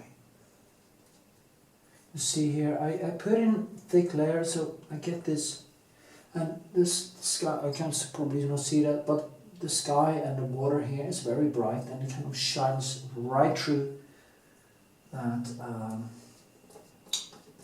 cloth or whatever scarf she's holding. So it's effects like that that kind of gives the painting life, and in the end that it becomes alive. Okay.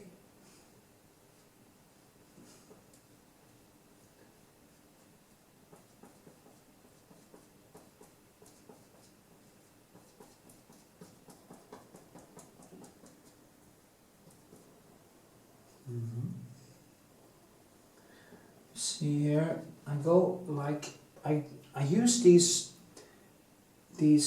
Da Vinci brushes. They give this kind of woolly effect, so the surfaces doesn't become cluttered and dead. That is very difficult for people to understand. You have to go through so much to understand that. And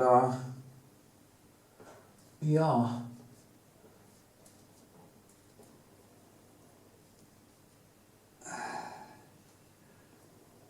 you don't want it to become cluttered. You want the surface to be alive, despite that it is deep in the shadows.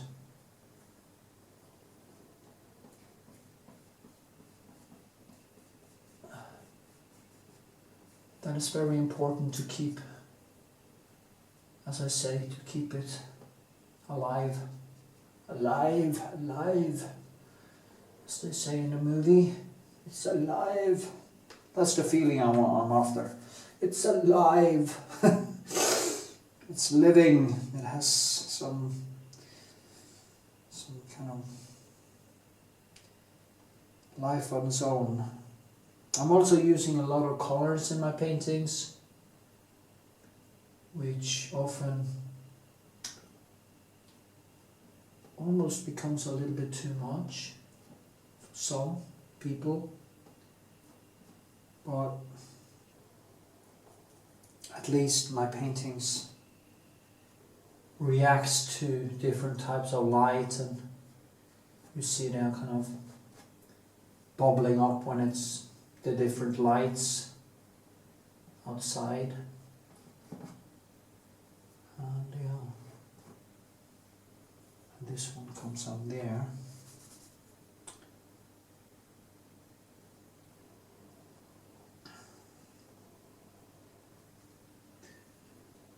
Yeah, it's like here, it comes behind this, and it also shines through here. here, like that. Just gonna, this one is coming up there, I think. That's way too blue, so I need to push some black into it to keep it down, like Arnold.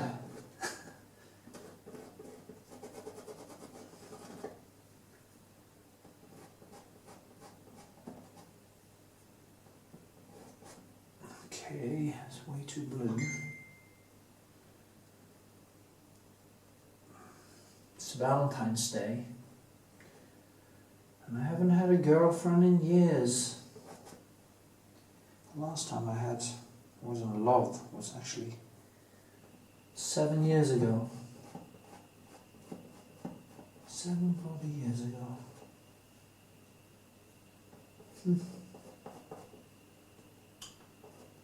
Had some nice girls in my life. Some really nice girls actually. Because I threw away all my leverage. But that's okay, I still have my painting. And I have a beautiful daughter. And I have my life. It's kind of an uproar right now, but it's gonna be fine. Just have to ride the storm.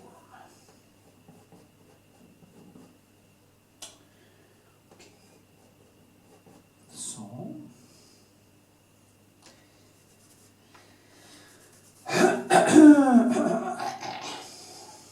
see, it's more greenish. Why is it? Yeah, because it's reddish there. Of course it's greenish inside here, because it's reddish in there. And it's the complementary colors.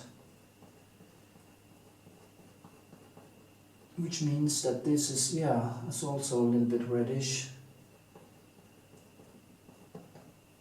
Yeah.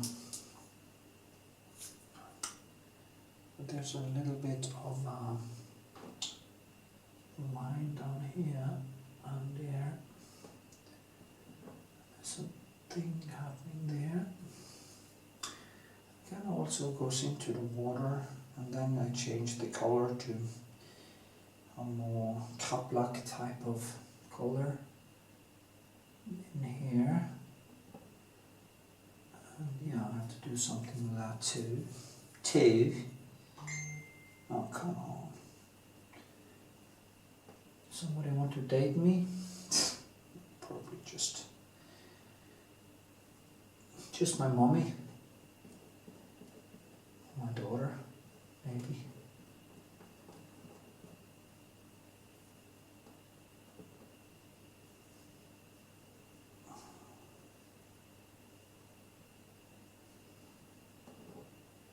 Okay, so, yeah.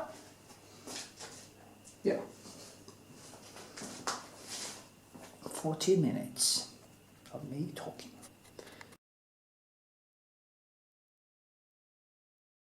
If you forthrightly pursue that which God directs you to pursue, let's say, then all things are possible. That's the idea in the narrative. And, you might say that's naive, and it's not. You think it when you're naive, right? And then you dispense with that idea. And then when you stop being the sort of person who dispenses with ideas, then you come to another place. And that's the place where you think, you have no idea what might be possible for you if you got things together and pursued what you should pursue. You don't know how much what's impossible to you right now would become possible under those conditions. It's an unknown phenomenon. And I've watched people who put themselves together across time, incrementally and continually, and they become capable of things that are not only jaw-droppingly amazing, but also sometimes metaphysically impossible to understand. And so we don't know the limits of human endeavor. We truly don't.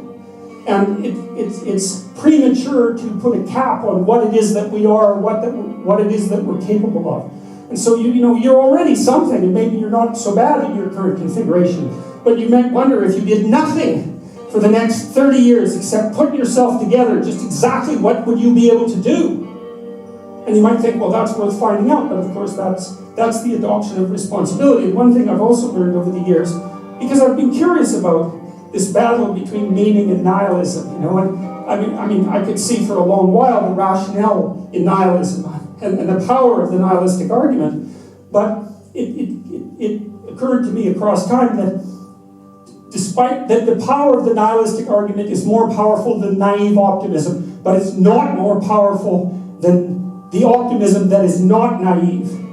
Because the optimism that is not naive says it's self-evident that the world is a place of suffering and that there are things to be done about that. And it's self-evident that people are flawed and that there's things to be done about that. And then the non-naive optimist says the suffering could be reduced and the insufficiency could be overcome if people oriented themselves properly and did what they were capable of doing. And I do not believe that that's deniable. I think that human potential is virtually limitless, and that there's nothing, perhaps, that's beyond our grasp if we're careful as individuals and as a society. And so I think that there's no reason for nihilism, and there's no reason for hopelessness, and there's no reason to bow down before evil, because we're capable of so much more.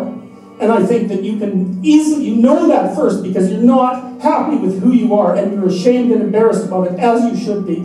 And you know it because if you look out there, you see people who are capable of doing great things. And you know that we're not giving it our all. And still we're not doing so badly, you know? And so you might wonder if we devoted 90% of our effort to putting things right instead of 55% of our effort, or maybe even less than that, you might wonder just how well could things be put together. And I think that you can figure that out by starting with your room, by the way. Go somewhere you don't understand. That's the first thing. Get thee out of thy country. You know, back in the 1920s, there was a whole slew of American writers who ended up as expatriates in Paris, Hemingway among them, and who wrote The Great Gatsby. Fitzgerald, yes, and then a variety of others. It was very inexpensive in Paris at the time. And part of their transformation into great literary figures was the fact that they were out of their country. And now they could see what their country was, because you can't see what your country is until you leave it. So you have to go into the unknown. And that's God's first command. Go into the unknown, because you already know what you know. And that's not enough unless you think you're enough. And if you're not enough and you don't think you're enough, then you have to go where you haven't been. And so that's the first commandment to Abraham. It's like, okay, that's a good one. That makes perfect sense. Go to where you don't know. Yes. And from thy kindred. Well, what does that mean? It means grow up.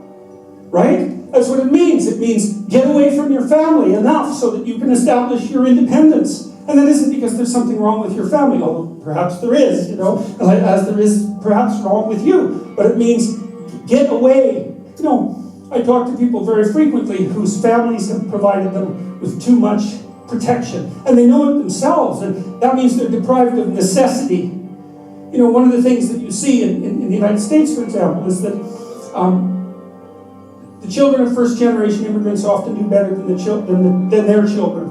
And the reason for that is that the children of first-generation immigrants have necessity driving them. And you don't know how much you need necessity to drive you, because maybe you're not very disciplined. And if a catastrophe doesn't immediately befall you if you don't act forthrightly today, then maybe you never act forthrightly, right? Because the gap between your foolishness and the punishment is lengthened by your unearned wealth, and so you never grow up and learn, and you have to get yourself away from your dependency in order to allow necessity to drive you forward. And that's to become independent and to become mature. And I think part of what's happening in our culture is that the force that's attacking the forthright movement forward of young men in particular is afraid of the power of men, because it's confused about the distinction between power and authority and competence. Like a man who has authority and competence has power as a byproduct, but the authority and competence is everything.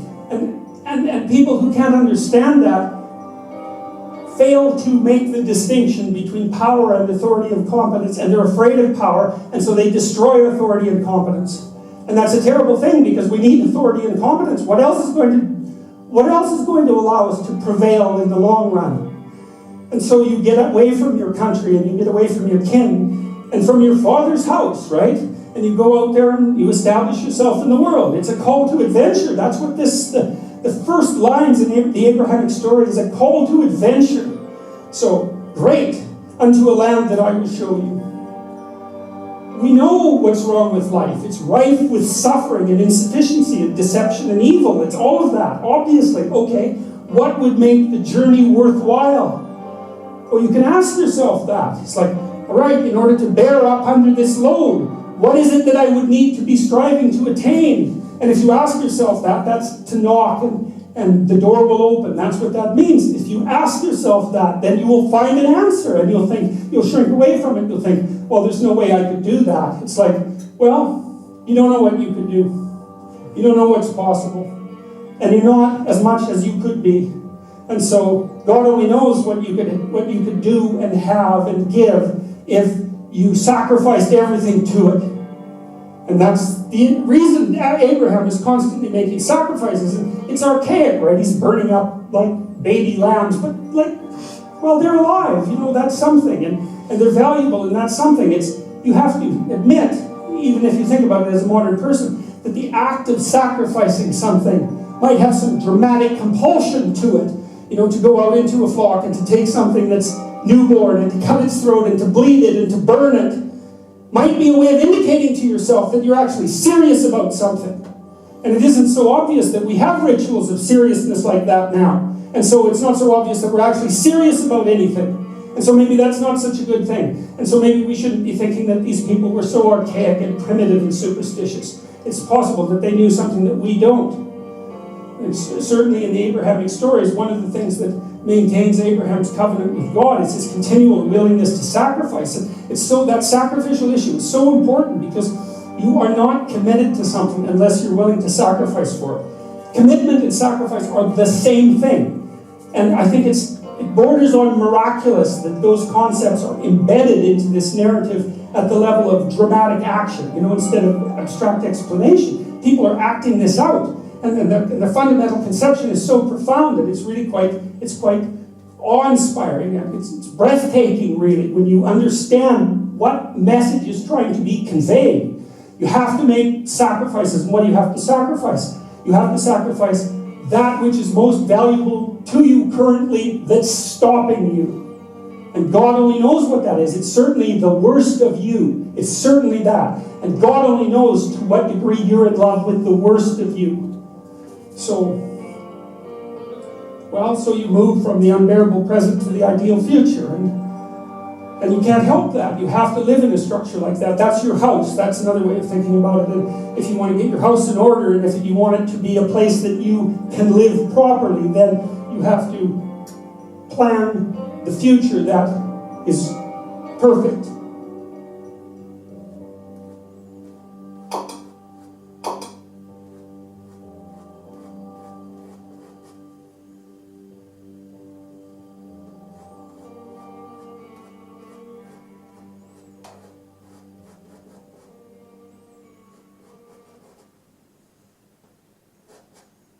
I just love this guy's talks. It's so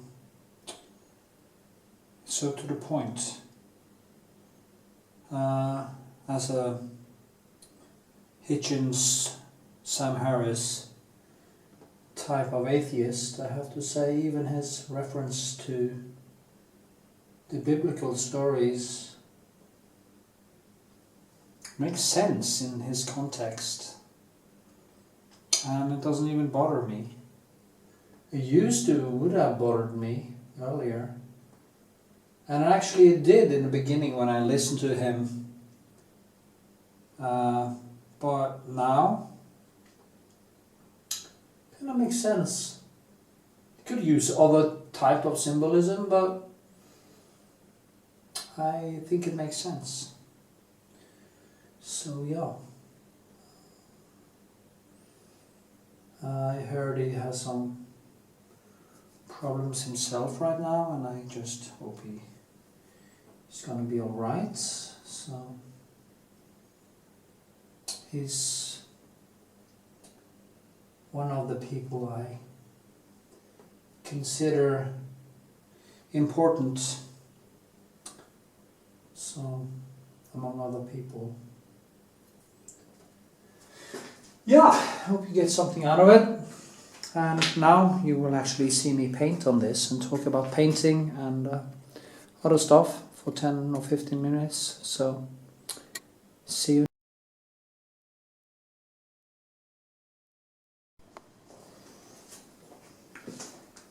It is when you come to a point in a painting where you don't really know where to go. That is the skill wall, and in this painting there's been a continuing skill wall thing, and I just saw that the mouth is going to be a little bit more in and this a little bit more up, and that the distance between the nose and here has to be tweaked a little bit. And it's weird that I haven't seen that before.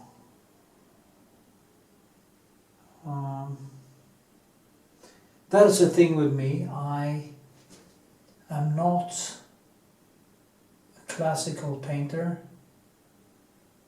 I'm not a nobody taught me how to paint. I did learn it by painting, and of course one could discuss. I discuss with myself all the time what level I am, because I keep meeting all these problems over and over again, and I kind of think that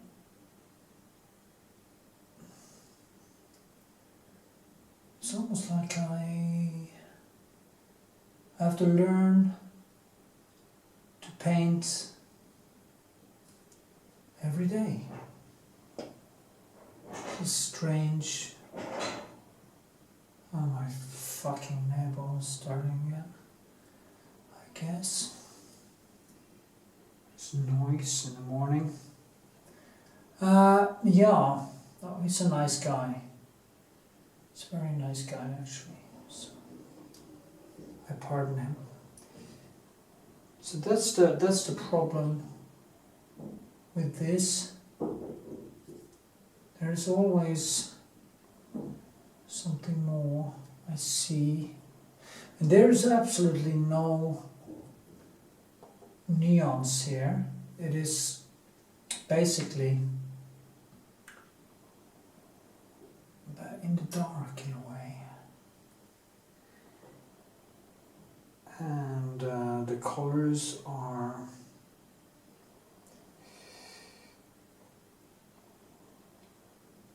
basically strange. The colors are, what are they? I don't even know what they are.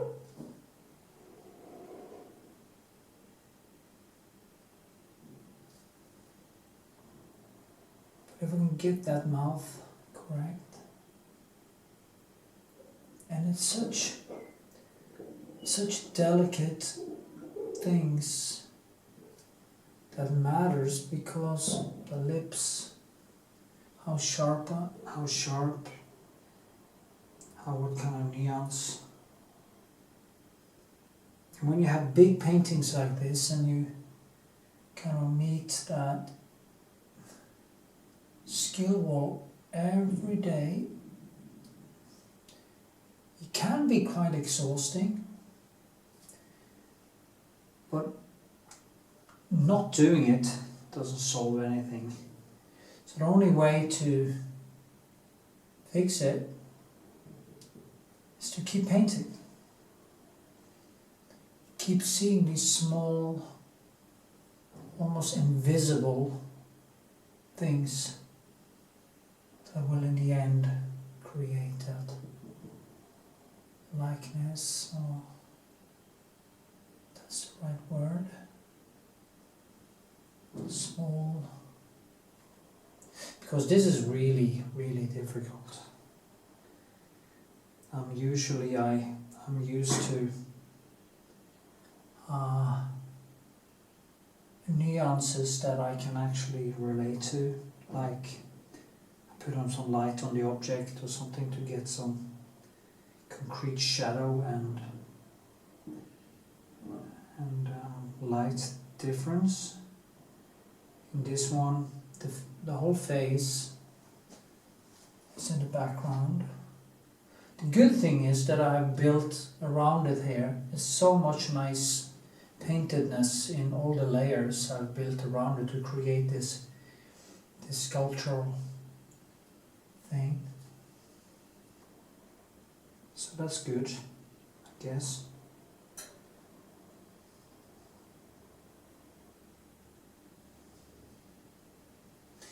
But we need to get the mouth right.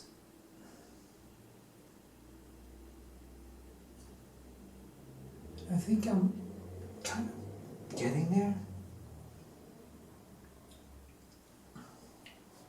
The good thing is when you have problems like this and you fight it like crazy, you really learn. You only learn from your mistakes. Nothing comes from continuous success. And nothing actually comes from nothing comes from nothing, as they say. That's true. You only learn from the struggle. All the way back to my art school days, I was standing there for hours and hours and hours painting. I remember I had this beautiful white cat that was kind of falling. I was standing for so long with the details that the cat one time fell asleep beside me. I've been standing so long that the cat has actually laid down asleep right under my legs without me noticing. And I took a step back, and I guess it was a shock to both of us. Never forgot it. It was actually the first and the last thing the cat did that. I guess I learned the hard way that you shouldn't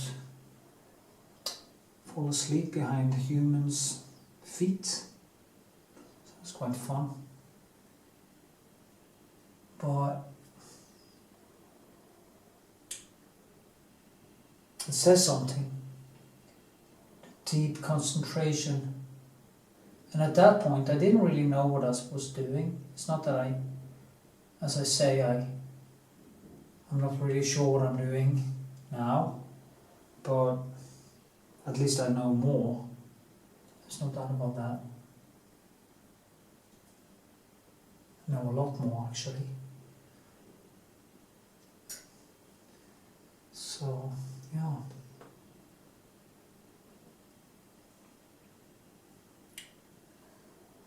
There's some really, the nuances are so subtle. And there are some reddish stuff I can't really manage to create with oil paints. There are a great difference between the digital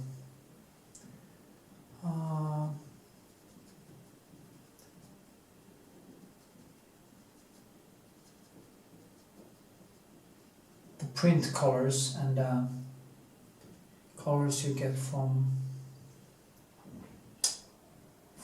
the oil paint. So, yeah, there's a little bit of light. The thing is, when I'm standing close to it, I'm getting tricked into believing that this light is actually stronger. Because I'm standing like this, and my brain tends to put it into compartments. So I think, oh, there's some light there, and then I paint in that light. But I walk back, and it's like I have given the face a punch. You know, or I dragged something out too much, and the whole sculptural thing just fall apart because I was tricked into believing that parts were lighter or darker than they actually are, or are. So yeah, it's a lot of different things, like the difference between how this glides into here is it just disappears, and that is a thing I haven't actually painted in yet. That's the things I start to see now, because I'm kind of have reached the point where I'm in the basically surgical stage of the painting process,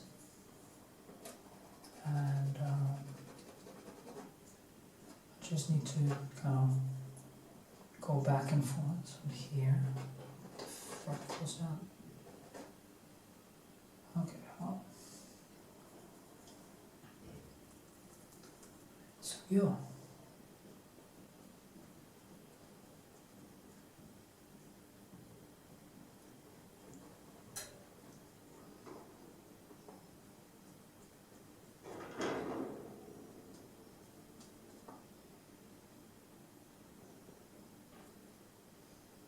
So I said to myself, I'm never gonna paint a painting with backlight again. But then again, I wouldn't learn, would I? To learn that is actually the only thing I should do.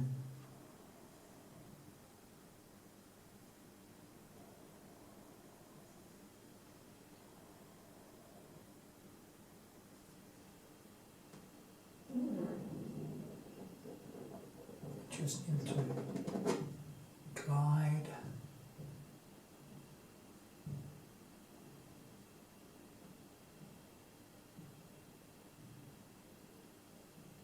But it's getting better. No doubt about that. The teeth is always a problem. Teeth is hell. If you're gonna do a portrait and somebody send you, well, I took this painting myself, this photo I mean. But if somebody asks you if they want to do a portrait, that I have, make sure no teeth, no big smiles and no teeth. It's only smiles and stuff works best in photographs. It doesn't really work in painting.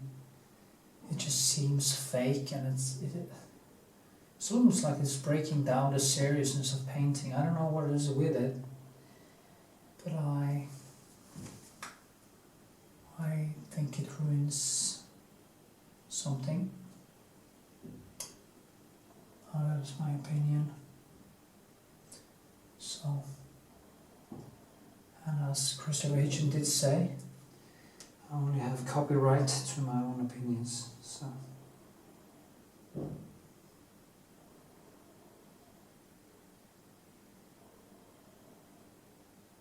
Or don't have copyright to it.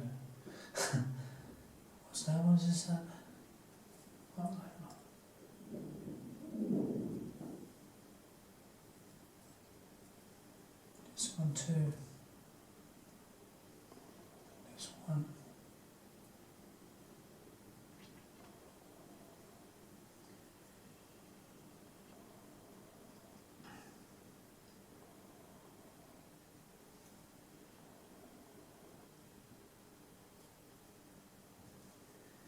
Some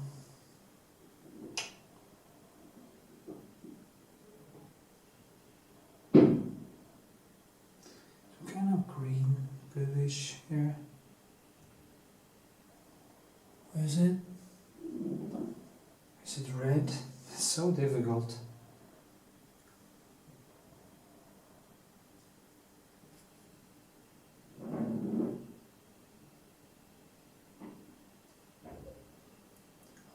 This, then I will tone it down after the fact. Try to integrate it.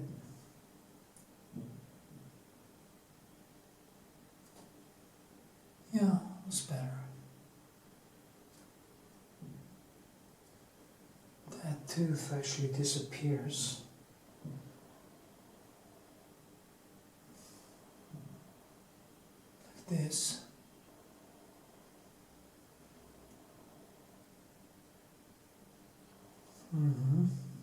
I can put a kind of glaze over it later.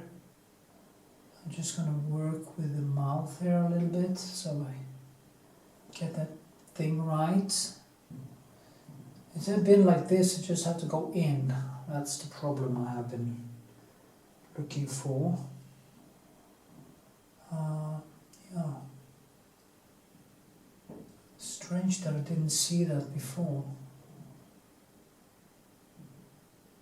But that's how it is, you just keep on banging on and you don't really see in the end.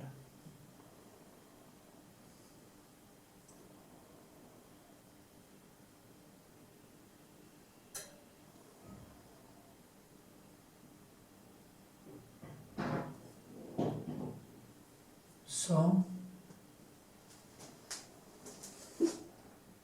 yeah, take a look at it. I have to do something. Yeah, but that was instructive.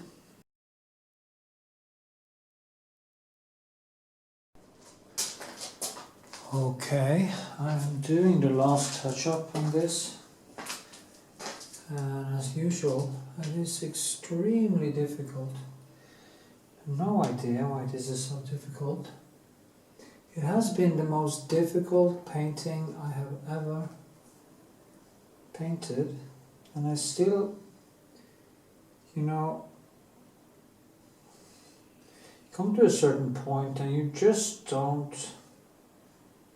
I've been basically walking a mile or two inside my own studio, almost like a wolf scouring or hunting his prey, trying to figure out how to do it, how to get started, how to close the deal. Really, really difficult. But that's how it is. That's how it is to be a painter. So, my friends, welcome to my world.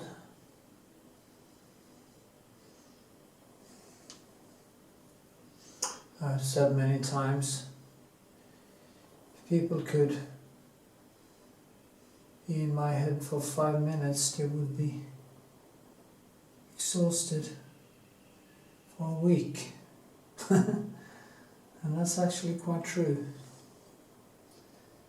Because my mind is on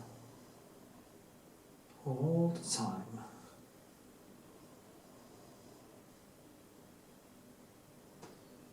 Tinkering and fighting, battling itself, thinking. Back and forth.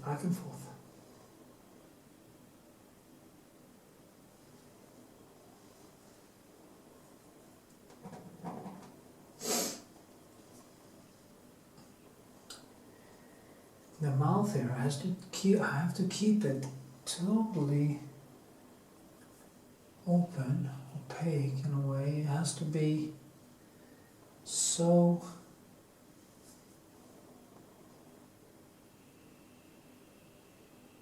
yeah.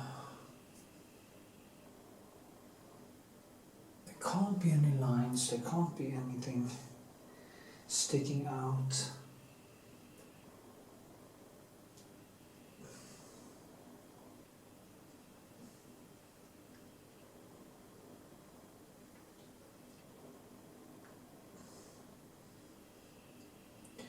You can actually see that the nose are a little bit too bright now, which means that I will use some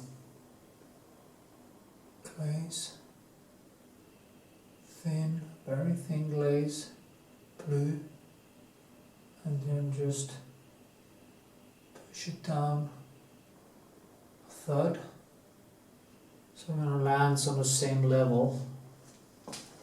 If not, the nose will just pop out. And yeah, you're my nemesis. It's funny because one should believe that one would actually learn to see into the future and say, nah, I'm not going to paint that one because my intuition tells me that this is going to be really, really difficult. But then you go ahead and do it anyway, because it's kind of a challenge, and I love a challenge.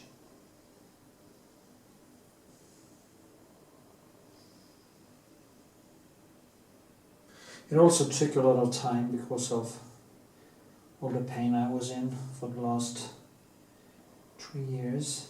Couldn't really paint good in the end.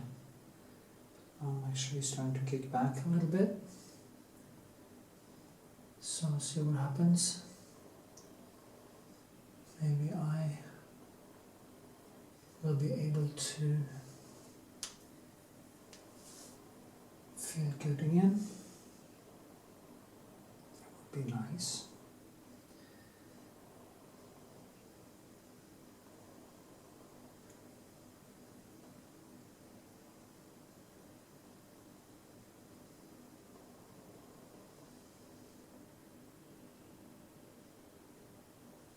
So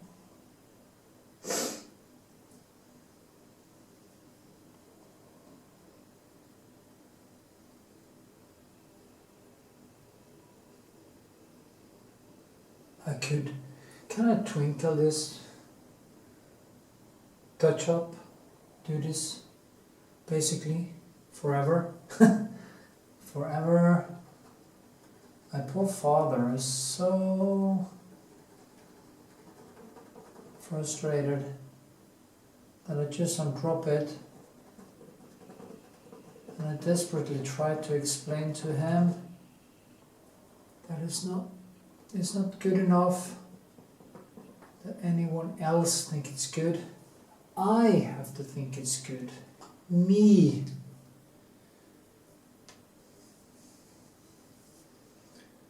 And of course it's hard to understand that, because people can't see what I'm seeing.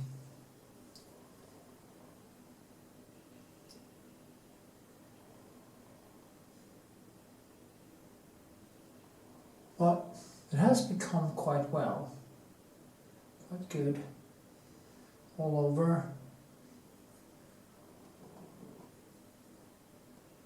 And it's very difficult to paint something that is so flat, actually. So, the thing I'm going to do now is actually just finish the surroundings, then go back to it and have a look. Couple of days, and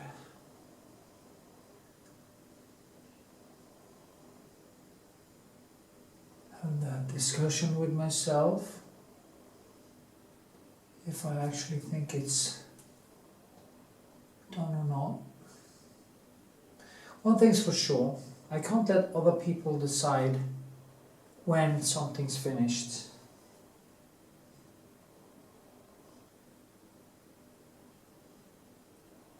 Well, even, when you have a commission work, the less work you put into it, the more you earn. But remember this, the less work you put into it, the less you earn on a personal level. And I think the personal level is is way more important to me than the earning. And sometimes I actually wish that the earning were the important part of my thing, but it isn't. If it was, I think I've just would have done something else, actually. Because I see no point at all to paint if the struggle isn't about doing the best you can.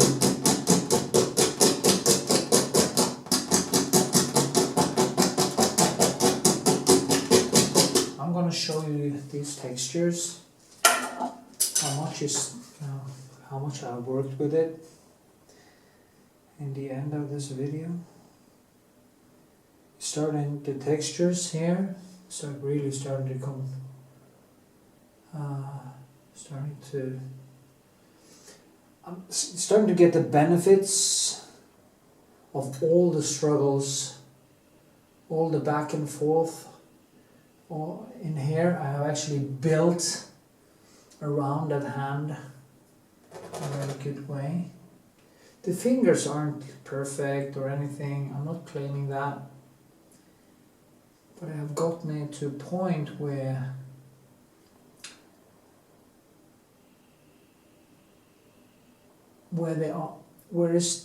it's painted in a good way, and that's the whole thing for me anyway.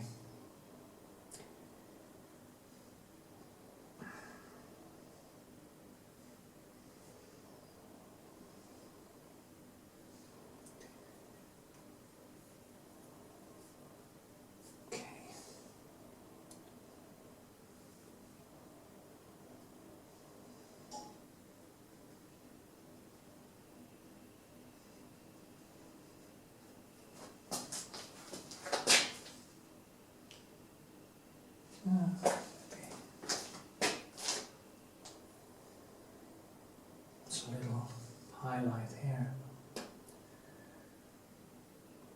and there's some here, and actually behind here there are also some lights coming down here, which you can actually use a brush.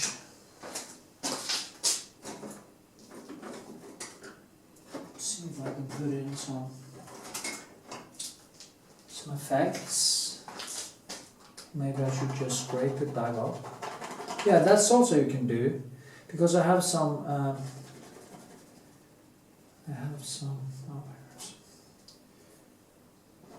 there's some light underneath there, so I can just, and I did a glaze on the whole thing before I started. I think I should have actually filmed that, but now I can actually scrape it back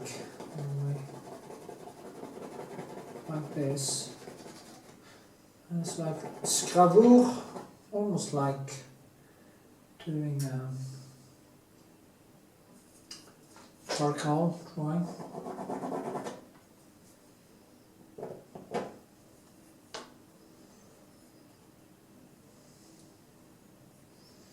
Gonna take a glaze, thin layer of blue and red. Just make a shadow there, so I can differentiate it a little bit more, like this. No wonder it takes time. It takes so much time. Such a beautiful thing, actually.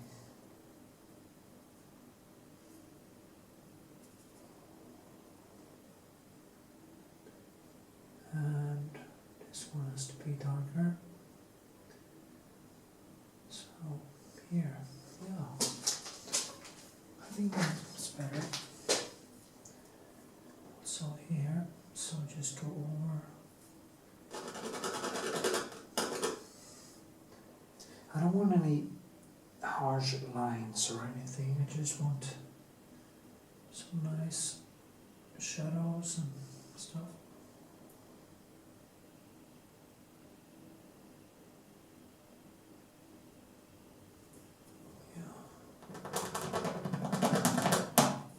Oh.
I should not do that. I'm gonna mess it up.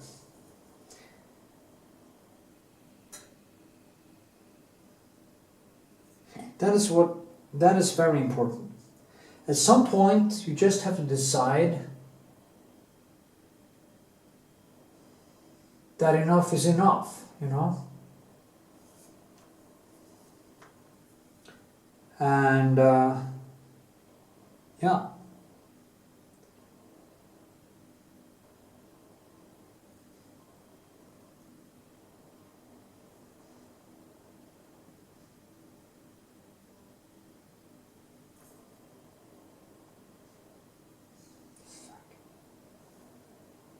Yeah, I did say enough is enough, and then I start molding again. It actually works out. Has to be more.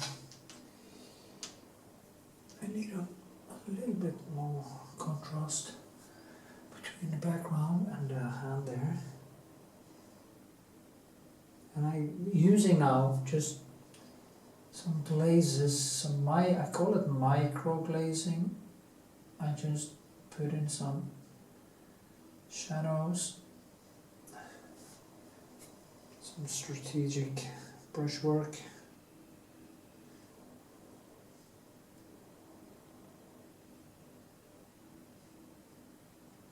I have been wondering if I might gonna start trying to become a little bit more careful in the beginning, a little bit more, not photorealistic, but concentrate about more detail in the beginning, so I reach my goals a little bit faster. Just going to put some green to a small pencil. So yeah, just gonna put on some tiny spots of Prussian blue and yellow here to enhance this effect between the red. Yeah. That was too much. I need more blue. Okay. A little bit more white.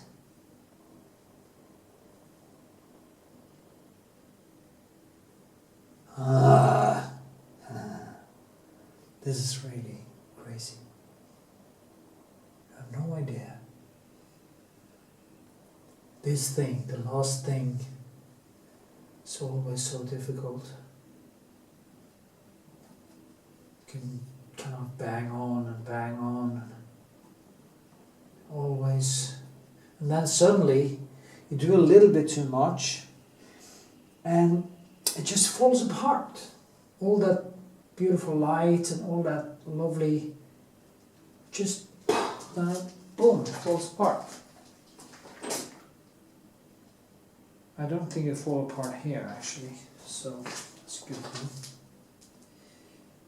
Now I'm going to put in an address to this up here. So what do? You link them together a little bit here, and this line here, and then I go in with some cobalt, which I almost never use.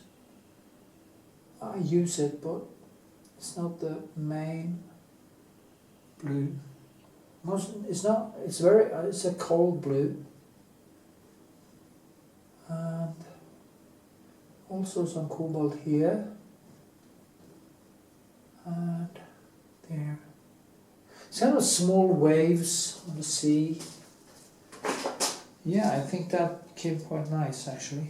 So yeah, that was 20 minutes. I couldn't even see what I was doing. Oh. Well, you saw some of it, hopefully. I was working with a hand and around here and all the way around. So put some yellow. Oh, yellow from there.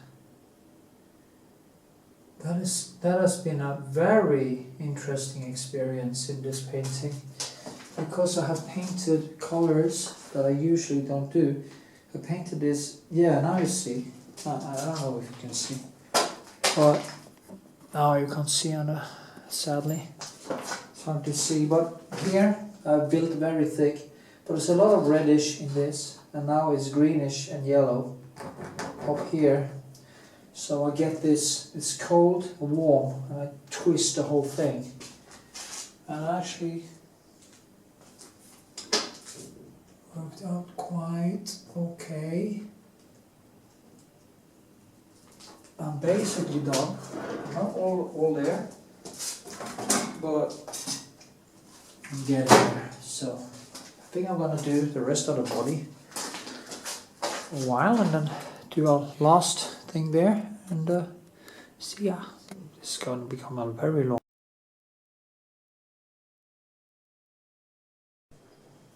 Okie dokie dokie dokie. I am now doing the last touch up of the surroundings here. Now I'm going to do a last touch up on the clouds, and then I guess tomorrow I will do the last touch up on the body, which I was actually going to do yesterday, but things doesn't always turn out as we plan, so that is just how it is. So I just have to learn to live with it, that things sometimes just don't add up to, don't really need that. So annoying, because I can see the canvas in a good way, and I can actually see, yeah, but then it's okay if I do it like here. Here is clear, that was clear, that was not. So annoying, getting old. Never thought it was going to happen to me. You know, old age is only happening to other people. And then boom, you could become 30. I think 30 is the thing. 30 is that when something happens. I don't really know what it is.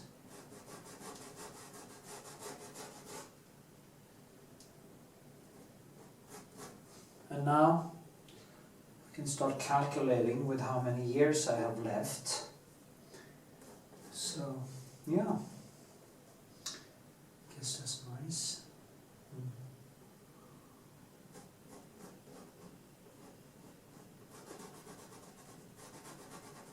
I just want some detail, not too much.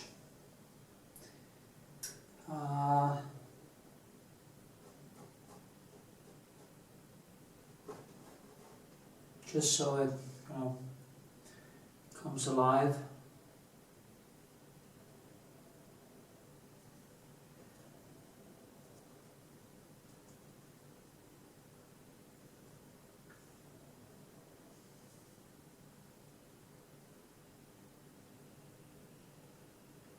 There's this one, this one, this guy also dude. Yeah, and there's this one. I can see for every time I touch it up, I can see that it kind of turns a little bit more clear. I felt more rational in a way.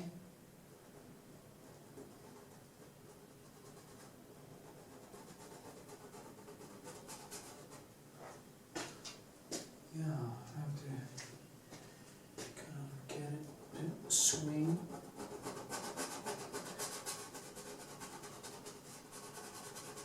It is kind of wet still from yesterday.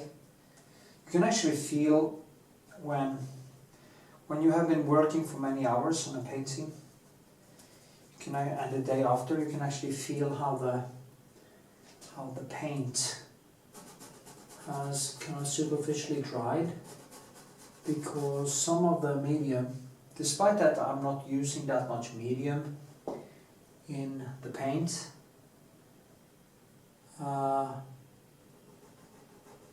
some of the medium is coming into the paint as I paint. You know, when I don't blend much, maybe, but what I do is just put it in here and I dry away the color.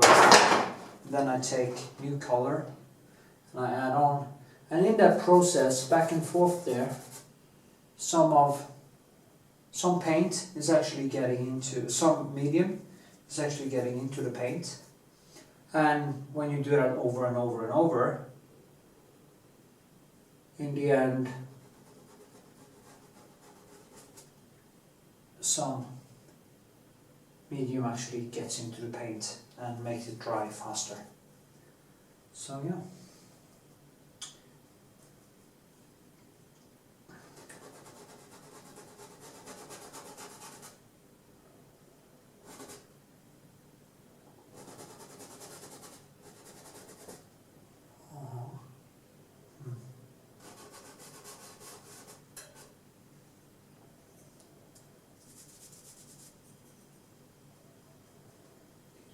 More light here.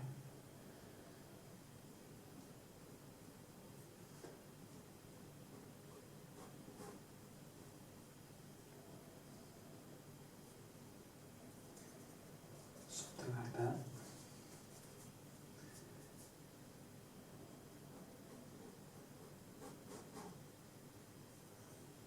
And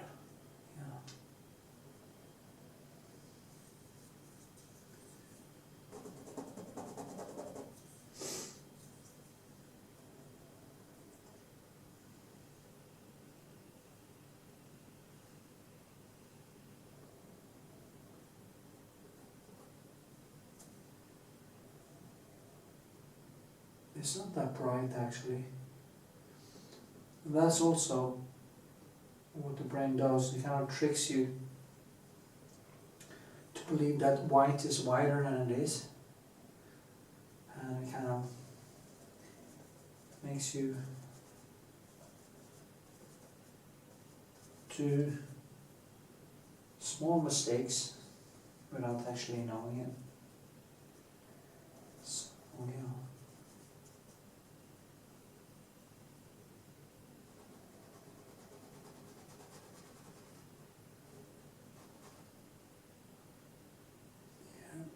I'll just to neutralize it a little bit first, and then I will pile on a little bit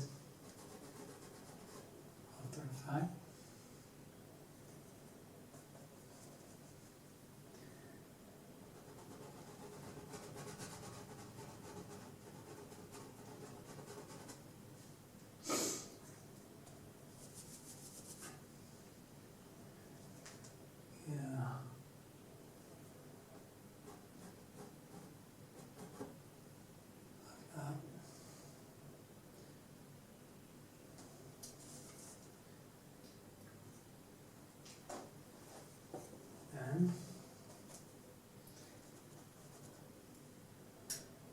Shadow here. The wave.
Yeah, I think that's maybe be a little bit better. Maybe.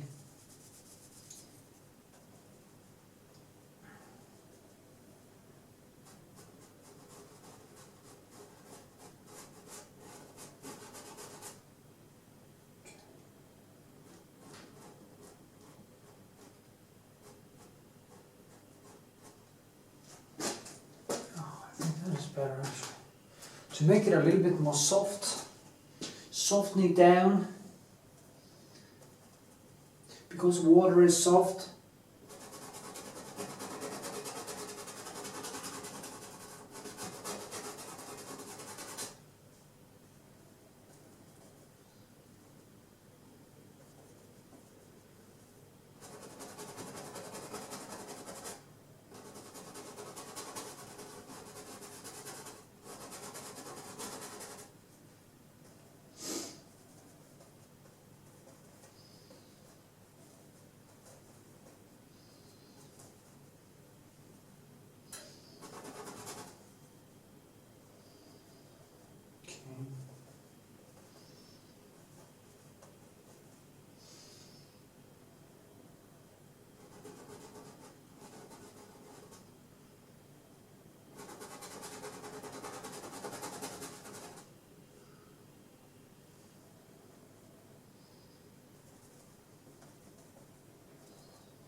this video is going to become way too long,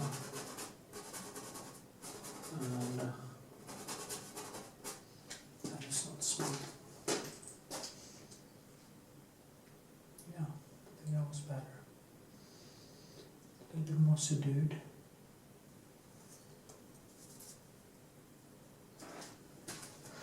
Subdued.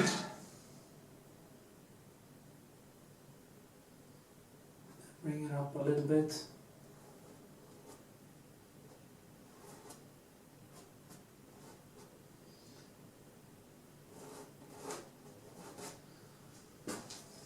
And boom. Okay.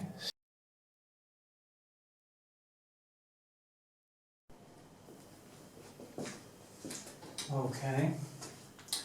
Working on a last touch-up of the sky, which I think is coming along pretty good. Yeah, nothing to complain about really at this point. Just gonna add in some clouds. I've done much of the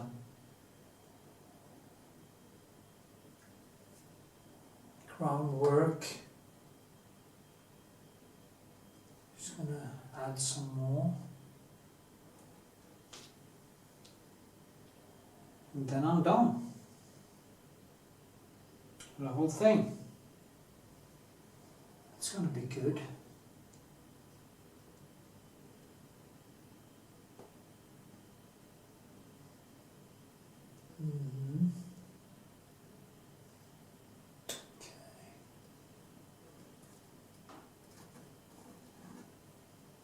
Nice when you get this dynamic into it.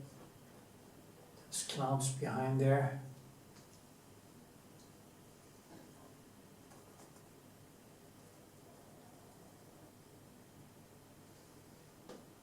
This has been a grueling process and a really difficult painting.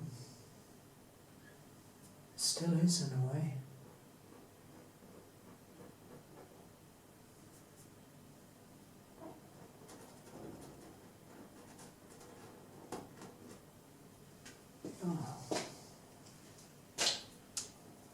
But more. See. Also, it's important to get the right color, the right hue. You don't want clouds to be stiff. You want them to be very loose. Show some green in them.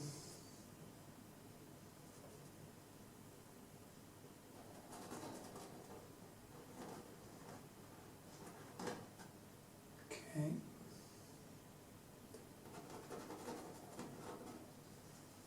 This, so we get that far away feeling.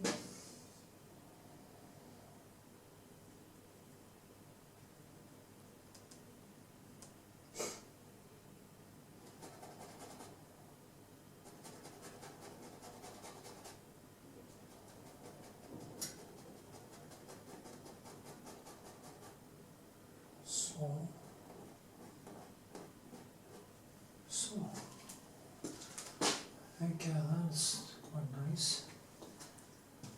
And yeah, just a little dot actually, some reddish at the front here.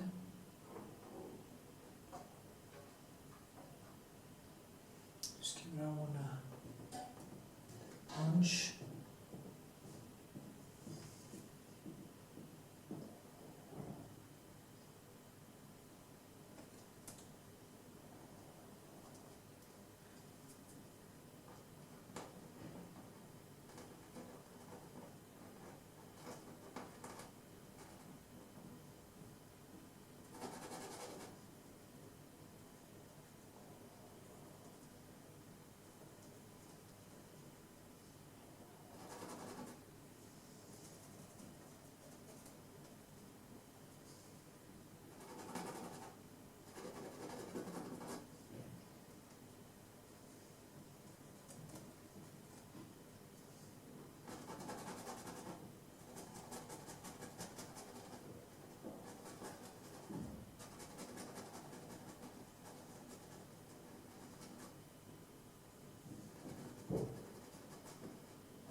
was nice, eh?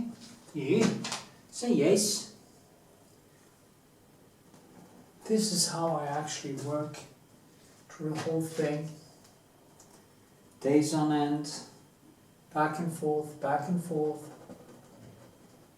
until it just drives me crazy. So intense.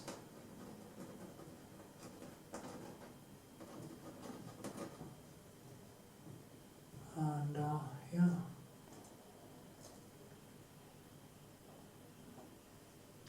Just to appreciate these things. If you don't like to push yourself, painting like this is just not for you, to put it mildly. So, yeah. Because it takes a lot of I need these glasses right now. It takes a lot of patience to do this.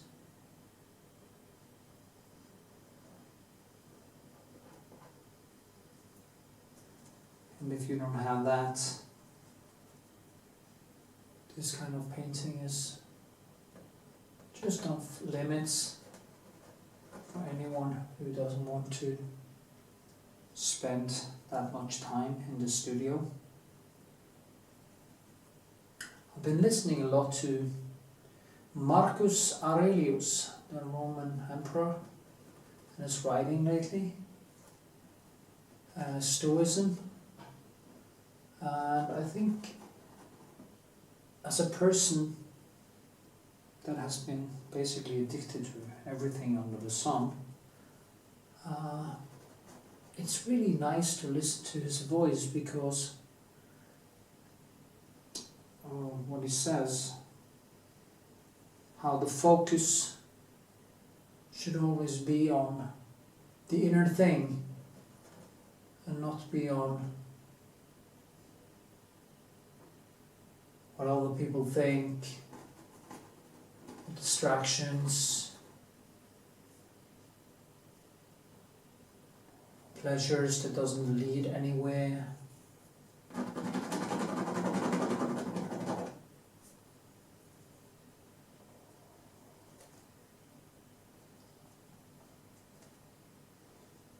So yeah.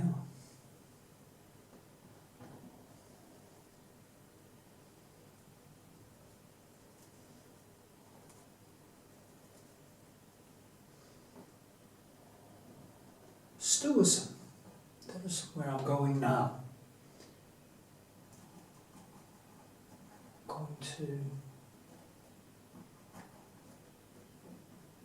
The way he talks about death is just brilliant. How everything talks about Caesar and his conquerors, and where is he now? He's dead, you know. It didn't matter in the end. He killed millions, but it didn't matter. That is so true. In 1,000 years, maybe somebody is watching this video in 100 years, in a couple of 100, maybe, if it doesn't get lost. And they can hear me talk from the grave. Just think of if Rembrandt could have been doing what I'm doing now, actually taping his painting process and sharing it. It would have been so brilliant.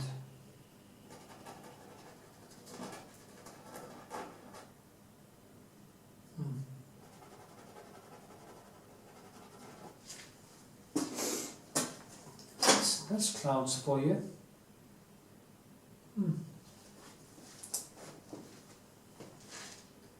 Yeah, definitely.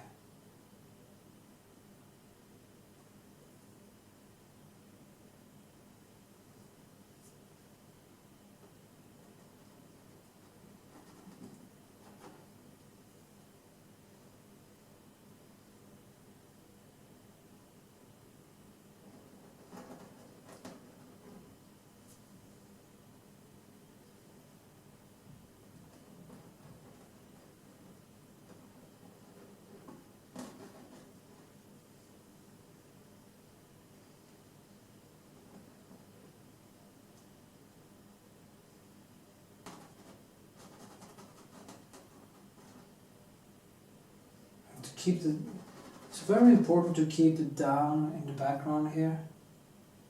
Just keep it very loose. So we get that depth. If I put in too much, now it's very thick with colors here. Just bring out that light. And then I keep it very low. All the way in here. Just keep it so low. So that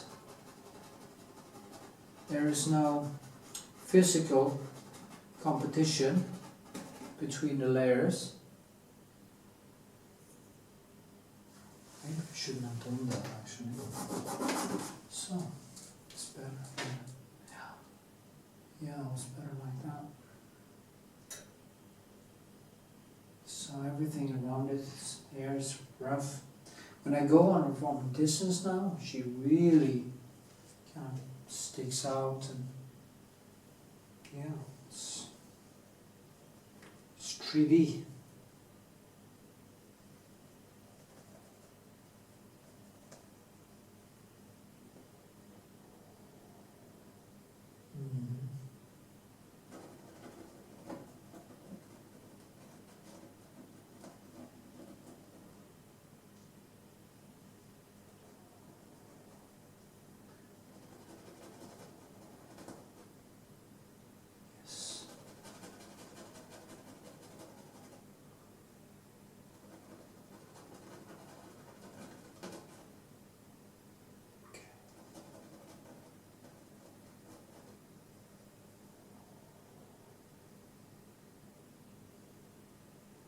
Could have just left that as it was. Nobody would know. Anyway. So, I know.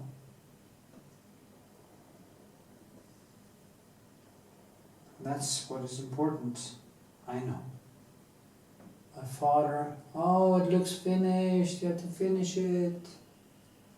Yeah, I'm finishing it. But I'm finishing it in kind of my rhythm.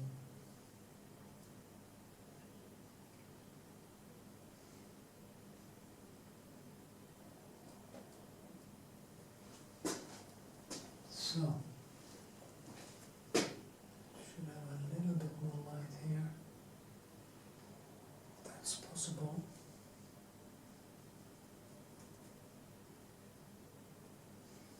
Been painting for many hours, so my eyesight is not the best right now. Yeah, that was kind of cool. Just need a touch.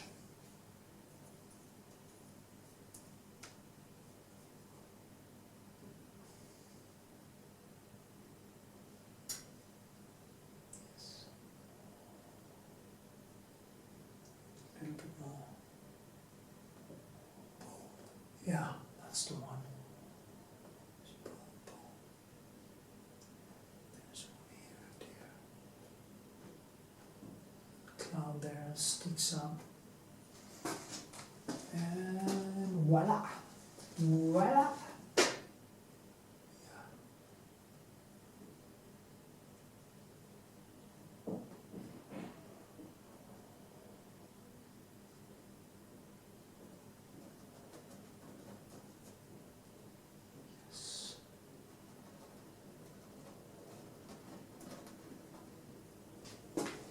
I have to have something that just vanishes.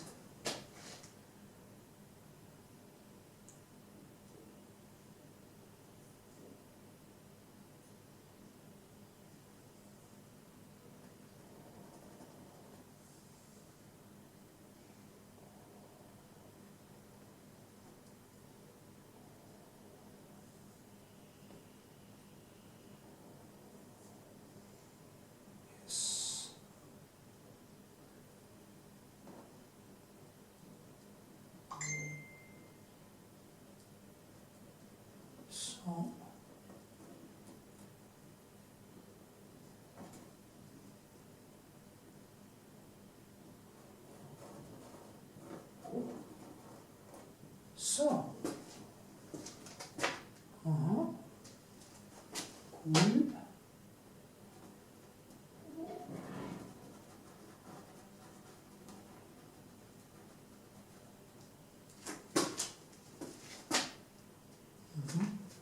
Okay, just gonna continue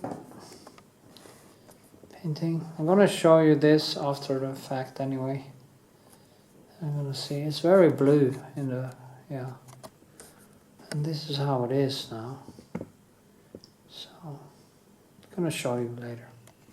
Okay, probably last segment. Okay, a little bit more, just a thud, fun, so you can actually see what I'm doing. This is the last segment, or the last thing I do in this, and I think I will be done. Just gonna hang it up to dry, and ship it next week.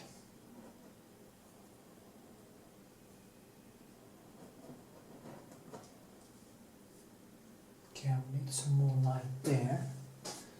Just gonna have a couple of strategic brushwork with some. Actually, what I'm using in it now, because it's a lot of green here and blue, so I'm using the glycerin, or the kraplak as it's called, and I just put in some red in the white, just a little bit.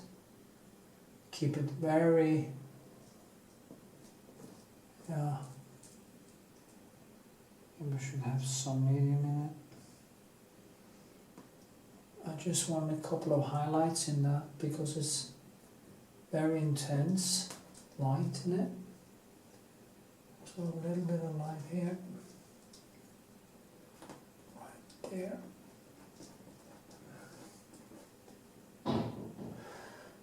Just to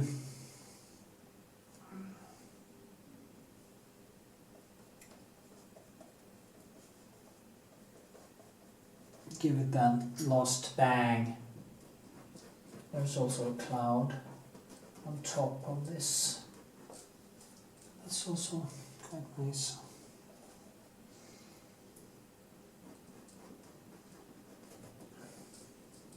So it's kind of just hanging there.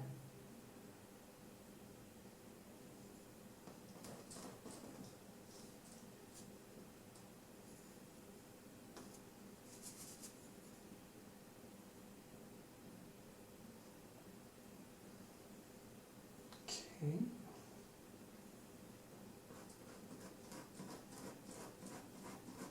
It's actually like that. So I think this should actually do the trick.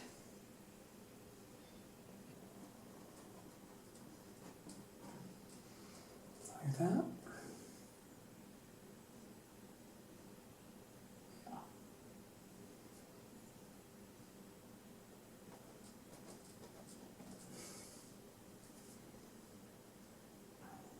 There's a highlight there too. Just give that a little bit more life. So. Yeah, I think this is quite nice now. I'm gonna leave it at this. Maybe I'm gonna put a little bit more green. I actually used I use actually the Prussian blue and the alizarin together in the brushwork here. So I get some red and basically greenish into the same brush stroke. They are kind of mixed in together without being mixed, if you know what I mean. They are kind of. That's the good thing about these brushes, because the hairs kind of splits, the hairs are splitting the colors and keeping them apart, but also make them come together like in a micro rainbow type of thing, which I find very useful. I call it micro impressionism.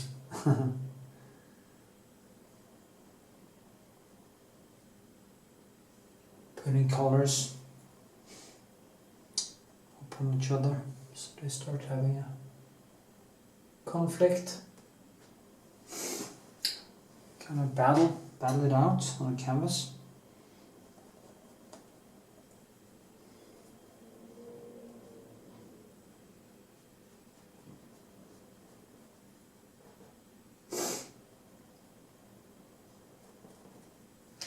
Yeah.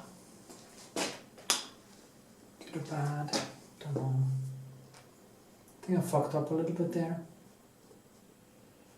That's often what you do if you just don't stop. I should have stopped about 3 times by now. So I'm just gonna stop. Yeah.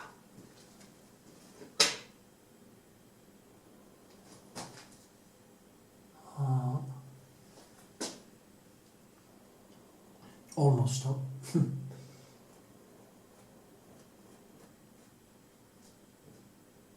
Shake it up a little bit. Some reddish. And zalaboom! That became good. Yeah. Okay. See ya.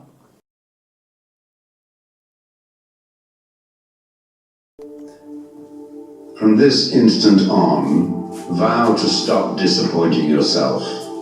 Separate yourself from the mob. Decide to be extraordinary and do what you need to do. Now. What ought one to say then as each hardship comes? I was practicing for this. I was training for this. Fortify yourself in moderation, for this is an impenetrable fortress.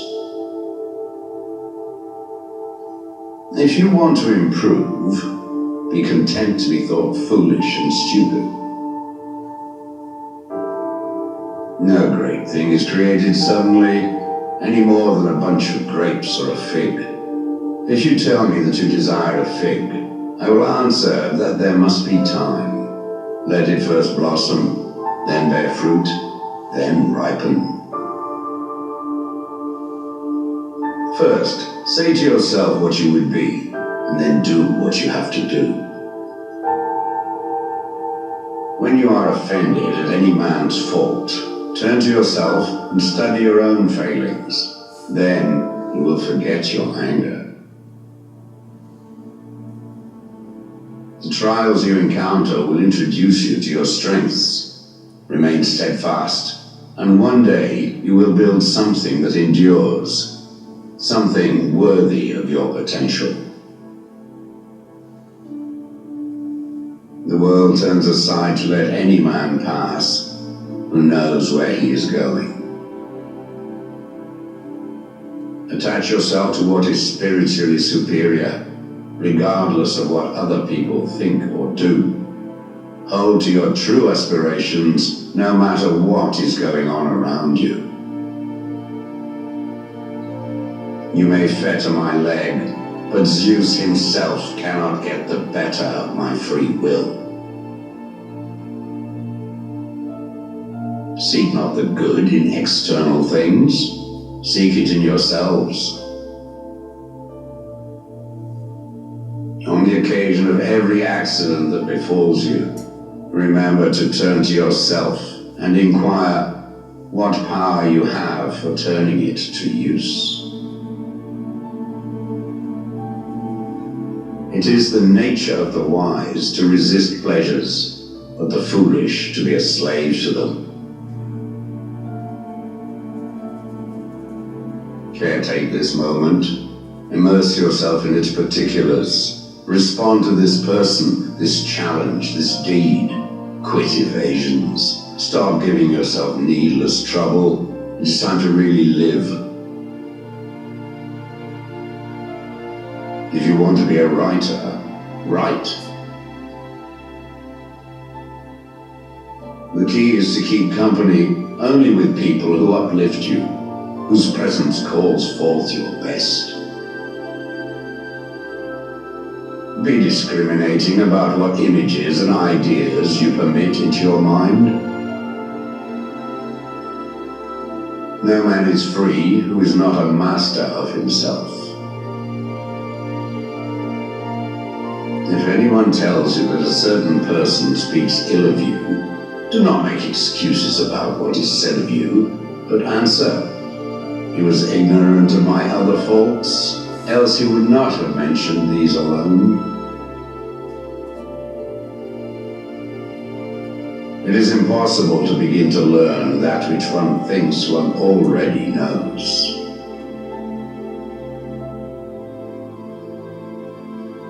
Do not seek to have events happen as you wish, but wish them to happen as they do happen, and all will be well with you.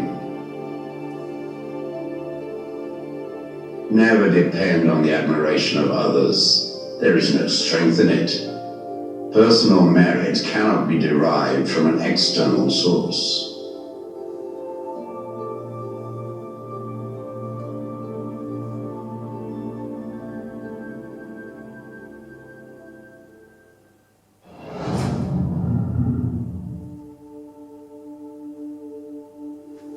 From this instant on, vow to stop disappointing yourself. Separate yourself from the mob. Decide to be extraordinary and do what you need to do. Now. Oh. Yeah, voices from 2,000 years ago rings true as ever. It's amazing. Think about that, writing something 2,000 years ago. Over 2,000 years ago, and it just is smack bang. It is just as true today as it was then. Amazing. So, this is the last layer, last touch up of this. And it's been a struggle. It still is a struggle. Because when you struggle that much, you tend to go blind. That's okay. It's kind of the sum of all the difficulties that makes me into a better painter. I learn so much from every time I feel I don't succeed. I think it's probably the most necessary thing. I was talking to my father about this the other day, and he was basically starting to get angry because I couldn't finish this. I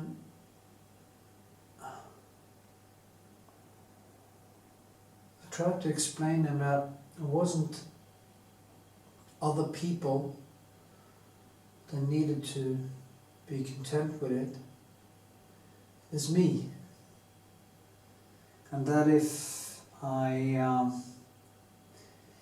I stopped when other people thought things were nice or fine, I wouldn't even have been a painter. I wouldn't have anything driving me, because money alone does not drive it. It is an extreme form of idealism and keeps on driving me when I paint. So, yeah.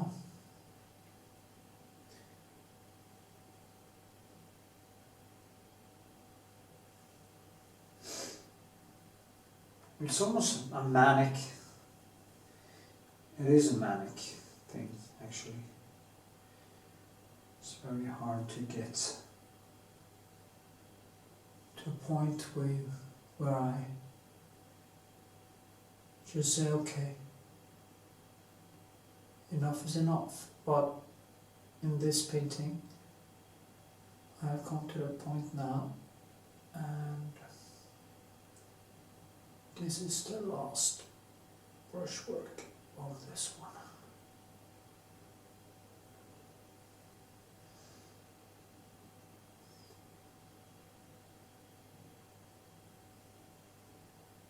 Actually, I wasn't even going to do this, but I just couldn't help myself. So typical.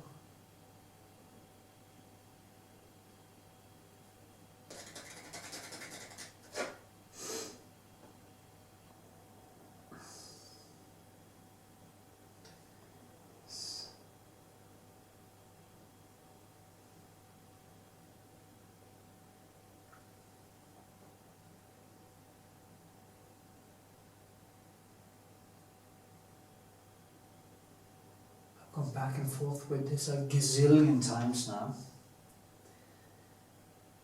And the surface, I'm going to show you the surface later, how painted it is. It's just crazy.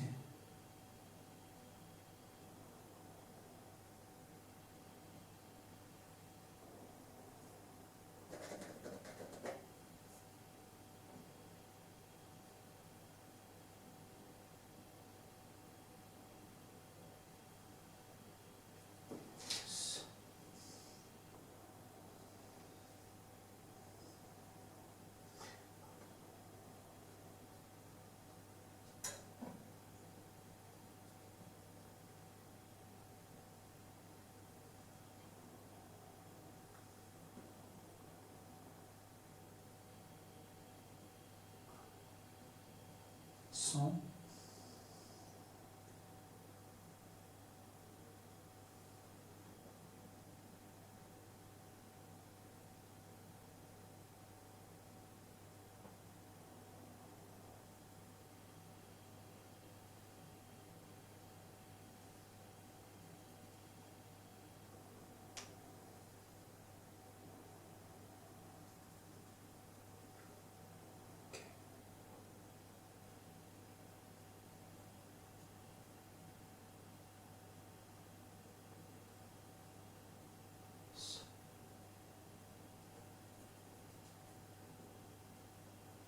yeah, I'm just going to do something with the hair.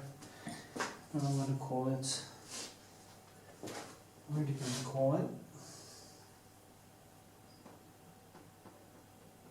See, I can also go in and scrape into there's white underneath. So I can go in and kind of pull things up, down and up and down and up and up, until I kind of starting to get it right. Okay, yeah, I am going to leave it at this, I guess. So, this was the last one.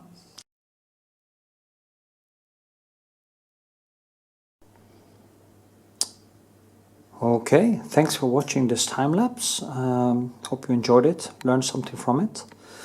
You can support my channel by becoming a patron or by sharing it on social media.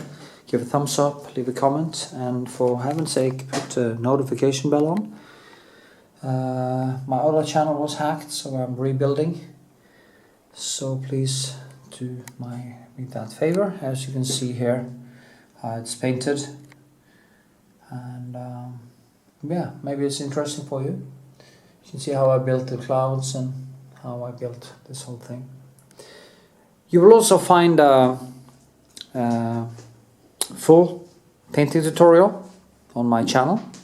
There will be a link up here probably after I stop talking, and a full playlist. Subscribe, and my other channel will probably be there. So with this, I hope you enjoyed. Stay cool, share, subscribe, and leave a comment. Thanks for watching.